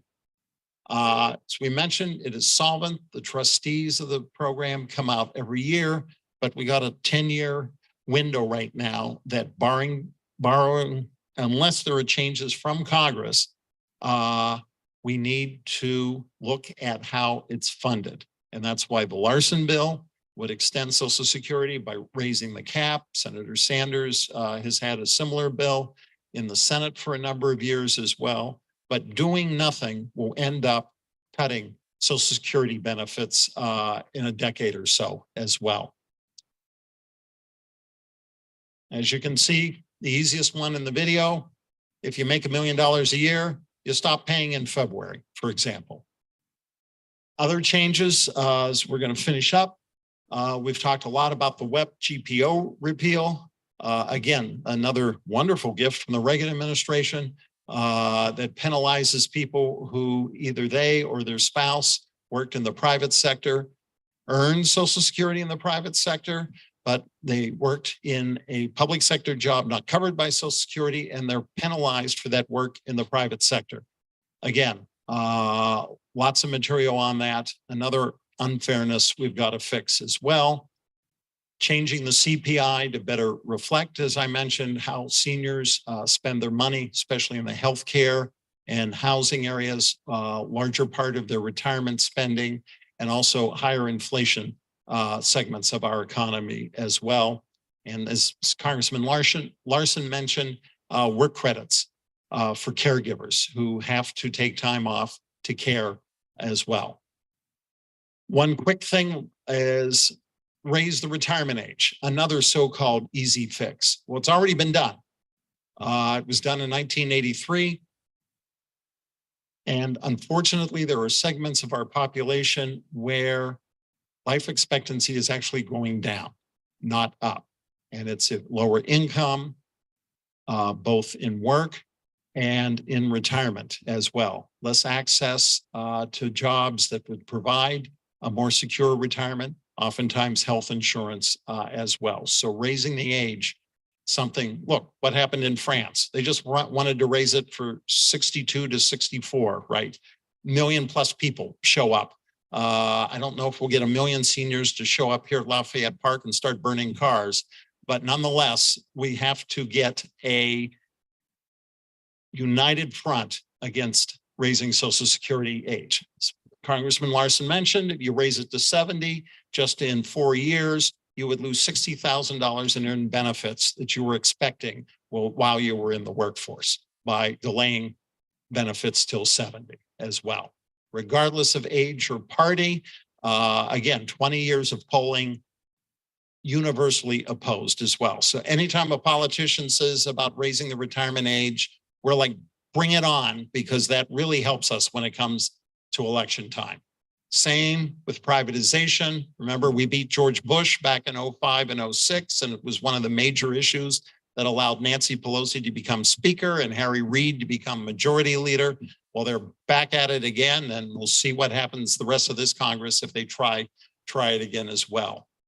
Mr. Larson mentioned commission, bad word on Social Security. Well, this Thursday, the House Budget Committee is having a hearing specifically on whether or not to have an entitlement commission, as they call it. And of course, it's going to be stacked because the Republicans control the House. The Democrats will get one witness, but they're already starting on examining the need for quote unquote an entitlement or fiscal commission. Again, code words for cuts as well. So we have heard a lot today. Again, take our video, use it. We're around. Our website has all of our fact sheets, plus our congressional voting record when they vote on these issues. And thanks for coming again today. And Robert, it's back to you. Thank you. Rich is an expert on this stuff, and you can communicate with our home office up here upstairs and communicate about certain questions you may have and information. And a lot of this information is on our website and stuff. And we got a great guy that knows this stuff. And so we need to be utilizing his intelligence, his experience. Call us, utilize our website. Rich Fiesta is our guy.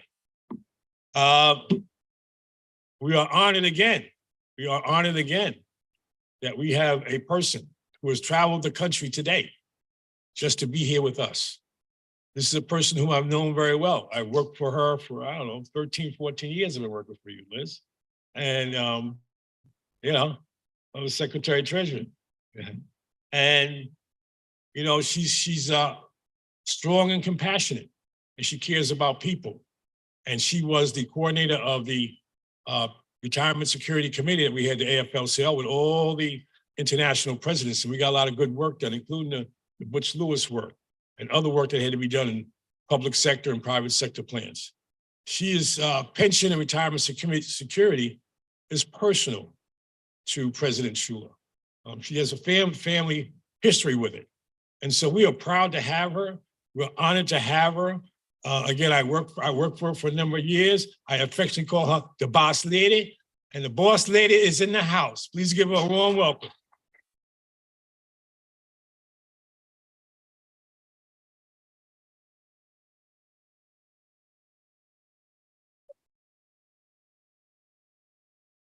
Oh, boy. Thank you, thank you, thank you. Hello, everyone. Good to see you. I guess we're also being live streamed. Is that right? Hello out there in virtual land.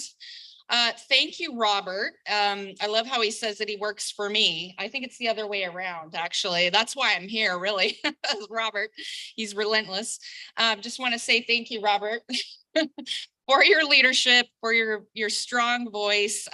What I love about you is you lead by example, which he never does anything, or you never ask anyone else to do something you wouldn't do yourself. And I very much live by that. So I want to say thank you for that. And your fantastic secretary, treasurer, Joe Peters, executive vice president, Julie Horwin, and of course the ARA team, and led by the great Rich Fiesta day to day. When I think of the word relentless, I also think of Rich Fiesta. So, and I think it's a tribute to all of your hard work that you have had an all-star lineup here today.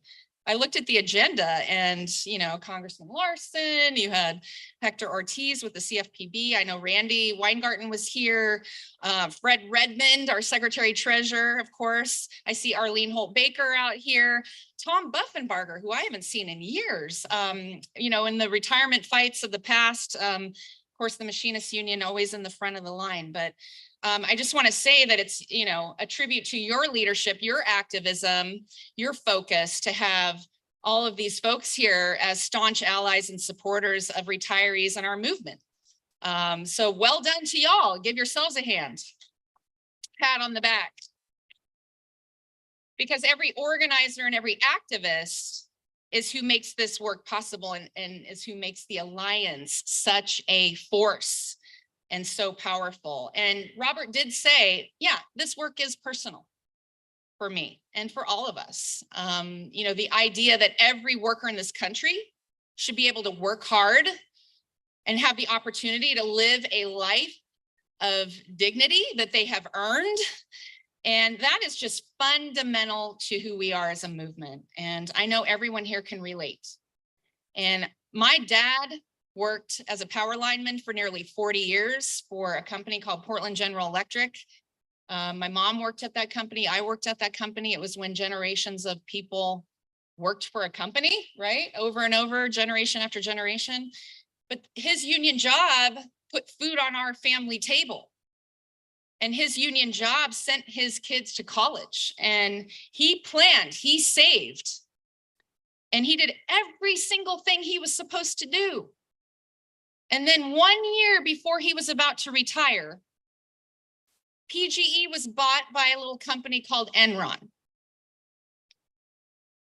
Let's never forget that name because it's been a while, but you can imagine where this story goes, right? Enron files for bankruptcy. My dad's retirement savings, which, you know, they had a lot of matching stock because Enron came in fast and loose. That stock was then locked down. And my dad watched his pension go from dollars to pennies overnight.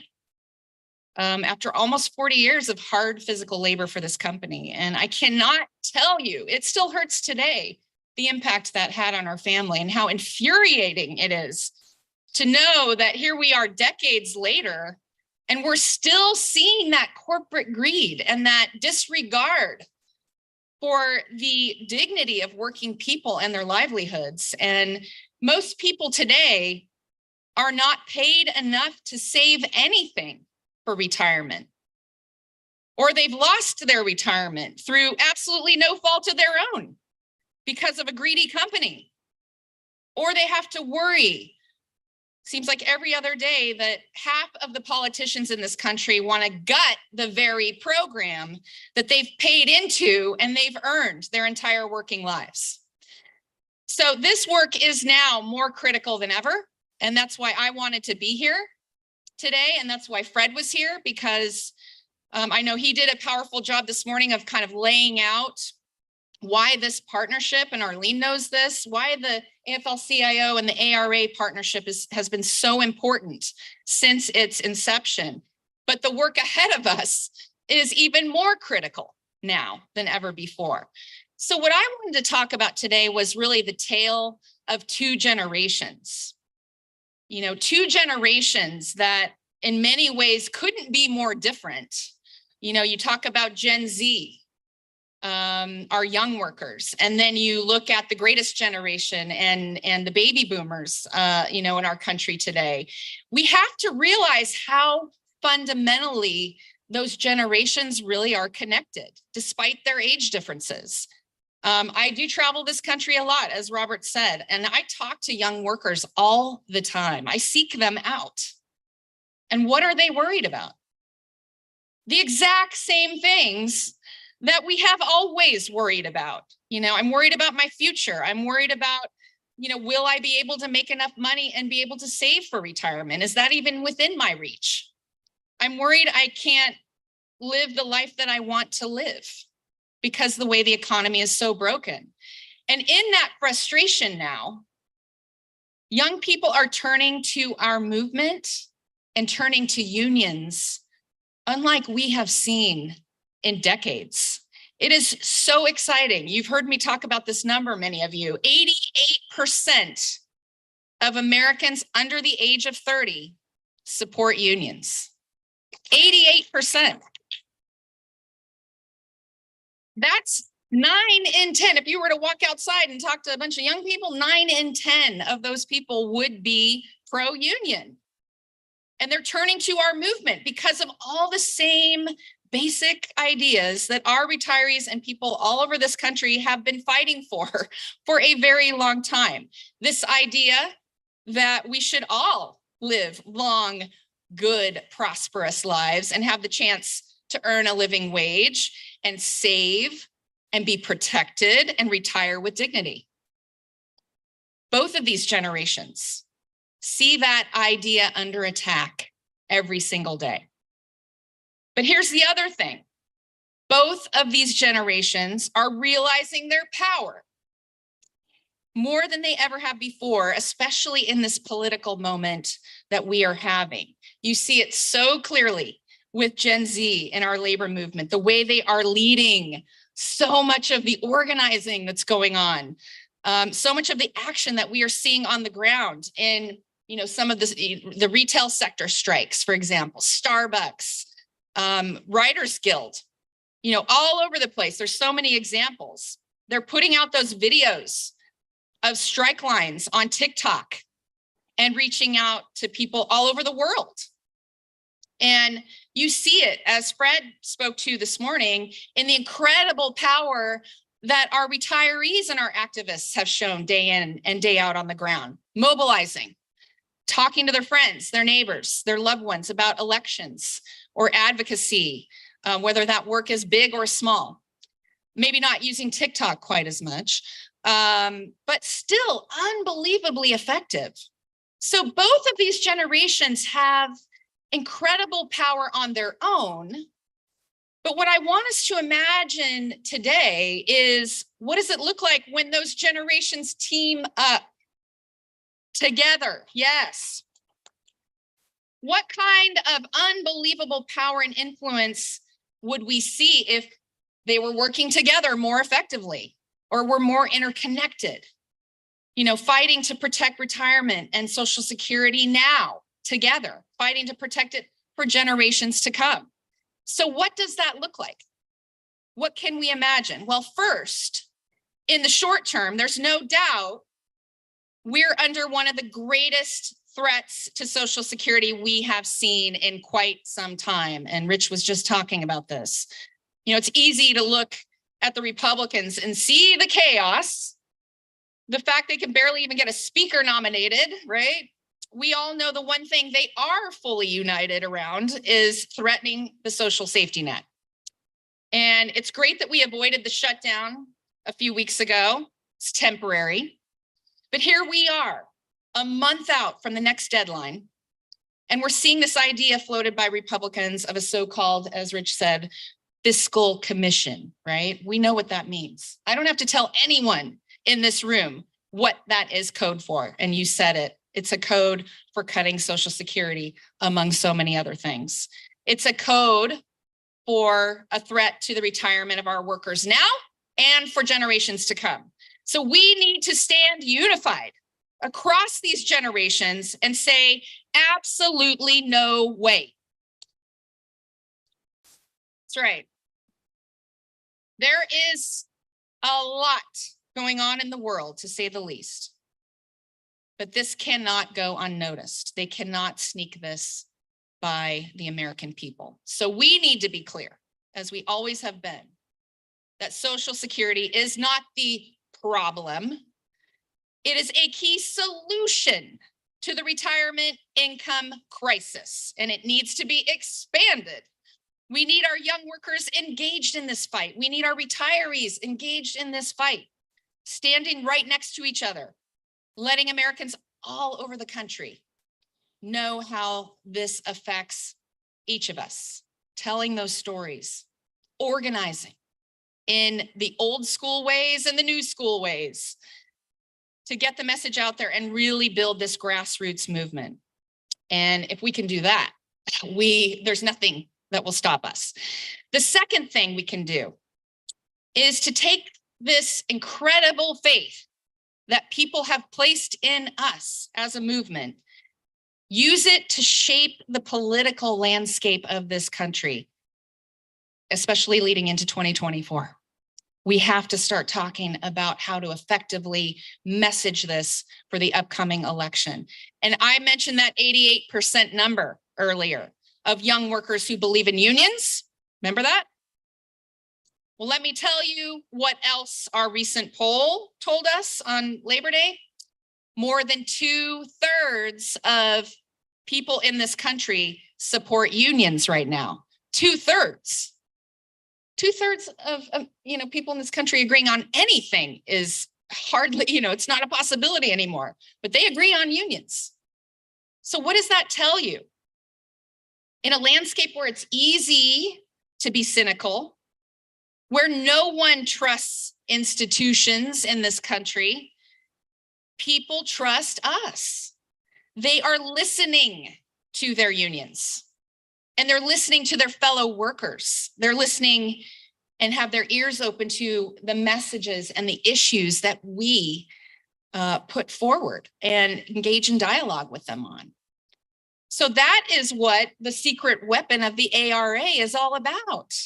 And you've understood it since day one, which is one-on-one, person-to-person conversations are the absolute key to our success in 2024. So we have to be able to build that trusting relationship, build on that faith that has been placed in us, and go all in politically for 2024.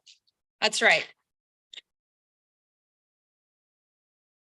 But starting right now, because we think a lot about the presidential and everyone's got that on their minds, but it's the local races, the state races. We've got Virginia, of course, right across the river, right? Letting people know what issues are affecting us in our retirement, what candidates are committed to standing with us on Social Security. That should be the litmus test. And so we are getting ready, folks. We are getting ready as a movement to mobilize like we have never mobilized before, to protect the hard-fought gains that we've made over these past few years, but also to think about our future and elect the people who are going to stand with us and fight for us. So as I'm leaving the stage here, I just want to leave you with one thought, and it's this.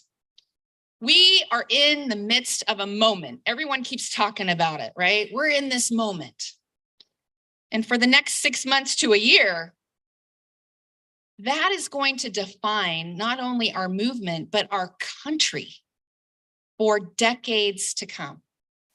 So this is the inflection point. This is the inflection point, the moment that we decide what kind of country are we going to be? Whether every worker in America will be treated with the dignity and the respect they deserve in work now and in retirement. It's that big a deal. And I hope we all look back on this moment in this room and, in the future, say to yourself, I did everything I could to maximize this moment we have in front of us. So no pressure, right? But that is what is at stake right now. And it's going to come down to whether we look out for each other, whether we join together across those intergenerational lines, whether we stand in solidarity to fight for ourselves, but fight for our communities and fight for our future as a country. And I look across this room and there is no one I would rather be in a fight with than the folks, the activists, the dedicated folk in this room. So I just want to say thank you. Thank you for the work you've done. Thank you for the work you will do going forward. I know you wear many hats in this movement, but I cannot wait to see where we go from here. Thank you so much.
Yeah.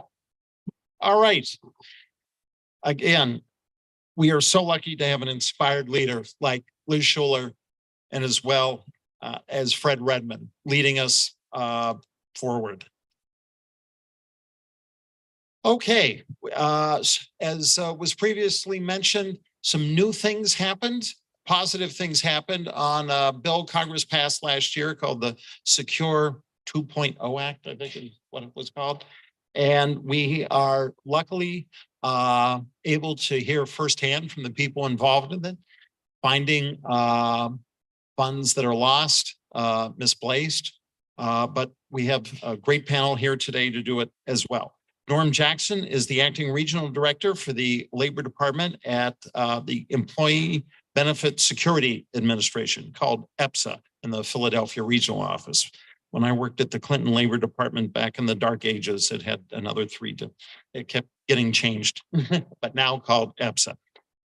He has held the positions of auditor, investigator, senior investigator, and special assistant to the Deputy Assistant Secretary for Program Operations, supervisory investigator, and deputy regional director. In other words, he knows what he's talking about. He's joined by Timothy Rowe, senior investigator at the Labor Department here in Washington, the district office of the Philadelphia region. Timothy joined the Employee Benefit Security Administration's district office here in Washington in 2005, field investigator, following positions within the insurance and financial industries. We're pleased to have them here with us about this new role that the Labor Department is doing to help beneficiaries and help the public regarding unclaimed and abandoned funds and how we can help them. And of course, Ann Henderson, our longtime friend from PBGC, here with us as well. So please take it away.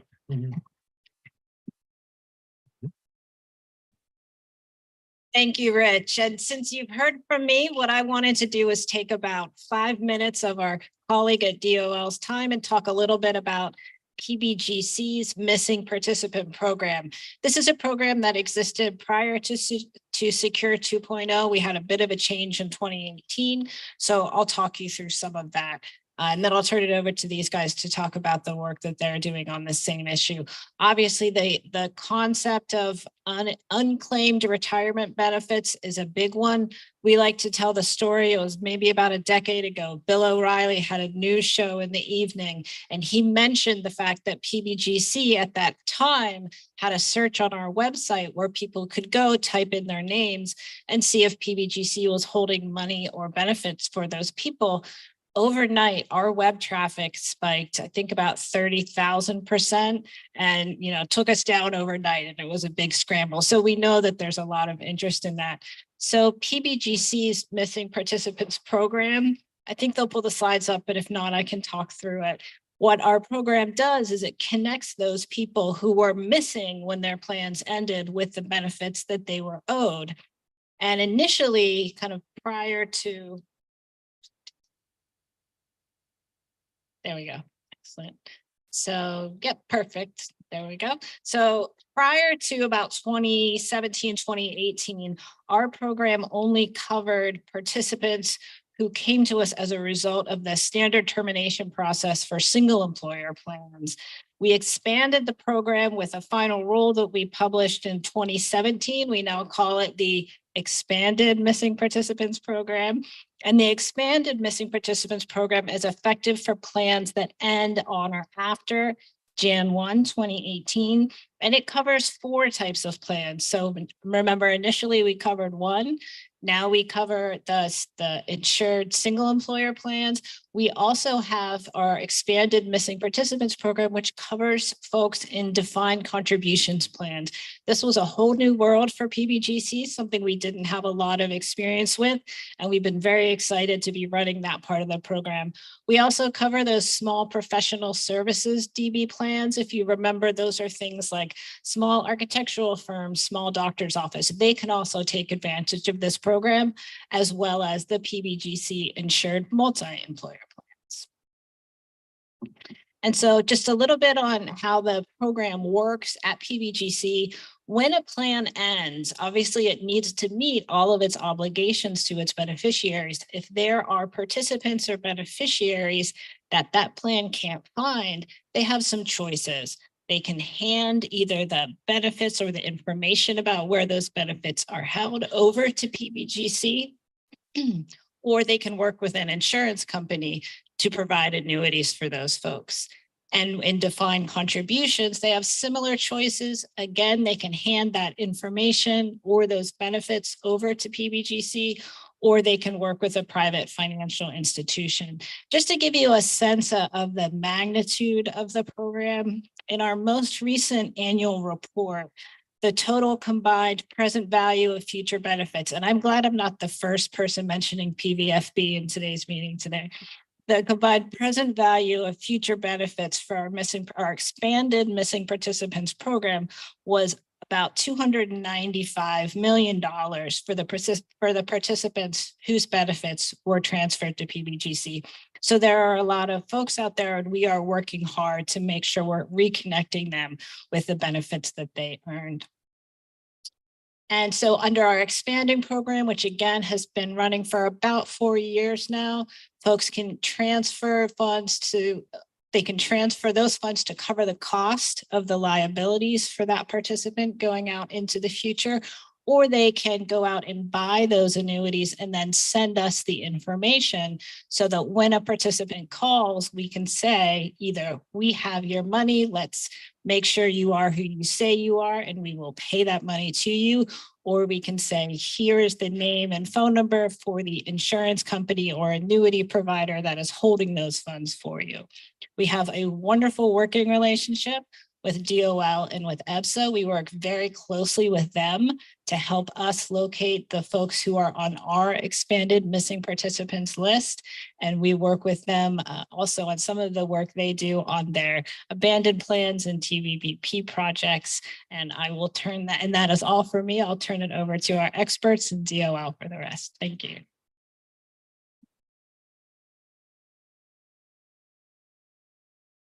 Thank you very much. It's a pleasure to be here today. It's a pleasure to see you. A couple things I do have to say. The first thing is a disclaimer. I was reminded to say that, especially on this topic, because I'm rather passionate. The context of this presentation, while the government speakers are presenting in their official capacity, they may express personal opinions, including in response to any questions you may have, which may or may not comport with the official views of the agency. I could tell you I will likely very well go off script.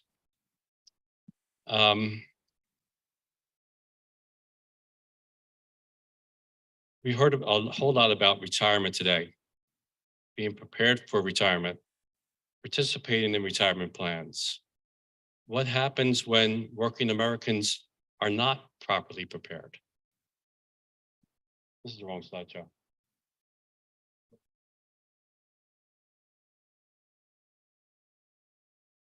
TVP. I do go off script.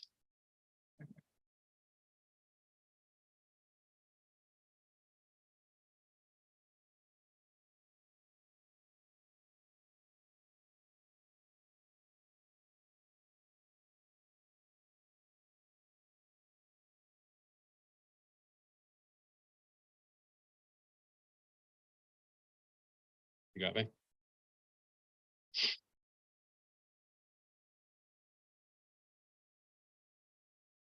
Terminated vested participant project. Terminated vested participant project.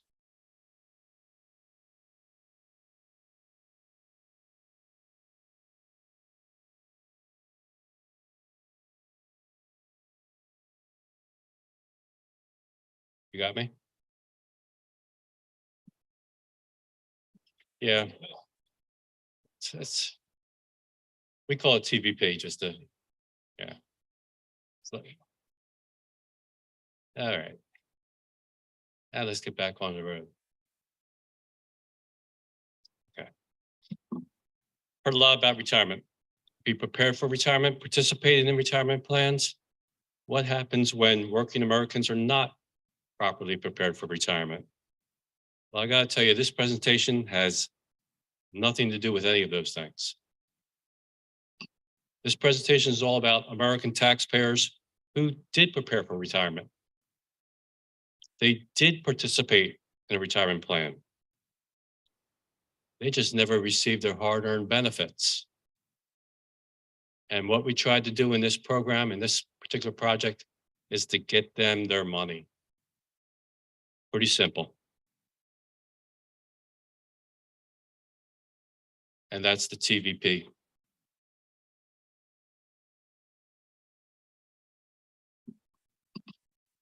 I work for EBSA. We're a tiny agency with gigantic responsibilities, and we bring it. EBSA's oversight authority extends to nearly 765,000 retirement plans, 2.8 million healthcare plans, and 619,000 other welfare benefit plans. These private plans cover about 153 million American workers, their retirees, and their families. And these plans have assets of over $12.8 trillion. It's a lot of money. EBSA is a very highly leveraged agency. I wish we weren't so highly leveraged. But we operate in a very target rich environment. As of September, just for example, EBSA had less than one investigator for every 12,200 plans filed in the United States. That's not a lot of investigators. So I can throw a dart on a dartboard and I'm going to hit a target. So is Tim. Everyone in my region will. Again, we're small, but we punch well above our weight class. In 2022, EBSA recovered over $1.4 billion in direct payments to plans, participants, and beneficiaries. Our numbers are still being compiled for 2023. But I can tell you right now, we're well above the $1 billion mark once again.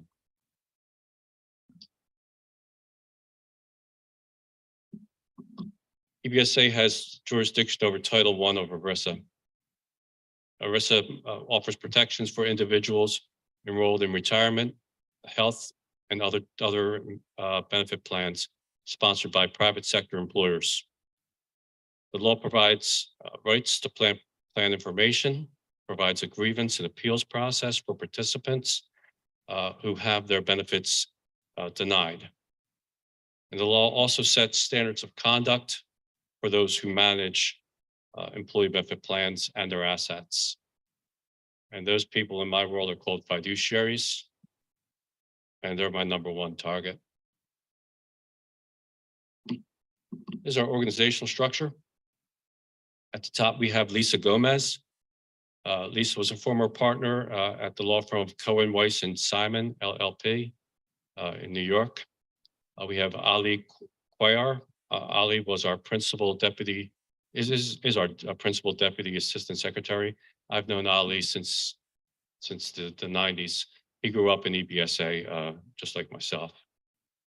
Tim Hauser is our deputy assistant secretary for program operations, DASPO. Amy Turner used to be the deputy assistant secretary for the field offices. Amy recently moved on to head the enforcement program at HHS. So Amy and I will be talking a whole lot in the future.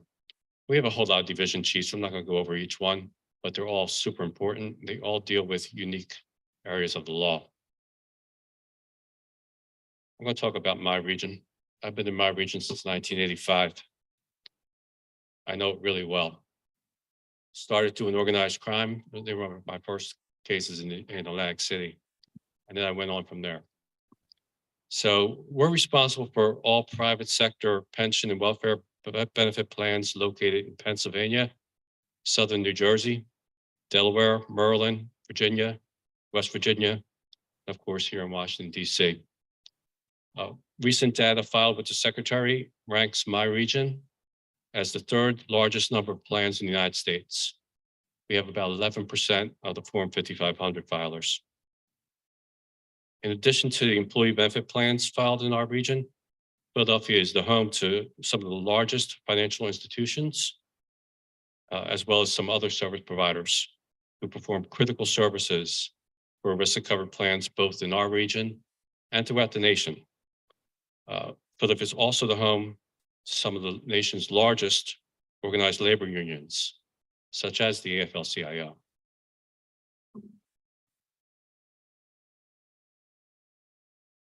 In the regions, we have two divisions primarily, benefit advisors and investigators.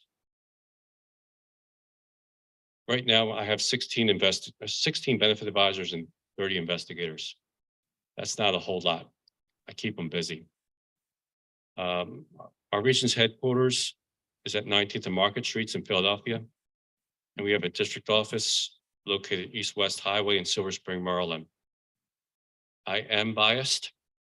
But I can tell you Philadelphia has been one of the most successful, if not the most successful region within EBSA. In terms of monetary results, over the past 2 decades, a few regions have matched our region. In 2023, our benefit advisor unit alone, the 16 people that I mentioned, recovered nearly $42.5 million through informal recoveries. These are taxpayers who just called us wanting our help. We reached out, we helped them, and that's the amount of money that these 16 people was able to recover just a couple of weeks ago. On our enforcement side, we have 6 investigative teams. They did not achieve 42.5 million. They recovered over 120 million. So these numbers equate to over 3.5 million per year for each benefit advisor or investigator on my staff. I would say that's a return on investment that's unparalleled in the private sector or any other sector. Over the past 8 years or so, in terms of recoveries, there has been no project similar to the TVP project. That project was created in Philadelphia. I created that project. I think it's not much. The project was labeled by Bloomberg News as the Philadelphia Project. They couldn't have picked a better term. Later became known as the TVP project.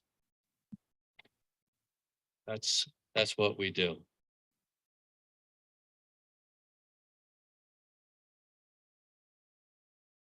The majority of this presentation will be discussing EBSA's TVP enforcement investigations and the missing participant guidance issued by the department on January 12, 2021.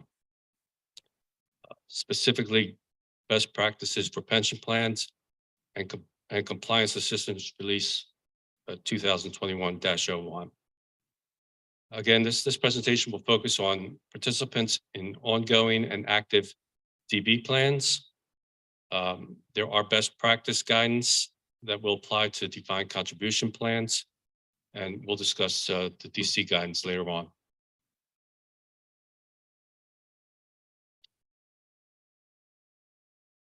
TVPs are participants who are no longer employed by that employer maintaining that plan. However, they have a non-forfeitable right to the benefits provided by that plan when they retire. Again, we're focused on participants in DB plans who have attained or surpassed normal retirement age. We didn't pick anyone 65. We picked 8 people age 66 and older when we did this project. For the plan document, they're fully vested. And per the plan's own records, they're not in pay status. So we want to know why.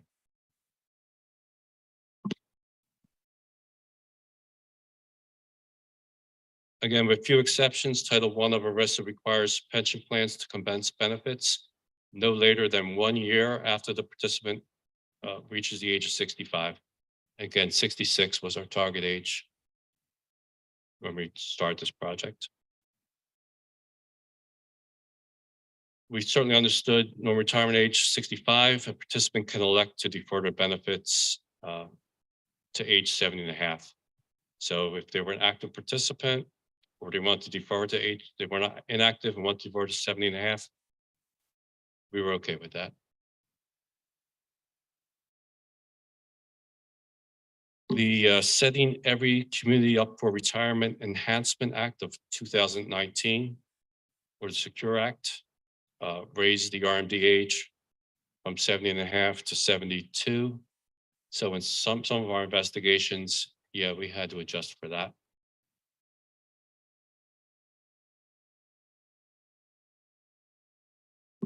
And this is what we focused on, the primary duty of a plan fiduciary. When we looked at ERISA, primary duty of a plan fiduciary is pretty straightforward.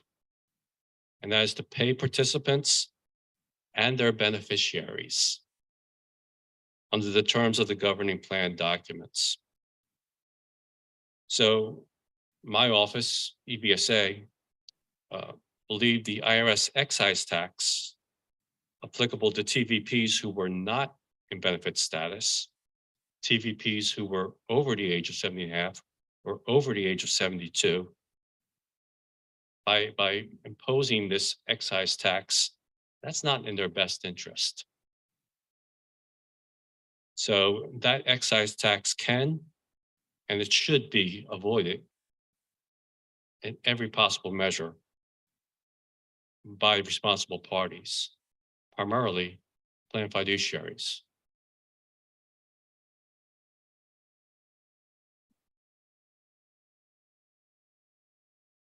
Forfeiture of a defined benefit plan payments are allowed upon the death of the participant. We did see in this project a lot of deceased participants. However, we also found a lot of spouses that were not getting benefits under the terms of the plan. The benefits applied to those spouses as well.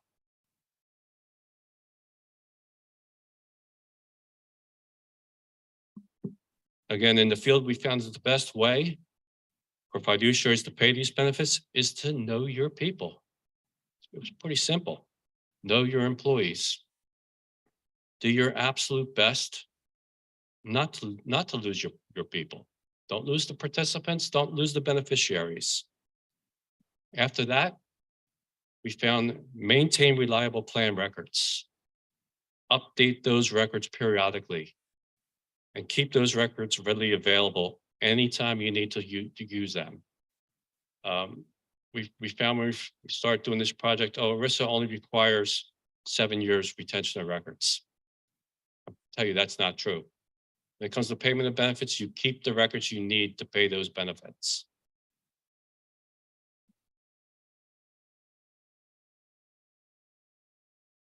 If you find you have missing participants, don't write them off. We saw a lot of that when we first started doing this project. We sent 2 letters to a participant. They never respond to the letter. They're dead. We're going to write them off. And that's what they did. So we went back into those records, back into those old records, back into those old census reports. They weren't dead. We had no trouble finding them. So don't assume that these people will find you if you're a participant in this plan. Chances are they don't even know you. We found due to the mergers and acquisition activities that took place in the 80s through today, missing participants have absolutely no clue how to find their employer. And as fiduciaries, it was the fiduciary's job to look for them. And again, that was the basis of these investigations.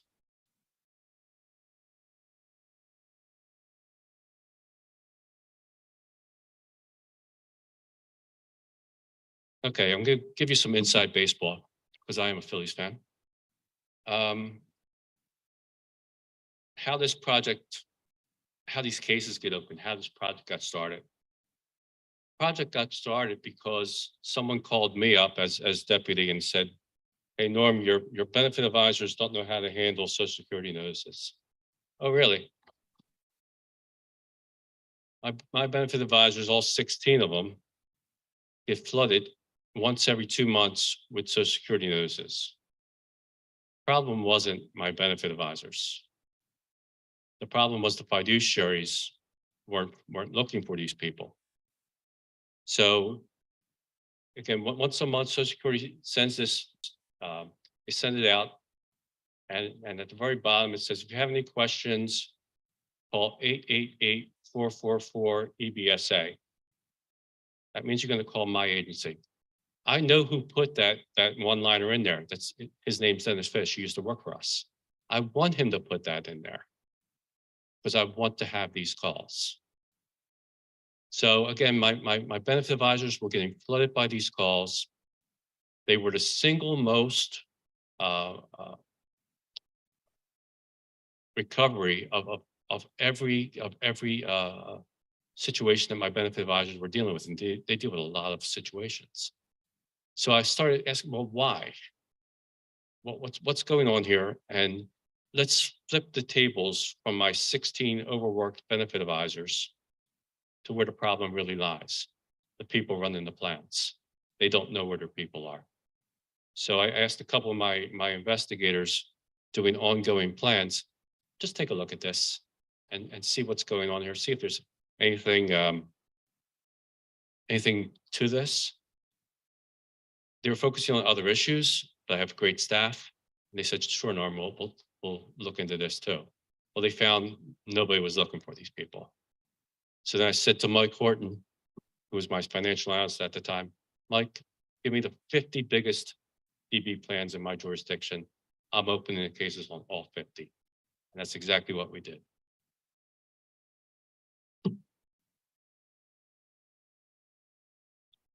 We went to the participant census records. We found in many instances, they were a complete work of fiction. Again, participants were lost. They sent 2 letters. They wrote them off the census data. They died. Oh, really? What's your process? And we saw in some of the process, the letters that they sent to these missing participants, you know what the address was? It was the plan sponsor's address. They sent it to the wrong place. No one would ever respond to that. They also had a lot of John Does and Jane Does, people with birth dates of the year 1900. It was the census records were in shambles. So we said to these fiduciaries, you need to clean up your records. Let's start now and let's work back. And we're going to do as best we can together.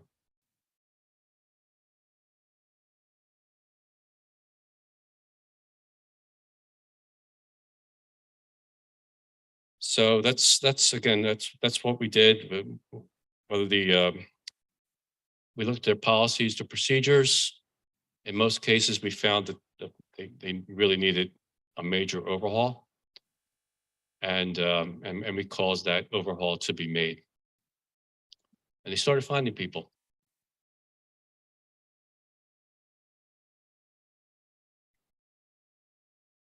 Subpoenas. They're our number one tool for an investigator. No one issues more subpoenas than my region.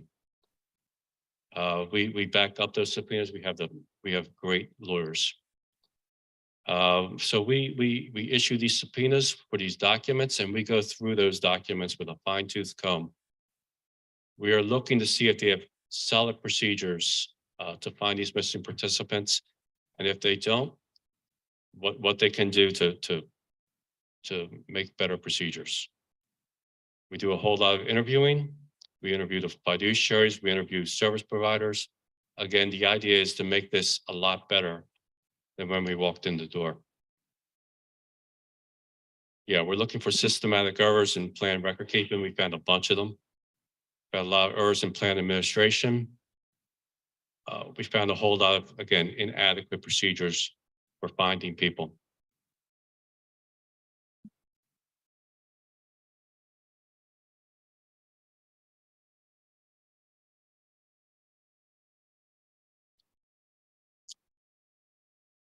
We also found, again, inadequate procedures for the RMD. We focused on the RMD people first, but then we just dropped down to those age 66. But RMD people were our number one priority initially.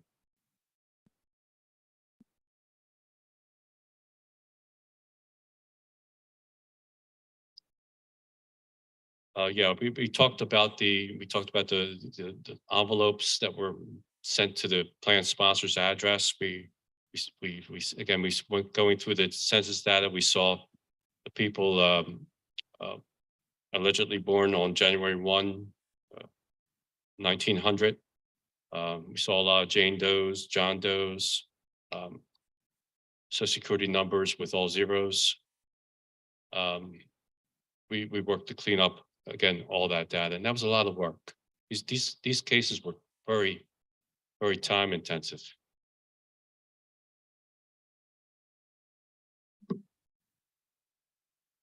As a result of the project, a lot of plan administrators hired outside parties, and they sent out notices and statements to the plan participants and their beneficiaries.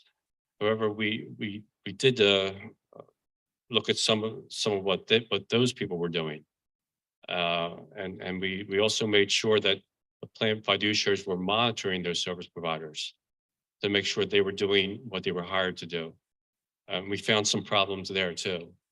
So again, this project went not only to the plan fiduciaries, but we went into the industry, trying to clean this whole thing up.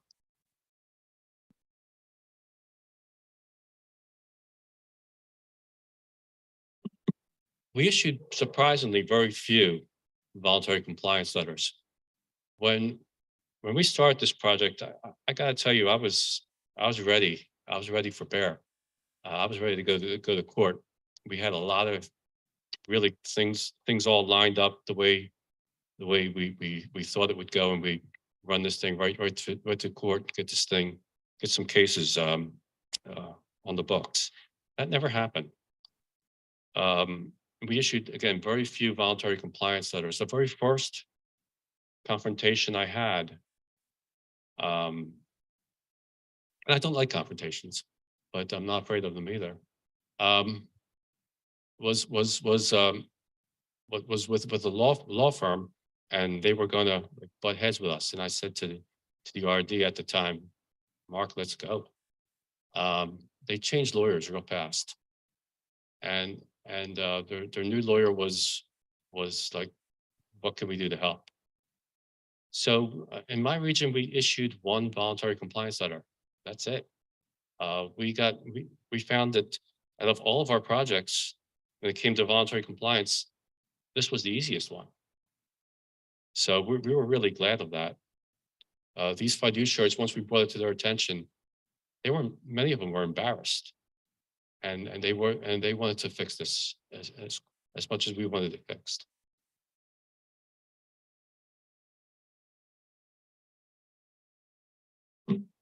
So how are they closed? Through a lot of time, through a lot of effort on my investigators. These cases are easy to open, easy to get recoveries. They're really hard to close. The reason they're hard to close is we have to be sure that there's good policies, good procedures. We check these policies, we check these procedures, and by checking, that means we try to find people that they can't find. And if we can't find them and they can't find them, and we think their procedures are solid, then we will close our case. But that takes a lot of time. In many instances, these plant fiduciaries are going to go to the IRS program, voluntary correction program, to get corrections. We want that to happen. By that happening, these missing participants will get an actuarial bump up in their pension payments. We want that to happen. So we have to, in this project, we have to wait for the IRS to do their job.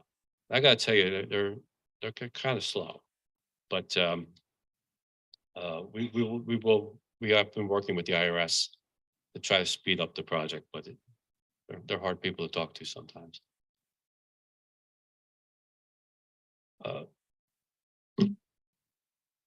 Yeah, this is the IRS program. We have 10 cases right now in the IRS program. They've been there for about 4 years. Wish it was sooner, but we're going to close those cases. We have assurance we're going to close those cases by March of this year. I've been talking with the IRS as much as I can. They know the number when I call them. How are these cases closed? They're closed like any other investigation. We send them a closing letter. Unlike a whole lot of closing letters that I've signed, these closing letters, by and large, don't cite the fiduciaries with a breach. Again, we're not out to clobber them. Again, they felt by and large embarrassed by this whole situation, and they wanted to make it right as much as we did.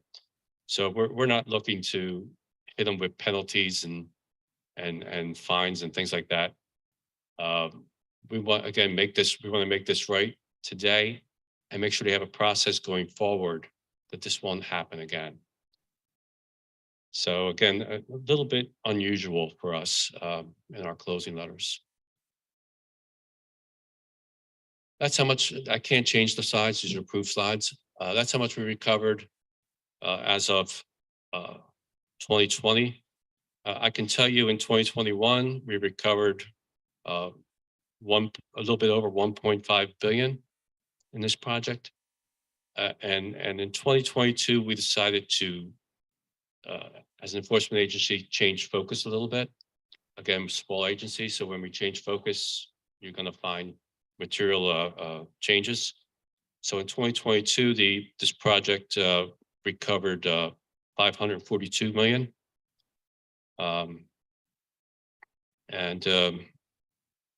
Right now, so since the inception of the project has recovered over $6 billion in benefits.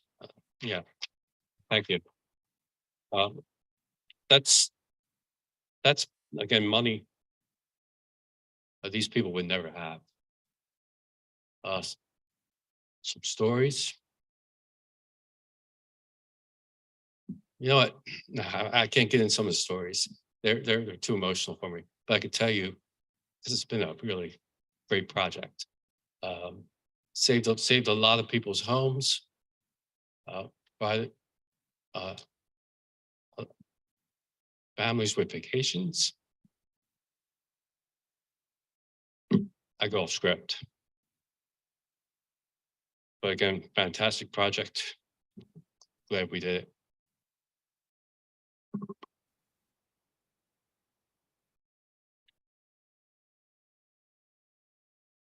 This isn't forwarding anymore.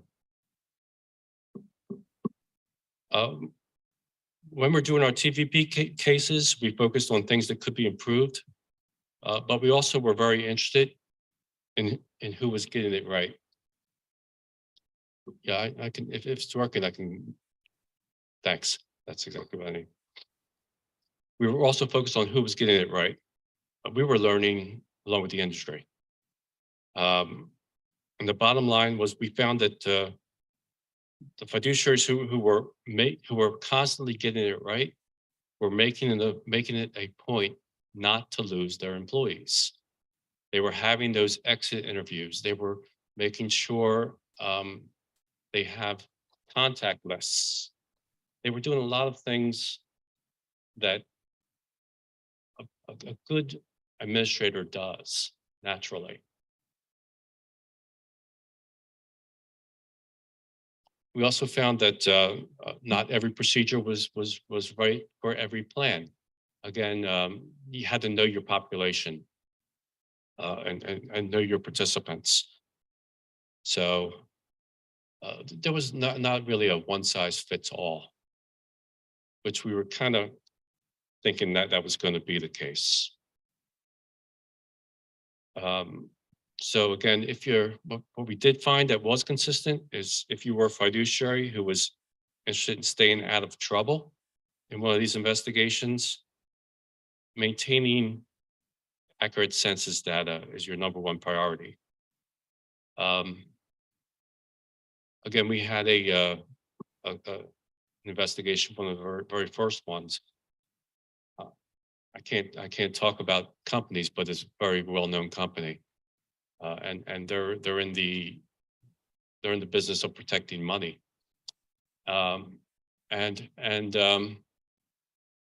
this is the company that would send letters to themselves when they were supposed to be sent to the plan participants, and then they quickly wrote them off after about 2 years. We found about 1/3 of that population was missing participant population was written off their books. And it was their lawyer that wrote us a letter accusing us of trying to get benefits for zombies. They were not zombies. They were very much alive.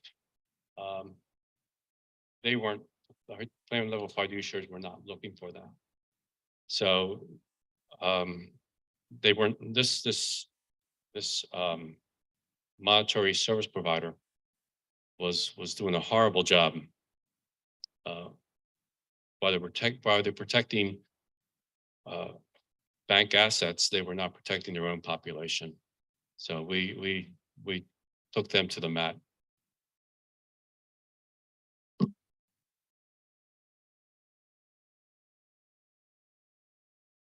Again, in our TVP investigations, the largest problem that we've seen is caused by poor record keeping. Poor record keeping coupled with frequent M&A activity. For example, my mother-in-law worked for Girard Bank that's in Chestnut Street, Philadelphia. Girard Bank created this little card called George. George is now ATM card.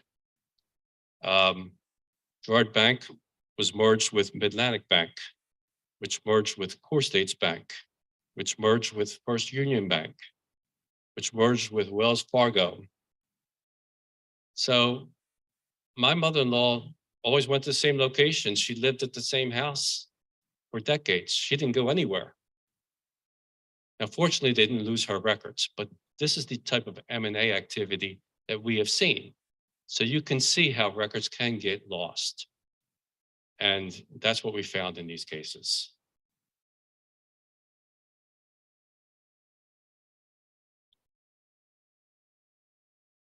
We also found in some instances, there were large Hispanic populations, or people where English was the second language. As a result, they had a hard time understanding letters that were sent to them in English. So when that was their population, we said to the plan administrator, send letters to them in the language that they're accustomed to. And quite a number of people responded. And they were due their benefits and they got paid. Again, they were paid because we were working hand in hand with the fiduciaries to come up with creative solutions so these people get their money.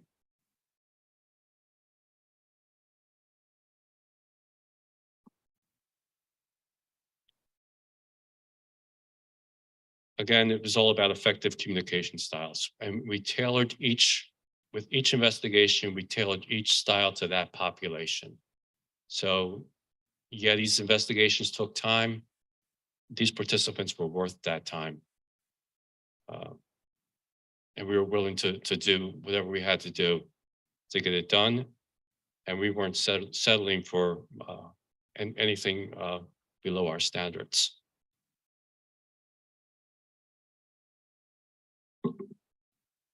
Another thing we were causing beneficiaries to do was check their related plans.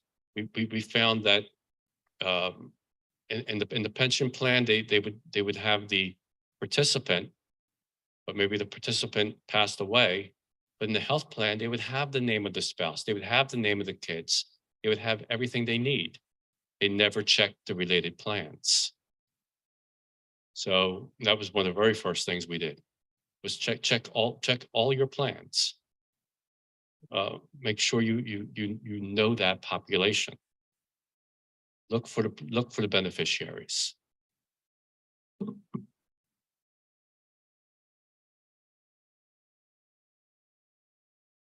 These are other ways that we constantly used. We used primarily in my office, we used Westlaw's People Finder and we used Choice Point. We made it a point to do that when we close every one of these cases. Missing participants, if we can't find them, we try to search these two areas, looking for any survivors.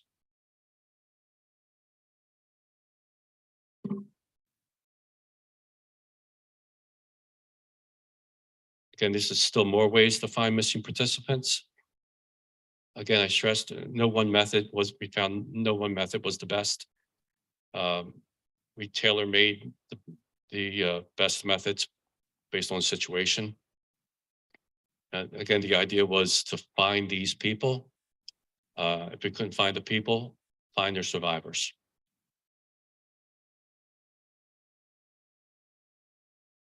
We found some companies were using registries, newsletters, retiree focus groups. That was awesome. Again, any way they could do it. We did not have set ways to get this thing done.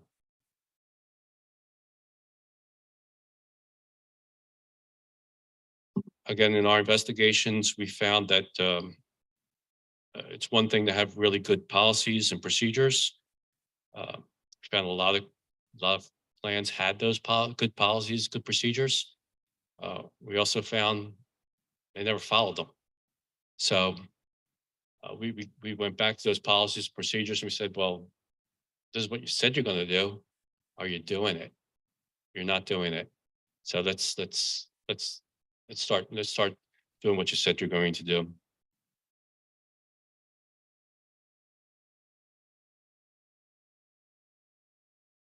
This is some guidance that the department has issued in the TVP area.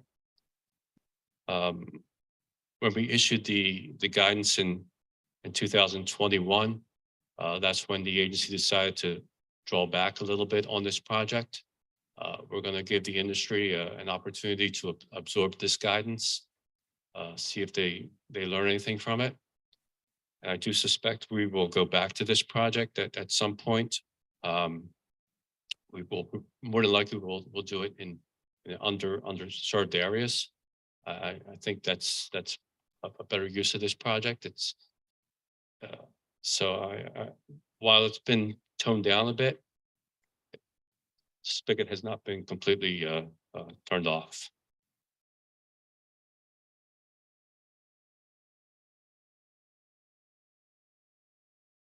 So that's where we are.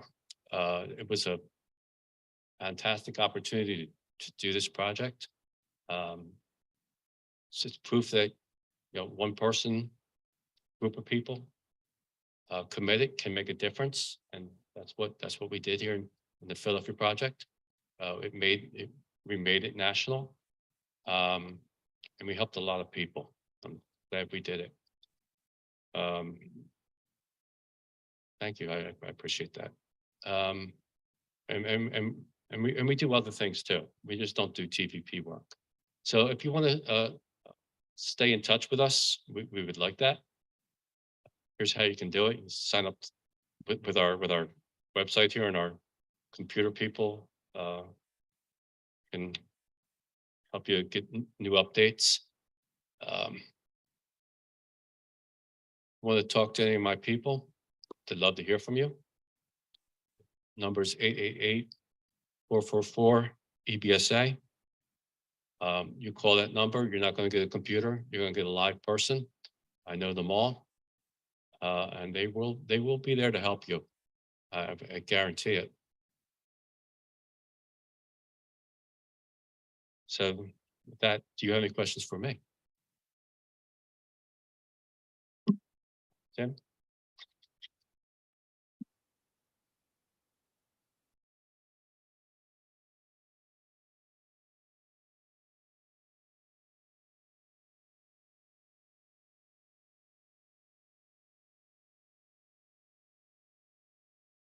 Good term coming up.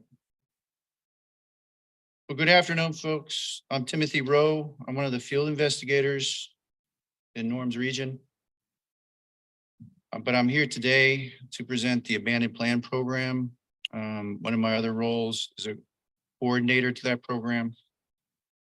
I'm working under the same disclaimer that Norm is. However, I'm not going to go off script. In fact, I'm going to abbreviate this presentation due to time. The Abandoned Plan Program. Oh, I got it.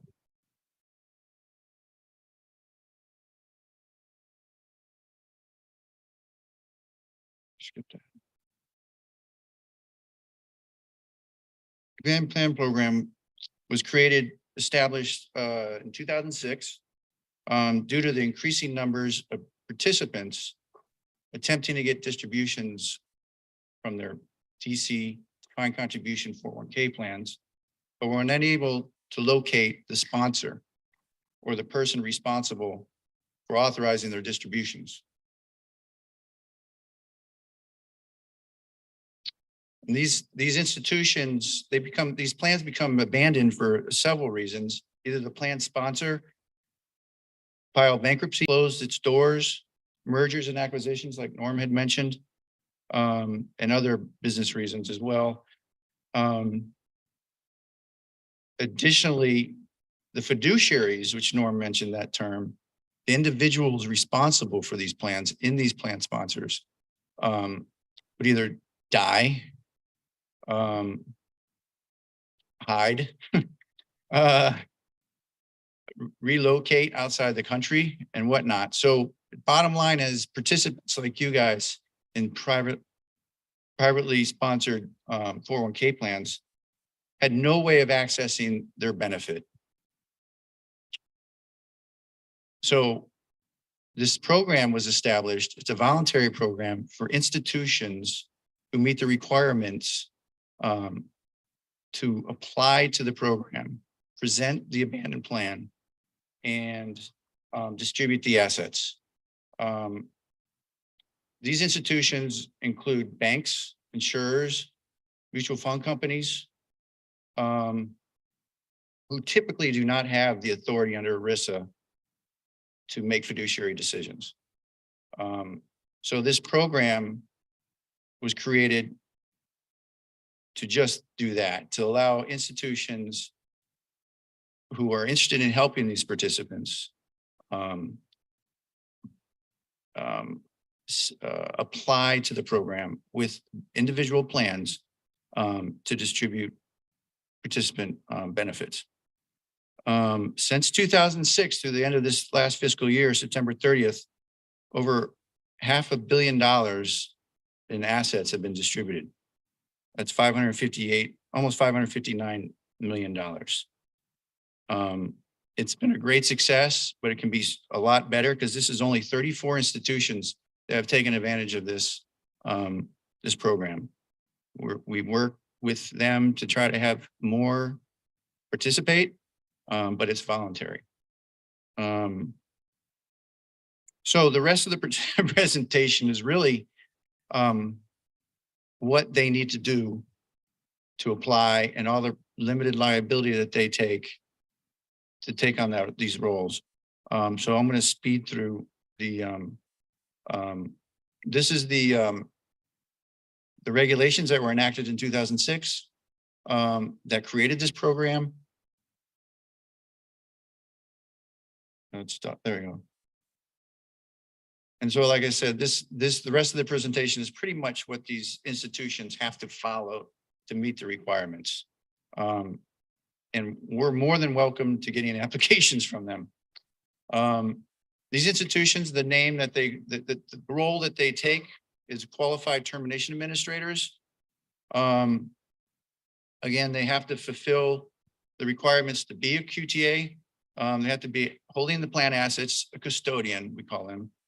And they also have to be able to be in the role of a trustee or issuer of these things, investments as well. It cannot include record keepers. Record keepers are usually the first front line of knowing when a client does not contribute anymore, don't pay them for their services and whatnot. And so they're typically abandoned plans, but they are unable to become a QTA. And then, of course, the remaining steps, and due to time, I won't go through this process because it really, it's just doesn't pertain to the participants in the audience, if you will, but there's several steps that we track and make sure that they follow to do the proper things and distribute the assets. Again, notification is that application process. These are all model notices on our website, and Norm brought up our website. It's a fantastic resource for anybody, participants, providers,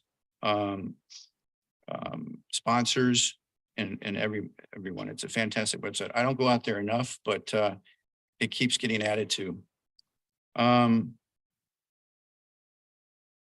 then, of course, winding up the plan is when they do their due diligence in sending letters out to the missing participants, to the participants, and some, of course, are missing participants. But there are rules, which includes a PBGC program, where missing participant assets and accounts can be placed other than the participant actually requesting the distribution. We do oversee the costs and expenses at these institutions, QTAs charge. They're allowed to charge. We have a prohibited transaction rules in ERISA, but this allows them to pay themselves if they don't outsource this process they're going through. But we do track that it's a reasonable amount, and the plan isn't being harmed. Okay, well, in short, it gets very complicated because of the exemptions and whatnot, but yeah, prohibited transactions, ERISA, again, is a fiduciary law. So the individuals who are deemed fiduciaries, either by role or by act or position, it's to protect basically the assets of the plan from these individuals who have authority over the assets, discretion over the assets. I'm sorry. Right. And then, so prohibited transactions can include basically these conflicts of interest where these individuals with authority and discretion over the plan can take advantage of that either by another capacity they have externally from the company, like they own a company that provides services, or internally, there's conflicts as well. So that the prohibited transactions get very, very, very involved. And I always have to refer to national office folks with a lot of data for them to interpret some of these.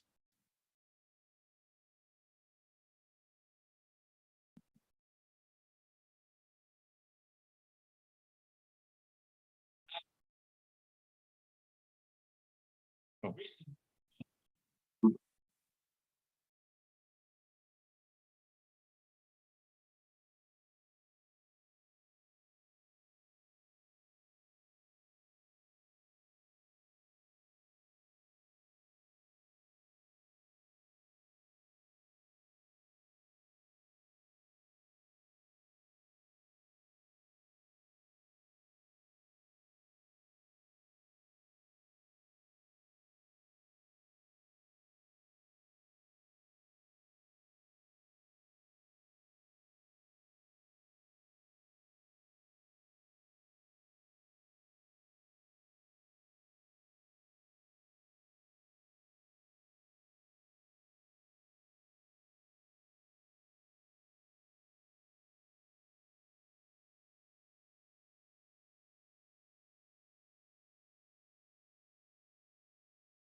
All right, so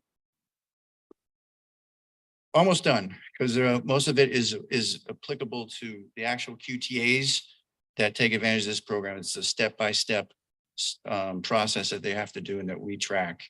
But at the end of the day, like I said, $500 million since 2006 voluntarily distributed by these institutions. And you know, we're working hard to attract the other institutions that have not participated in this program.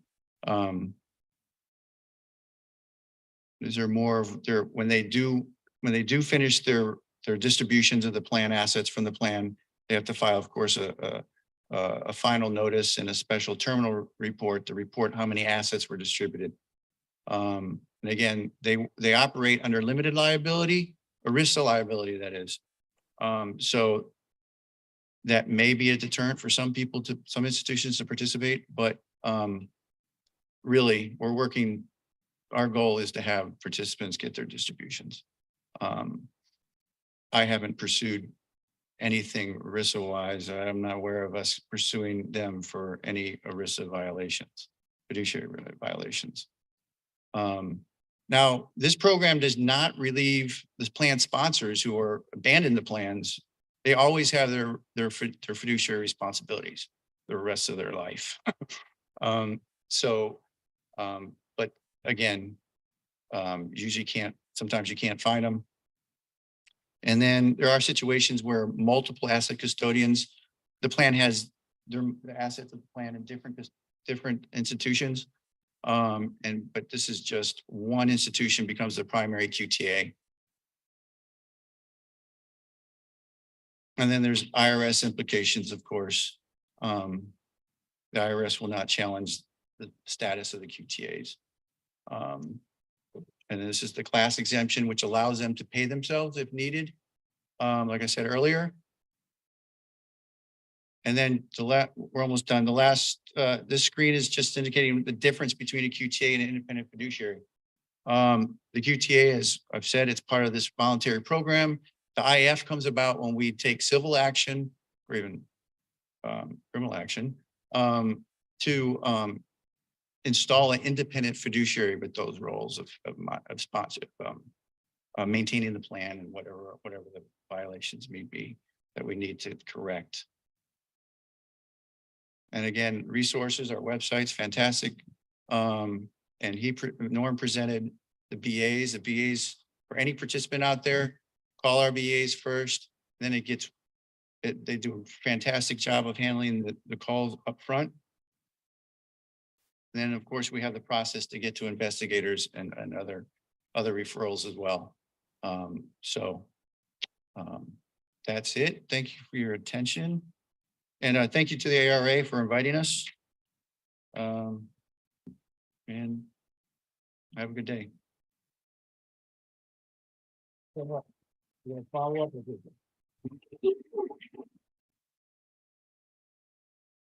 Okay, so let's put this together. Let's bring it all home, okay? What we have here, and maybe people, we have a program. The government has a program through which we can recover money. We want to partner with the Department of Labor through these various departments at the Department of Labor and through your individual efforts and be able to connect you, be the conduit to the proper agency, to be the conduit, whether we do it through ARA or the Pension Rights Center or whatever organizations, through your labor union, we want to be the conduit to recoup these funds. You see, it's not complicated, but it's a lengthy procedure. This is the first step of education, educating you that this procedure is out there and we need to take advantage of it, because a lot of institutions that have this money, they're not looking to turn it over to anybody. They're looking to keep it, to invest it, collect fees. And so we must work with them, with this group of people, that institution, who've been very helpful to us. We very much appreciate all the resources that you provided here and that you have outside. We have a person outside. Before you leave, you can stop and ask questions. But this is only the first step. And the first step is we provide the information. It's going to be an individual effort. Then the ARA will coordinate with other institutions, labor organizations, Pension Rights Center, NARS, whoever it is, to be, again, to be that electrical current to connect people's money to the people. We want to bring that money to the people.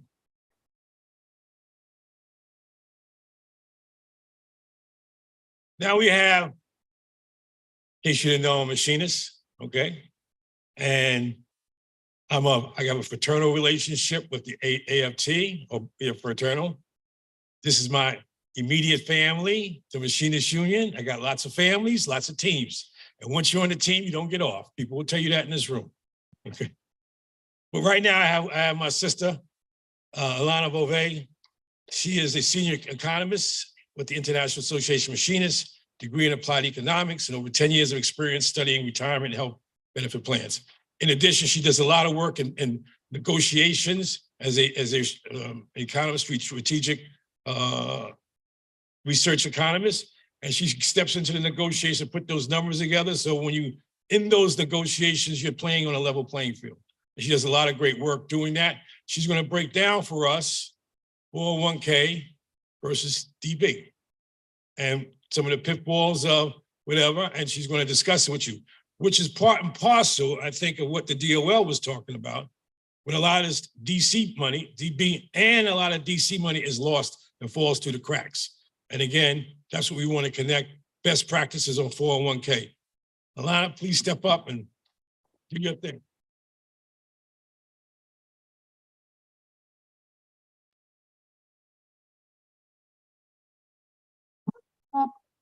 Thanks, Robert, and thanks everyone for being here today.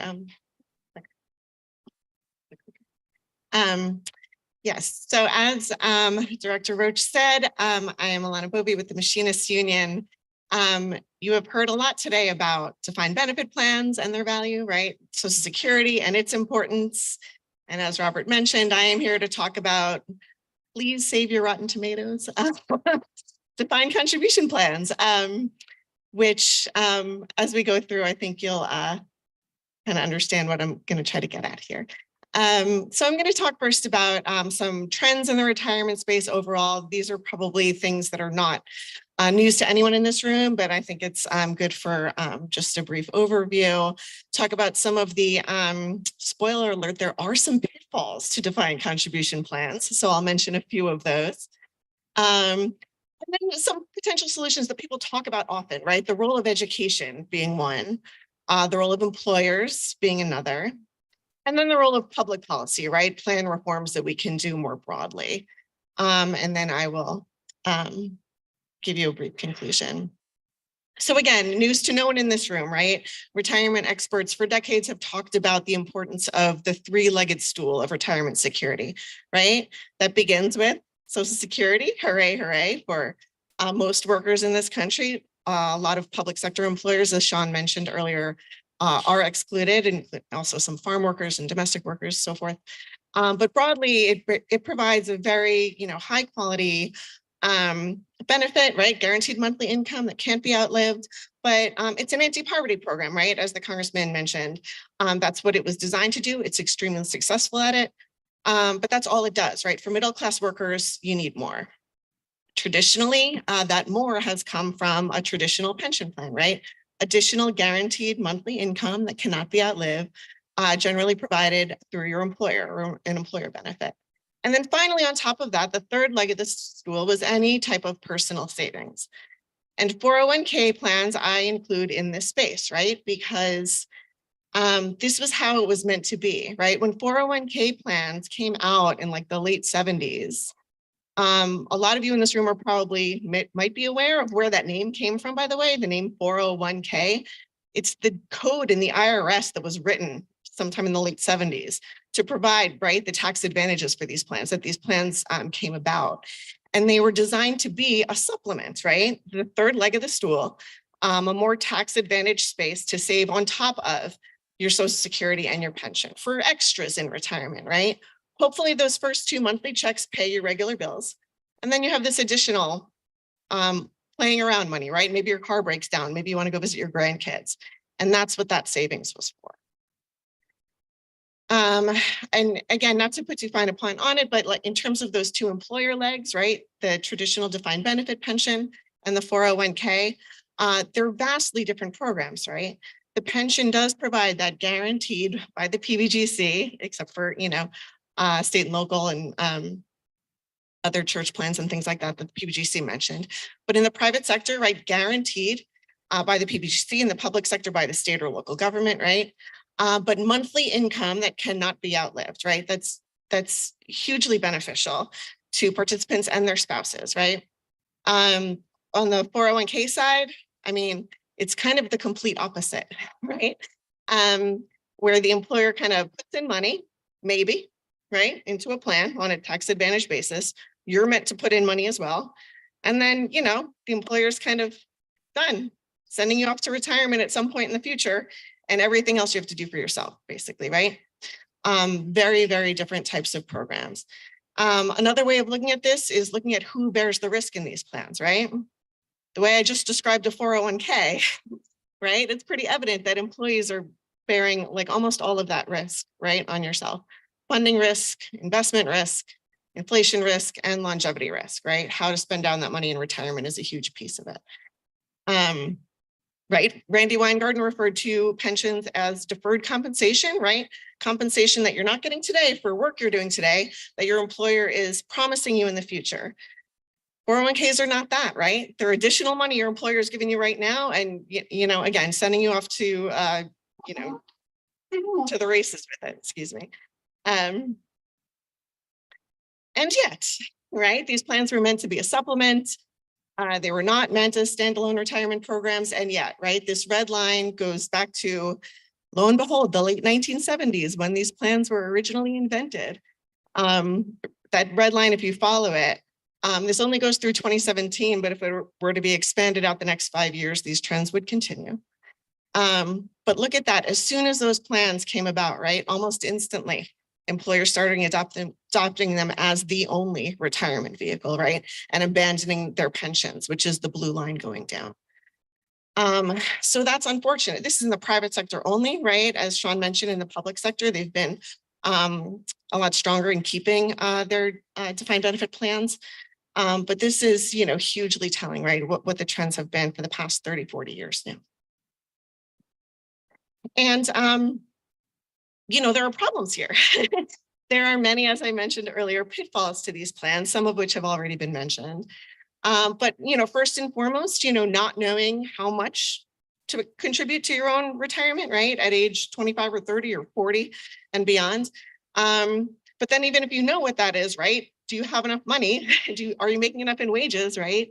Is your employer contributing enough to make that contribution that's necessary, right? That's a huge part of it.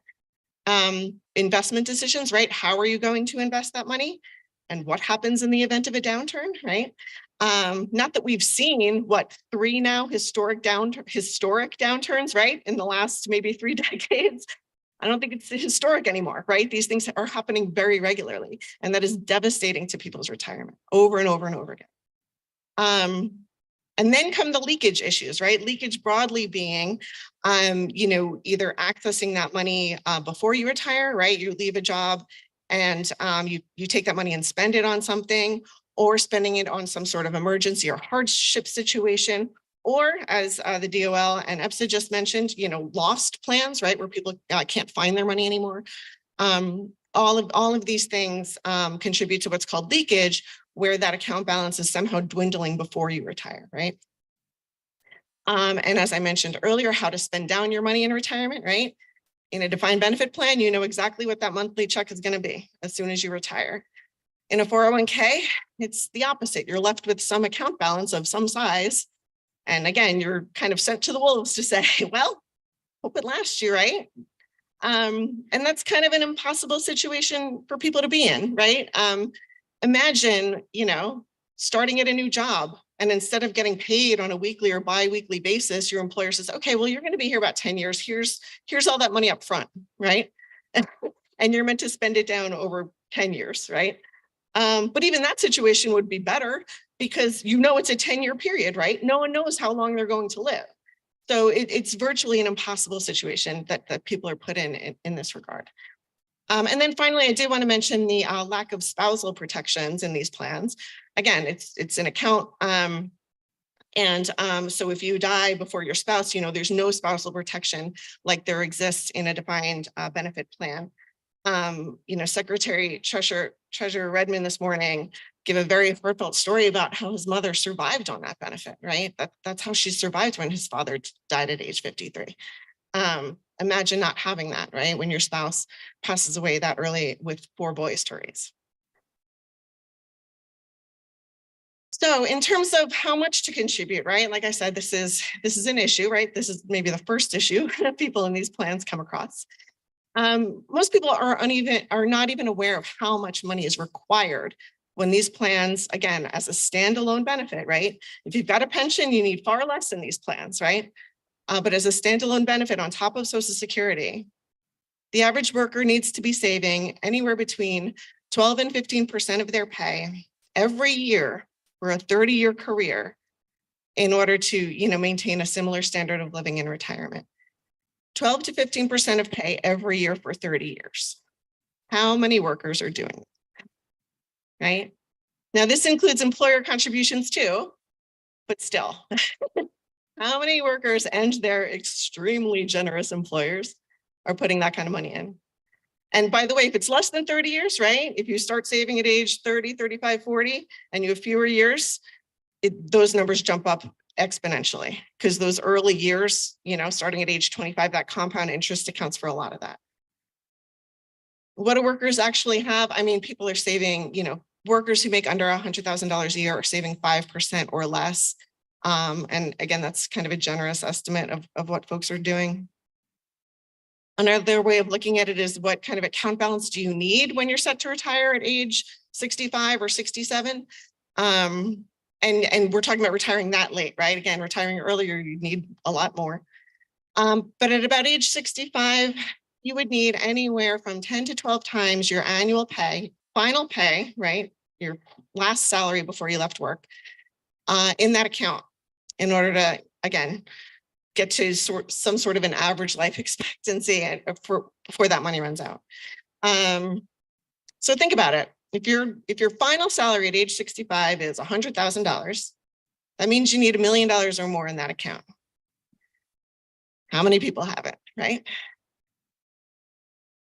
Most workers, I found this number that said 2 to 3 times annual pay. I'll show you some numbers that most people have even less than that, right? Even less than that. It's astounding how difficult it is for folks and how much they're not there. So again, 20, maybe even 30 years after these plans kind of took over the space, here's what's going on. This chart might be kind of hard to see. I apologize. But the chart on the left shows, and this is interesting, that the higher bars are the average balance by age cohort, starting from younger to older. And the darker blue bars next to them that are teeny tinier, those are the median balances. For the math nerds in the room, the huge differences there basically means that the real rich people who have a ton of money in these accounts skew those averages. Freudian slip there. Skew those averages. Right? When you look at the median, that's much more telling of what real workers have, right? Like working class Americans. And those numbers are astoundingly low.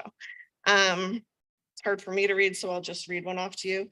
Workers age 25 to 34 have about $11,000 in that account. $11,000. Okay, they have more time to save, you might think. Workers age 55 to 64, far less time to save, have $71,000 as a median in those accounts. How much did I say they need? $1 million, right? So, people just aren't there. I mean, it's ludicrous really to think that they'll ever get there. And the chart on the right shows this is just the median balance, not the average, but by income group. And so, I mean, look at that difference, right? I mean, it's just very telling. I don't even have to explain it, right? Only the very, very highest income people have really anything that's going to last them any meaningful amount of time. Tyler Bond from NERS this morning talked about how pensions are very good at reducing gender and racial and ethnic wealth and income gaps in retirement, right? 401k plans, I mean, they're doing the opposite, right? They're doing the opposite. I could spend an hour talking about those issues as well, but I think this graph kind of shows it pretty quickly. But it's all okay because people just need to be educated, right? They just need to get some financial education and learn what to do, and all will be fine. Yes? Yes? Let's see. Okay, here's the problem. Not knowing how much to contribute, okay? Simple. Learn the benchmarks, right? Learn that 12 to 15% of pay that I just showed you, right? What if you don't have the money, right? I mean, it's kind of that simple, right? I mean, workers' wages have stagnated for decades. They've gotten a little bit more in the past couple of years just because of this hyperinflation. And I think the renewed interest in labor rights and unions, as President Schuler mentioned, I think that is very uplifting. But still, right? Most workers don't have 15% of their money lying around to spend on retirement when they have huge housing problems, education of their children, healthcare costs, et cetera, et cetera. Okay, not knowing what to invest in, right? Simple. Learn about diversification, learn about the fees in your plan. Easy peasy, right? again, what about all of these historic market downturns, right? Well, even if you're investing like, ideally, what do we do in those events, which are more and more frequent? Leakage, all those issues I mentioned about people like withdrawing the money before retirement or losing their money before retirement. Just understand the importance of rolling over, right? Keep track of your accounts. That's on you. That's your personal responsibility. Well, I think Karen Friedman and then the folks from EBSA talked about how that's easier said than done, right? These plans and, their sponsors are switching and changing all the time. And, even these huge efforts at EBSA, right, are very challenging for them to find those participants, right? How are individuals expected to do it on their own all the time? Spending down your money in retirement. I already mentioned this.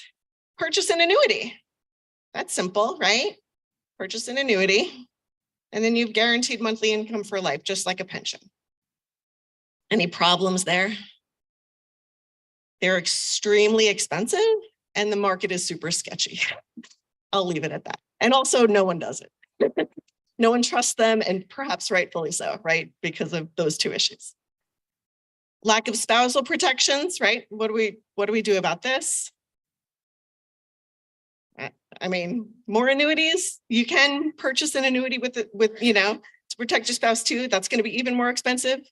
All the fine print's probably going to be even worse, right? So, going back to the title there, education alone will not save us, right? What about good quality jobs, collective bargaining agreements, which I believe in very strongly. I work for the Machinists Union, right? The employer does have a role here.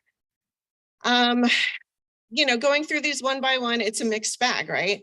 Low contribution rates and emergency cash. You can increase the employer contributions, right? You can increase wages, right? And put more wages into your 401k and increase the employer contributions. I'll be honest, in environments where we have to negotiate a 401k, we try to keep our pensions as much as we can and make them as robust as we can, but sometimes we can't. And so when you're stuck with a 401k, we've been focusing more and more on that, increasing those contribution rates on the part of the employer because they need to do their part as well. But that's somewhat limited, right? Large market downturns. I mean, come on, is it realistic to tell the employer, well, now you're going to have to make up 30% of my account balance? I mean, we could try it. That'll be a fun negotiations that I'm picturing right now. I mean, they're going to laugh you out of the room because that was the whole reason they went to the 401k in the first place, right? To eliminate that risk. Vesting rules, we can go after immediate vesting of employer contributions. Absolutely. Many plans, good quality plans have that, right? So that's something we can do. Investment issues, right? The fees, the list of menu options, things like that. We have written into CBAs, right? Giving employees some say in that menu, right? Having a team with employees on it to review those investment choices periodically. That's something, on a limited basis, right? That might help. Leakage issues. What do we do about leakage? I don't know, increase retention. So you stay at that same employer and then you don't have to worry about leakage. Maybe. Guess what? What's the best way? What is a better retirement vehicle to increase retention? A pension, right? Employers maybe don't care that much about retention when they've already moved you to a 401k. Research upon research shows that, by the way, that recruitment and retention, is much stronger in a pension environment versus a 401k environment. Spousal protections. I don't know, hire the spouse, right? I'm not sure what an employer can do there either. Okay, what about DC plan improvements, right? In terms of a broader public policy and then, drilling down to the plan design, right? What can we do there?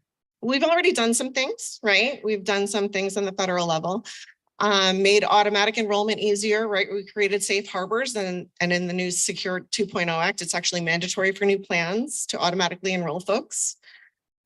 Most folks do a 3% contribution rate.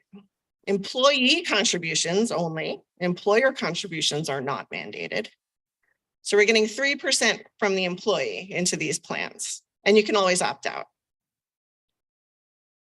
That's not enough, right? That's not enough. And unfortunately, most workers tend to stick with that default rate, whatever it may be. And also, I love negotiating agreements where the employer's like, well, we're going to automatically enroll you at 3%, but we're also going to match, 50% up to 10% of pay. And it's like, okay, but everyone's going to stay at 3%. So you're really only offering them 1.5% on top of that, right? They're very slick when they try to do that. So the automatic enrollment, again, on a very limited basis might help participation. It's not going to help people get to where they need to be in terms of an actual contribution. Target date funds is as part of the sort of automatic enrollment process. You need to choose a default investment, right? When you're automatically enrolling people. So target date funds, which is the idea that, your sort of account, your mix of stocks and assets and bonds, I'm losing the word, your asset allocation mirrors your age, right? So when you're younger, you're more in equities, and as you age, you sort of go more into more conservative assets and so forth. This is much easier for people to do than rebalancing on their own periodically, because most people don't really know how to do that. And so, that's fine, but maybe not the best for everyone, right? Maybe people have different needs. And also, what do the fees look like in those plans, right? Oftentimes those fees can be quite high, and those fees really chip away at folks' nest egg over time. Automatic escalation, another feature. So if you're defaulted in at 3%, they'll increase your contribution by, say, 1% a year up to, I think the safe harbor is still 8%. So again, 8%, you're not at the 12 to 15 you need to be. Maybe if there's an employer contribution on top of that, that'll get you there eventually. But guess what, right? You need to be doing it for 30 years. So if you're starting at 3 and getting to 8, you're going to have to you're going to have to do more work later as well, right? So what about more DC plan improvements, right? That was old stuff that we did. We passed 2 big 401k laws in the past few years. We passed, that's real small font, guys, the Secure Act in 2019. What did this do? It eased rules for multiple employer plans. It created a more safe harbors for automatic enrollment and escalation. Eased rules for part-time workers. That was a very good thing for sure. Delayed mandatory distributions. I love this one. As if the problem were that people had to start spending their money at age 70 and a half, right? Right? If we increase that to 72 and now 75, that's going to solve anyone's problem? I mean, really, very tone deaf. And it made lifetime income options easier. Tried to do some things in the annuity market, in-plan annuitization, things like that. Okay, fine. Then came Secure 2.0. We're going to make even bigger, better changes to 401k plans. We're going to make, like I said, automatic enrollment and escalation mandatory, only for new plans. Still no employer contribution is mandatory. We're going to further ease the rules for part-time workers. We're going to further delay the mandatory distributions up to 75 now. We're going to allow Roth matching contributions and matches for student loan payments. Okay, that's nice. And we're going to further, try and help people annuitize. And we're going to create this national database for lost accounts that you just heard about. Okay, that's a very good thing. That's a very good thing. But as an economist smarter than me said about this, bipartisan retirement proposals are mostly just more tax cuts for the wealthy. These are not going to move the needle, right? I mean, it's so incremental, it's so small. It's kind of a joke in my mind.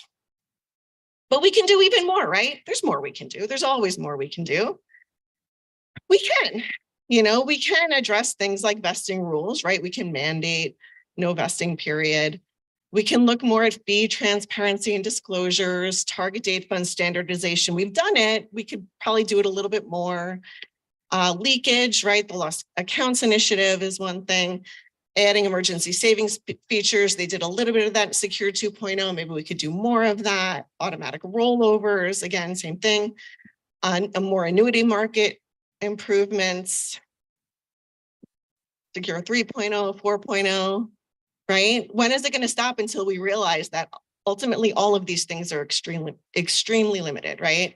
They don't address the low contribution rates, large market downturns, the additional cash folks need for emergencies, right? You can create space within that plan, but you need the money to fill that space, right? Annuities are likely to remain expensive, and workers don't trust them. And then again, that lack of spousal protection is always kind of nagging there, you know? I wanted to briefly mention this too, because this is from a report from NERS, where you heard from Tyler this morning. He didn't talk about this report, but this shows the sort of relative cost of a defined benefit plan and two different types of 401k plans. So to set a target benefit in retirement, right? We want X teacher to have X retirement benefit for her life. The DB plan costs 16.5% of pay to get after 30 years or 35 years, can't remember. But 16.5% of pay to get this woman to her target benefit. In a regular run-of-the-mill 401k plan, it costs 32% of pay. It's double because of all the inefficiencies related to these plans, right? But wait, we can do better, right? Let's say that this woman is so savvy that she invests just as good as a large pension plan, that she has those low fee structures that pension plans have that individuals do not, that she has access to all these asset classes, right? That individuals have, or that plans have that individuals do not. Let's say she does perfect investing, okay? That is still going to cost her 22.6% of pay. Even in an ideal 401k environment, it's still like a third more expensive to do it, right? I mean, and again, workers are having to contribute the money themselves. We're in pension plans. In the public sector, they do a bit, but in the private sector, they've never had to do that at all, right? And so it just, this just kind of puts a finer point on the fact that it's not the same. It'll never be the same. We got to get back to that old three-legged stool, right? That really worked best for workers. And, look, guys, I'm not saying it's easy, right? But there are things we can do. Congressman Larson has an excellent bill on Social Security, right? We can beef up that benefit. For pensions, what do we do in that space? I saw two graphs today that really struck me. One was Sean O'Brien's talking about union versus non-union, right? Workers and pension coverage in both sectors, public and private, right? Unionization matters.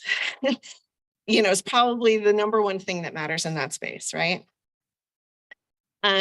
Similarly, the PBGC, their graph showing the decline in participation, I could overwrite that with, union density, and those numbers would flow in tandem, right?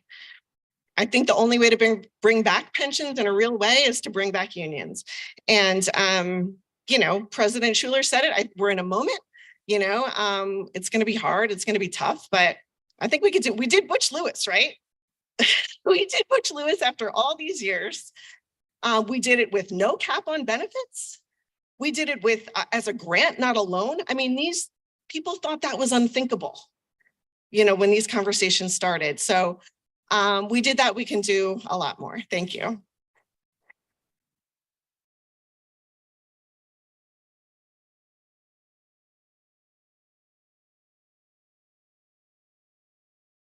Well, we've been a long day. We had a lot of information come out. Some of it complicated. Some of it needs a lot of follow-up. And that's where we come in. We have an agreement with the Department of Labor to refine that information they put out today and deliver it to individuals and deliver it to organizations, like-minded organizations like the Pension Rights Center and other organizations in a simplified form so people can start recouping their money. This is about matching money to people or people to their money. And so if you have an individual effort, let's start from the beginning. If the individual effort becomes complicated or too much for you to do by yourself, then you must join an organization or an institution like your union to simplify and work through that process with you. We started with one premise this morning. Individual effort leads to concerted effort, leads to success. And time again, people have gotten up here, and our leaders, our political leaders, AFL leaders, Randy Weingartner, everybody had the same message. You must get involved personally, and you must get involved collectively. We can't depend on who we elect. We can't depend on the guy down the block. We can't depend on this congressman who's giving you all the great stories. We must depend on ourselves. We must build those grassroots efforts. And we must take advantage of programs like the AFT presented today within your union, educational programs to help you through retirement, to help you through that process, to help your children through that process. These programs exist, but are you involved? Or are we just going to complain? Or are you going to get involved? And so the whole point, educate, motivate, and execute. And we must reach the younger people. The younger people. A lot of young people talking about, you heard it. I want 401k. I want to be rich. I want 401k. And the less people that are fighting for defined benefit pension plans means that demographically they're going to be eliminated. Because there's no such thing as a pension plan unless money's coming in and people is coming in. So if you want to maintain pensions, your pensions, or pensions for your children, you have to do something. We have to act. And again, this is the beginning. This is the beginning. 4 o'clock in Washington, D.C. Can you actually say, do you know where your money is? And so we're going to work together, and we have an agreement. You're going to be reaching out. We're going to speak to Ms. Gallagher and a number of other people, and Mr. Rowe. And we're going to put that program together, and we're going to be working very hard as we go forward. We want to have plans. There's a political plan, and people, we don't think we need to elect and what we need to do. There should be a political plan, but we have to take care of home first. They ask you to raise your hand, how many people are prepared for retirement? How many people have talked to their family members about what happens if? What happens if, okay? Because if always is always going to happen. And if you care about those people, you want them to know what to do next. What happens to me? You don't want your children. Lady stopped me in the street. Like I mentioned, she's 90, her mother's 91 years old. She's taking care of her mother. Her mother's worried about a Social Security check. So what happens to the daughter if she has to take on an extra burden from that's missing a Social Security or that pension? We cannot prepare for everything, but we can prepare for some things. And the more we are prepared, the better off we'll be. I will never forget staying in that auditorium with 500 Teamsters, and story after story, medical issues, people are sick, people need medicine. They didn't dream of that. None of us dream of that. And that concerted effort, that individual effort, that the concerted effort led to success. So I thank all of you for coming. I think we had a good time. I think we've learned a lot. We will be back, I believe, next year with some of your suggestions on what to do next. And we'll be working hard because we are the Alliance Retired Americans. And I want to thank every member of the staff for the hard work they put in, because we are a relevant, probably the most relevant senior organization in the United States. And we constantly are trying to improve ourselves with grassroots operations. And so we need your help. We will be there. Safe travels home, and God bless you all. Good.